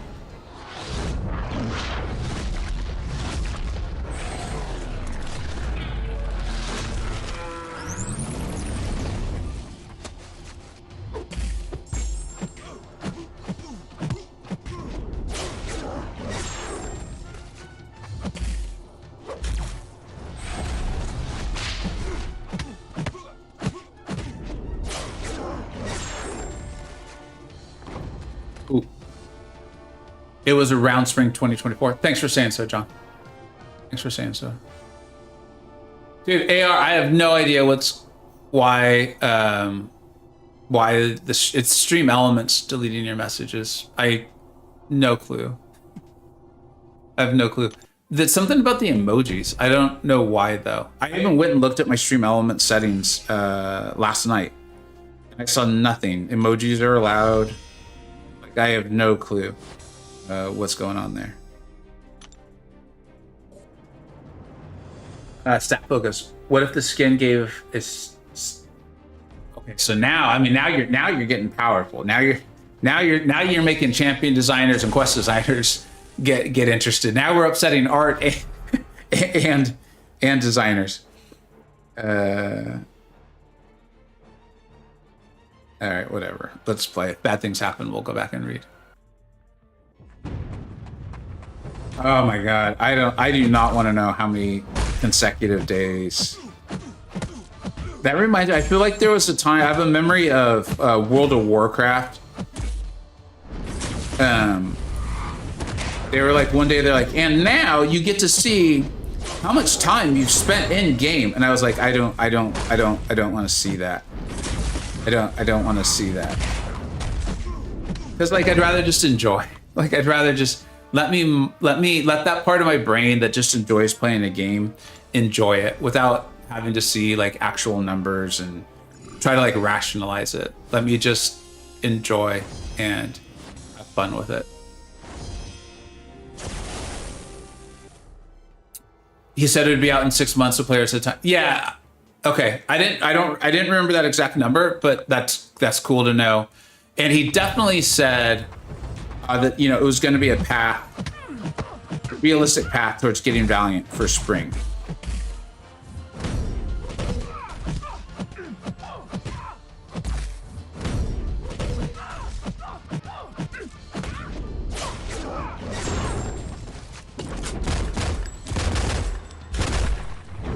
Oops. Just don't fight Misties very much. Oh, I forgot to close the poll. People saw 6. Interesting. I gotta go back and look at it. There were actually 8 Baron Vegas in the thumbnail. But when I looked at it, I only saw 6 as well. I'm wondering if I accidentally hid 2. I may have accidentally hid 2. Mr. Nah. You've been lurking this whole time and finally said something to make me feel better about my bad Misty gameplay. My bad Misty play. I think she actually killed me on something the other day, and I was just so tired I couldn't even care. Could not care less. I think that was maybe 8.3. I had reached the point where I wanted to finish it on stream, but I was so tired. I wasn't feeling well either. So I was supposed to parry Dragon Man, not let him hit me in the face.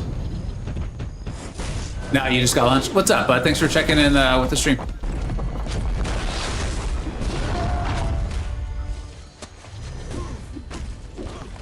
This Dragon Man's gonna do really horrible things to me.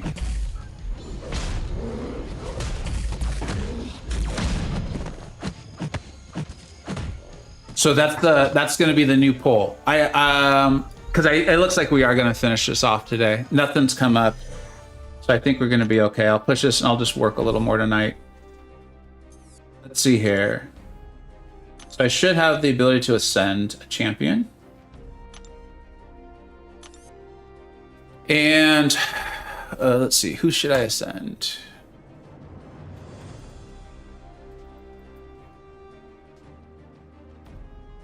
We will go with man.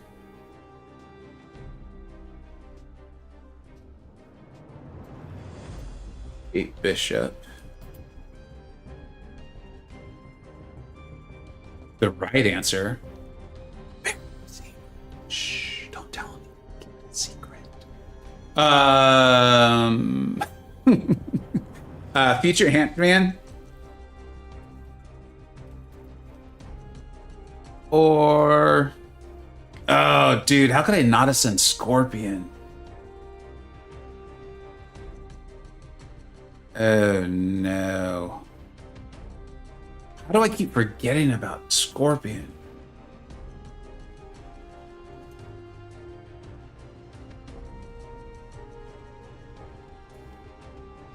All right, I will check in on that. And I'm not saying I will do whoever you all vote, but I will take it into serious consideration.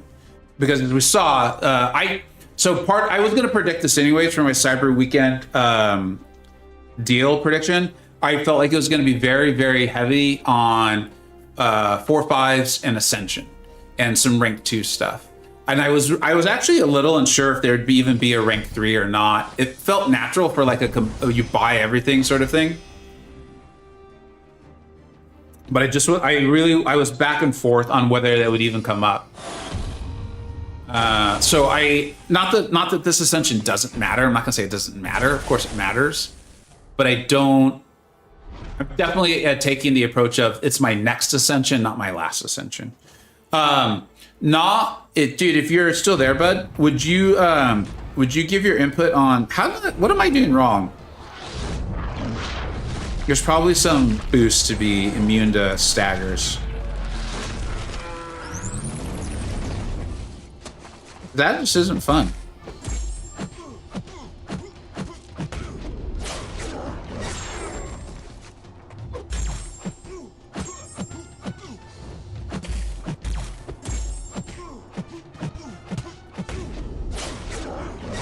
Should probably also stop throwing my SB1.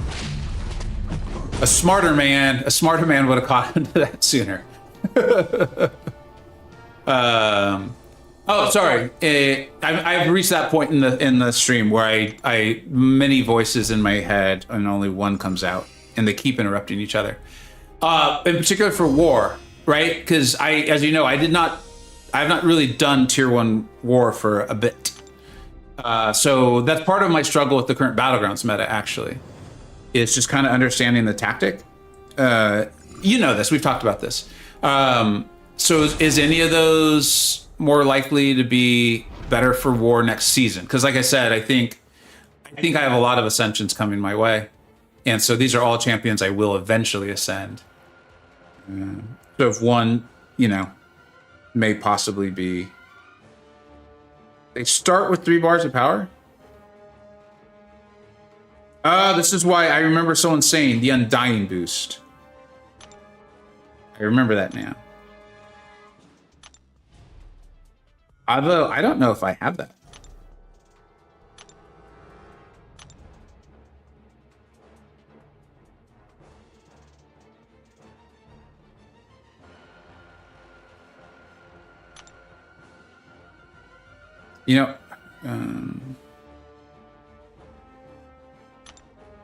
Man, this is really annoying.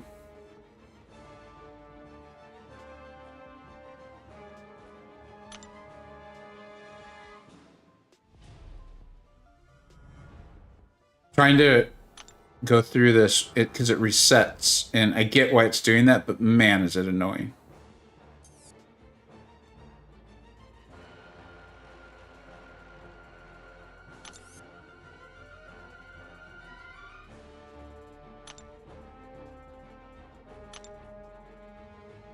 Are you all seeing anything that's going to allow me to survive SP3s, or is there a tactic I'm not aware of?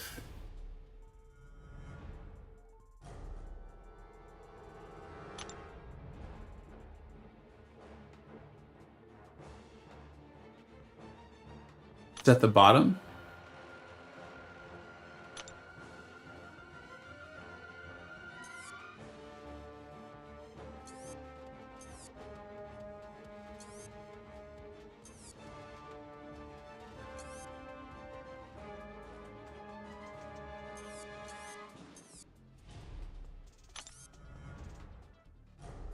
It doesn't look like I have it.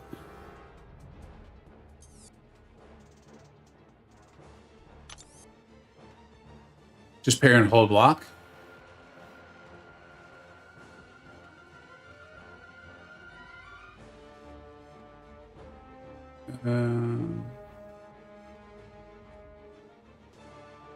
Well, let's see what happens. Because the whole getting this done now idea flies out the window if I have to start repeating the...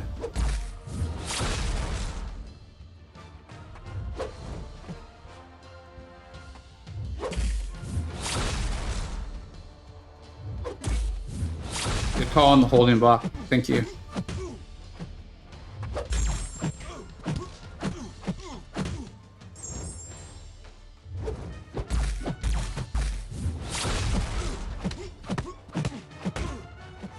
Oh yeah, if I hit him with a heavy, don't all his buffs go away? There we go.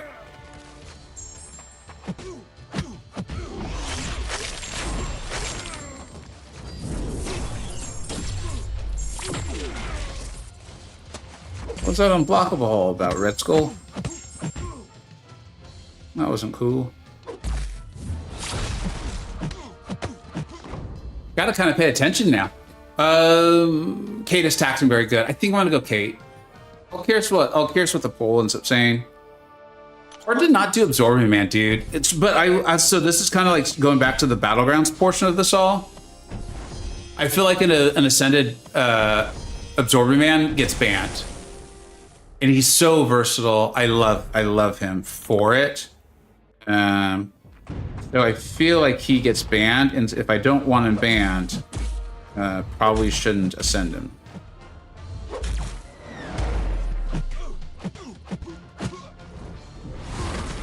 Dude, this is not going to be easy. Why did this get hard all of a sudden? None of you make a joke out of that. I know all of you. I know you. And it is funny.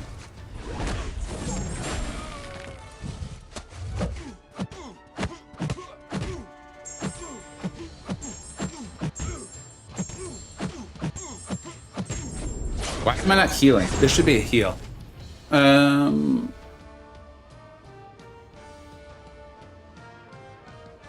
Just parry and hold block. Okay, it's purple buff. It's red. I think there's a boost that allows you to be indestructible for 5 seconds to fight.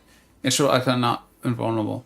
Hey, Vega, I saw your video and you were contemplating retirement. Do you feel the increased aggressiveness?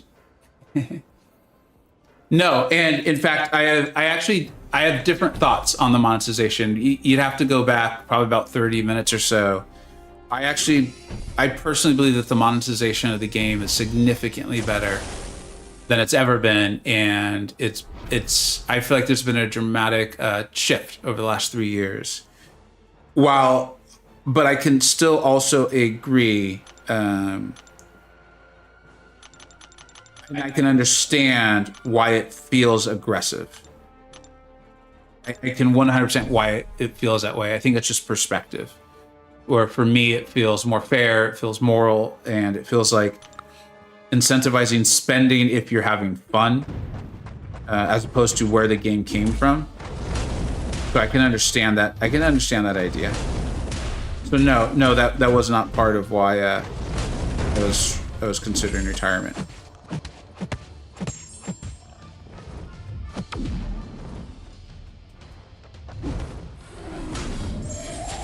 What the? Guys, I don't think this is going to be, because I don't have it in me to, oh, what was that? What was that regen all about?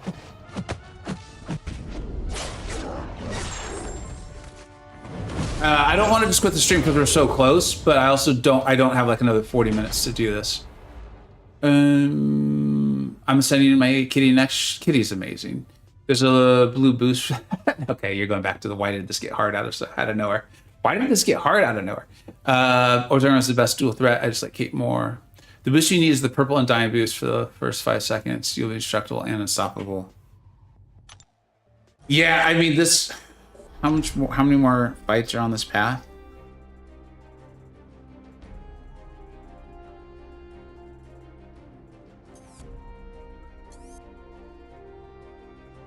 Is this the last lane, too? No.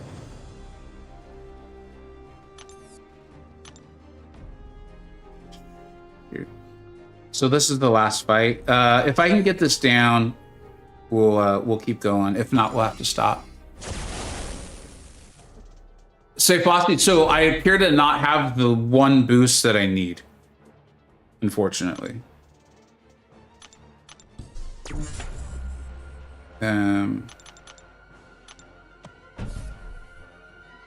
But thanks for being here, bud.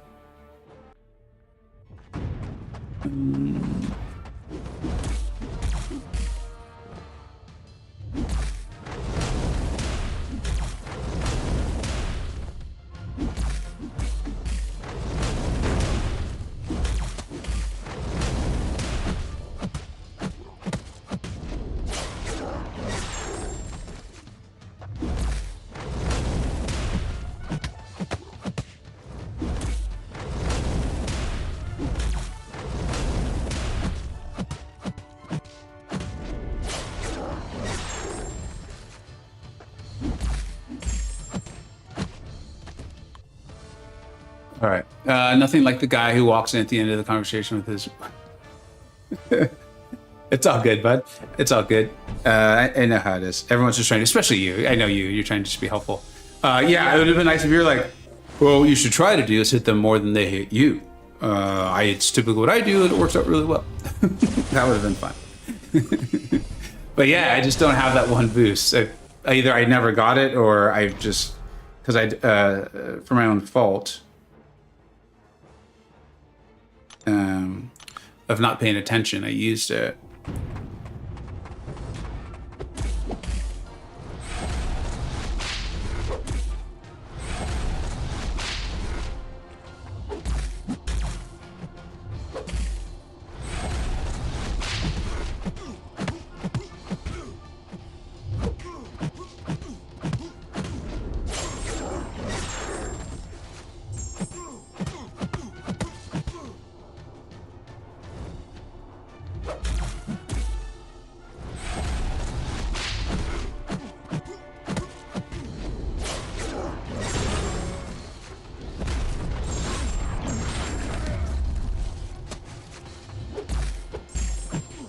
All right, we're down to the final path.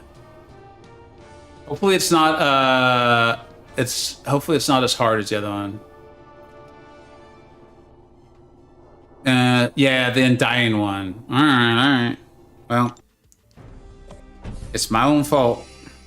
It's my own fault. I got no one else to blame. Then we gotta use all that candy. That was the hardest path? Okay, good. Here, let's at least make sure I can do this before. Okay, yeah, cool. Let's go. You're back! What's up, Antrasis? How you doing, bud?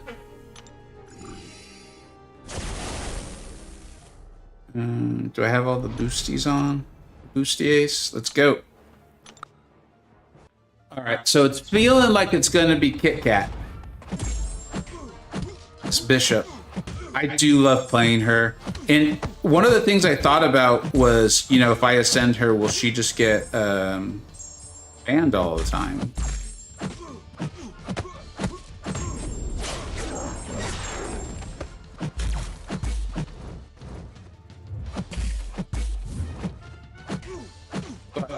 I mean, honestly, I don't think someone's...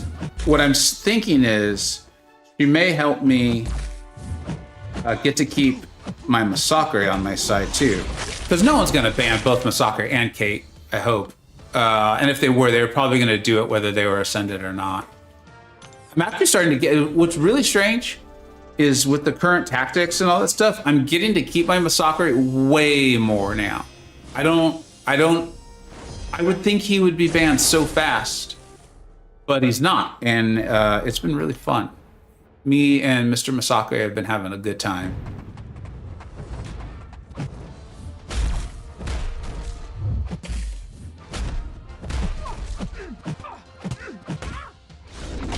Let's get this done.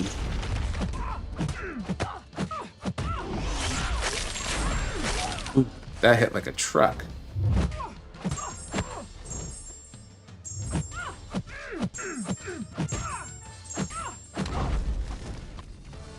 Everyone was banning R1 Photon even if I use her on attack. Yeah. She's good, man. I use the term, for me, she is a perfect champion for this game. Like, she's a defender that was clearly designed to also have some offensive use, and she's very effective. Now, her offensive use is more limited, it's for like Battlegrounds anyways, than like a pure attacker, like a MCoC or a Kate or something like that. But she's a very difficult defender. Geez, man, you remind me too. I really need to get out that how to fight Photon video. I have like 4 different counter video examples for everyone. And then I'm gonna actually DLL, because he, you know, people go to him and they're like, dude, what are you doing to us with this?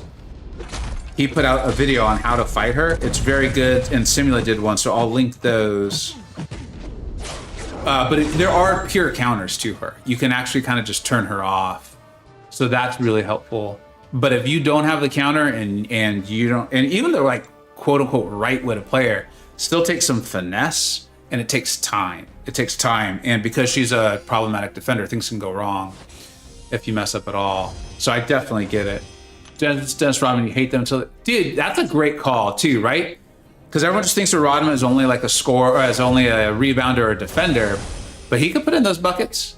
You know, you needed someone to get a tough bucket, he could do it. So that's like, I love that. Tough defender, but if you need to put her on offense, she'll score a bucket for you. She'll do it. I like that. People forget that. I think that's what's going on. Old Man Easy is people are forgetting that he's also a decay attacker. That's what I'm assuming is going on. With a lot of my losses, a lot of the losses I've had are due to me just like still getting used to the meta. I actually love it. I put that in a tweet the other day. I just think there's so many layers to it for strategy. And so I could see why some people wouldn't love it. And I also think like, I don't think I would like it if every meta made me think this much. So I think it's good that there's a variety of them. But to me, this has felt like the most layered meta we've had. And I think that is one of them. Like, I'm trying to, like, sometimes, you know, if I have like 10 minutes, I won't do it. But I'm trying to only play, I can have my my infographic from Misty K, who the attacker and defender tactics are. Because that goes a long way to success, is knowing those, being able to remember those. That is insanely helpful. I love, jeez, my back. I've been streaming for 4 hours. What the heck am I doing? I love Photon, but I don't know who to R2 Photon. You've got Photon, man? Okay, well, are any of them awakened? Is Hulk, Titania, or Photon awakened? Everyone unduped. Why did I ask the question? I should read the whole thing first.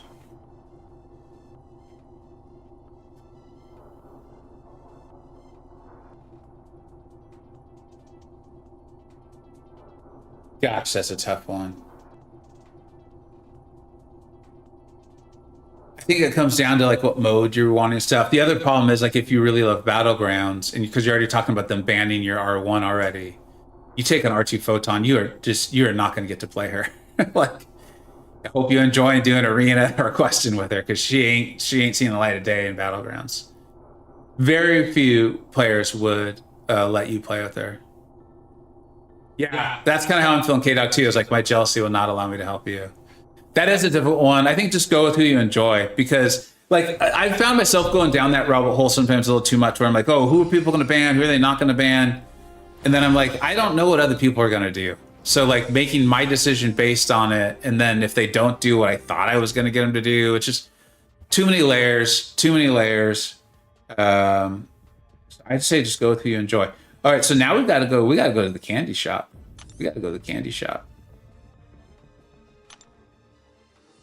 Simon, what's up, bud?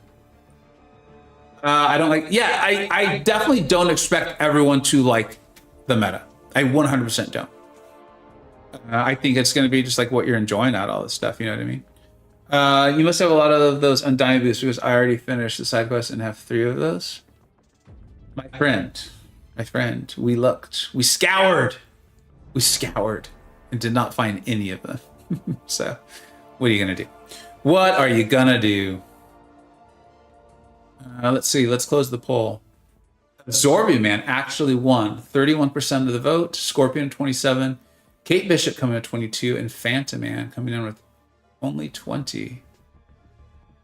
That makes sense. It's all actually really close when you think about it. I'll consider it though. I'll consider it. All right, so let's just buy stuff and get this over with. What are we buying here today? Is there anything really good left? Those are good. Let's get those. Oh, actually, don't have that much candy left, do we? Let me make sure I've got all the really high value things. Okay, I have. So we'll get 7-star shards.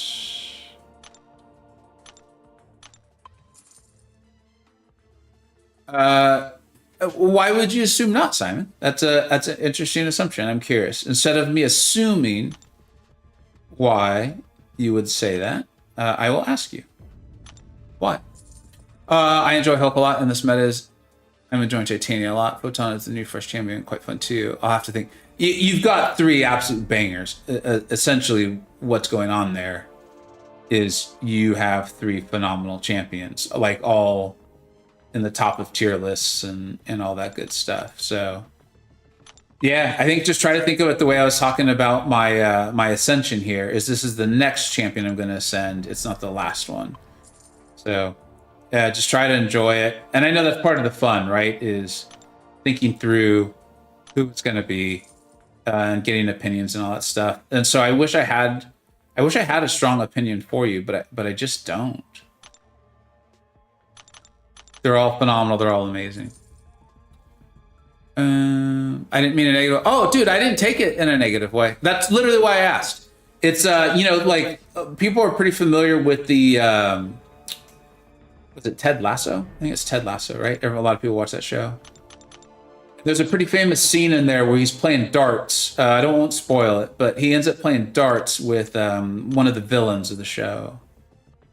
And he kind of does this long story, but the point of the story is that it's better to be curious than judgmental. And that can be hard to do. It can be very, very hard to do, right? But this is a life philosophy. This is something like someone like myself has done my best to embody, to remember. It's been tough, right? Like something's ambiguous and it can be easy to interpret it negatively. And people don't always say what they mean too. I don't know if you guys have encountered that, but folks, words are hard. Like I'm being silly about it, but they are. But if we can remember to be curious and not judgmental, what we'll do is we'll ask, well, that was interesting. Why did you say that? Now, sometimes when you do that, kind of like Simon here, is like, oh, I think I offended them. But at least that gives the opportunity to say, no, you didn't offend me. I'm not offended. I'm genuinely asking, like, what did that mean? I'm not sure. If you're trying to offend me, then, we can talk about it. But you may have also just meant a simple, like, you may have had a very good, reasonable explanation for it. And so if I assume your intention, I'm probably going to create a problem where one doesn't exist. So I will try instead to remember to be curious. And in doing so, I'm like, hey, what's up? Well, what did you mean by that? Like, how do you mean that? So hopefully that made sense to people. I hope I explained that well. I now have a lot of things to collect. Oh, jeez. This is gonna take a minute. This is gonna take a minute. Is there a faster way to do this? Can I do this through... Will they all show up here? Yes. Yes, they will. All right. Could you say you're not busy, but yeah. Essentially, that's it, Simon. As we were doing this stream today and we were learning more about Necropolis, the dream I had of like trying to do a lot of it right away died. Oh, wait, why don't I have... I feel like I should have more dust than that. Oh, guys, I'm really sorry if I don't have enough dust to do this ascension. I thought I would. Where's the other 50 from? I specifically asked, and someone told me it was from the store. Did I do something wrong there?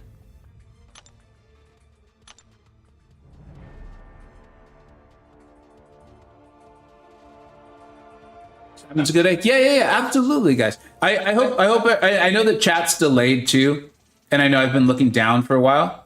I took no offense to what was said. That's what I'm saying is in these ambiguous situations or where you're not sure, where you don't know someone. This is another thing, like we were talking about our conversation with the internet earlier. Is when I've managed to stay curious instead of just making an assumption, it has been so helpful. It has been so helpful in my life, and it has avoided unnecessary arguments and things like that. It's just a simple question of why. The problem is, so much in our current society, the question why is taken aggressively, because it's often used aggressively. But why? Why is a very natural. Why is a very natural question.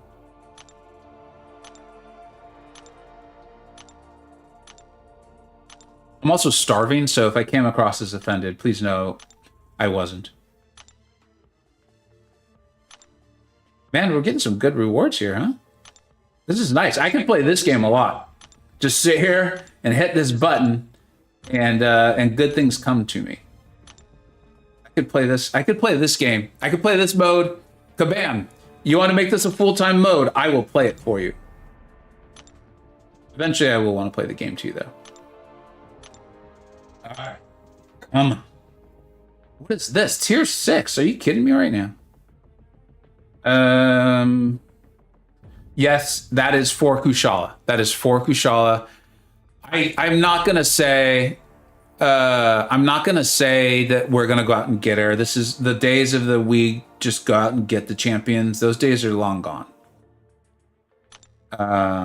But if you've seen enough of my opening videos for a while, you know I started saying like, well, this is probably the last one unless Kushala comes to the game. At some point, I actually knew that Kushala was coming to the game. I don't remember exactly when I knew. But the fact that she's coming, we're going to go out and try to get her. We're going to do everything we can, within reason, to go out and get her. Come on.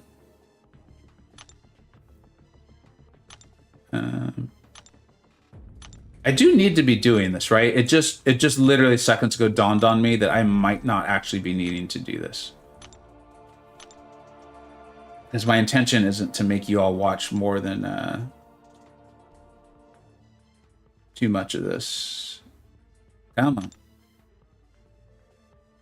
I don't think I'm close to any other openings, but we'll check if we are.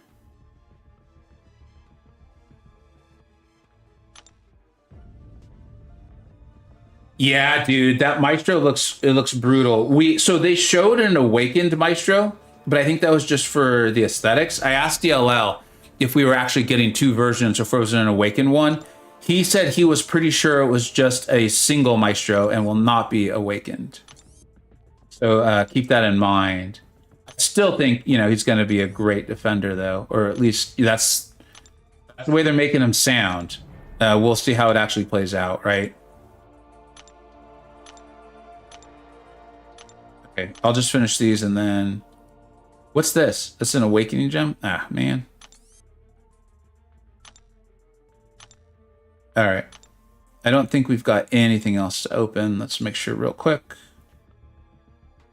I don't think there's anything cool to open.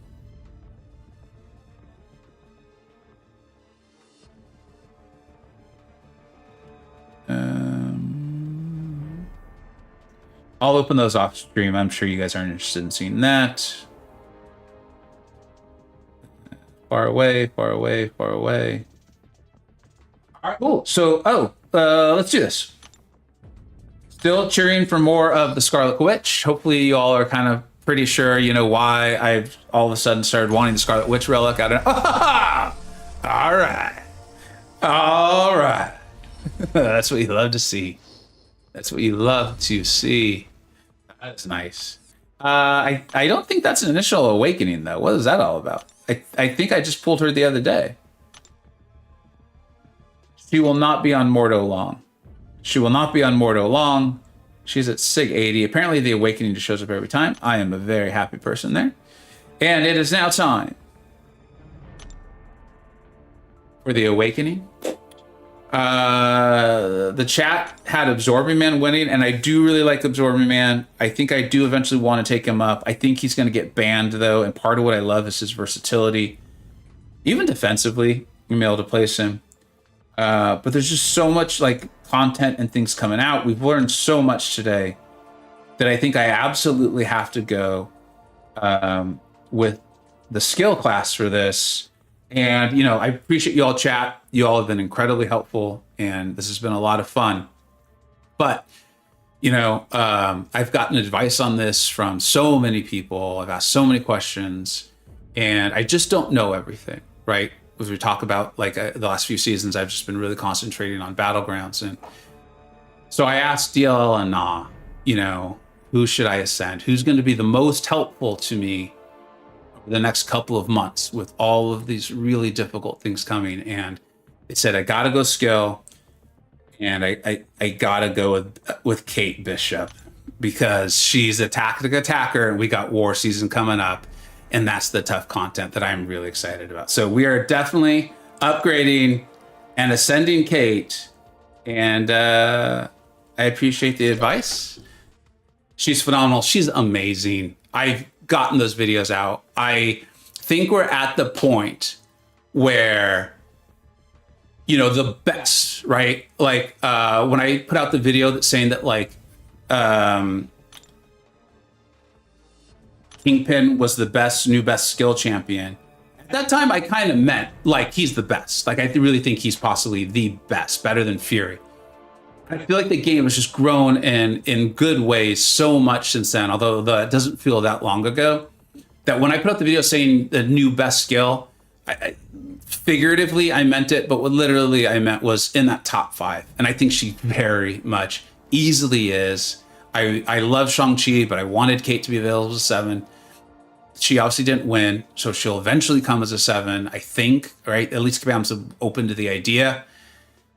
I love her. She's great. I think she's so good. And I'm hoping I get to use her in War a little bit, and absolutely in Battlegrounds. So I really appreciate you all hanging out with me for, what was this, 4 hours, almost 20 minutes on this. So I'm pumped up. Maybe I'll get a little gameplay, make this into a video of sorts. Also, I never did make this video. Why didn't I do that? Sometimes I forget stuff. This synergy is really cool for America Chavez. I know it's intended for Kate. Like, well, I think DLL designed, so I think he was intending it for both of them. And that can be really nice for Kate. But this is really cool for Chavez. I actually have used it against, like, Hulklians and things like that in War. I just never got the video out on it, so apologies. Hopefully now that I've got rank 2 Chavez, ascended Kate, maybe Nearwin and Tom Jarvis and Bitter Steel, my planners in Battle Group 2 and SSX. Maybe you guys can assign me that team. Could you guys make that happen? All right, everyone. Thank you so much for being here. Getting permabanned in BGs. I know, Cody. I mean, that's going to happen with anyone. That could happen. The Zemo troll. I had to have some fun with that Antrasis. We got to have fun with this stuff, right? It's a game, you know? It's a game. And if it ain't fun, then why are we playing? So thanks so much. I appreciate y'all being part of it and having some fun with me on that. I did try to do a little bit of a troll. Thanks everyone for watching. Actually, I'm exhausted. I got to go. 4 hours. I'll catch y'all really soon. We'll get some videos out. Take care, everybody. Bye-bye.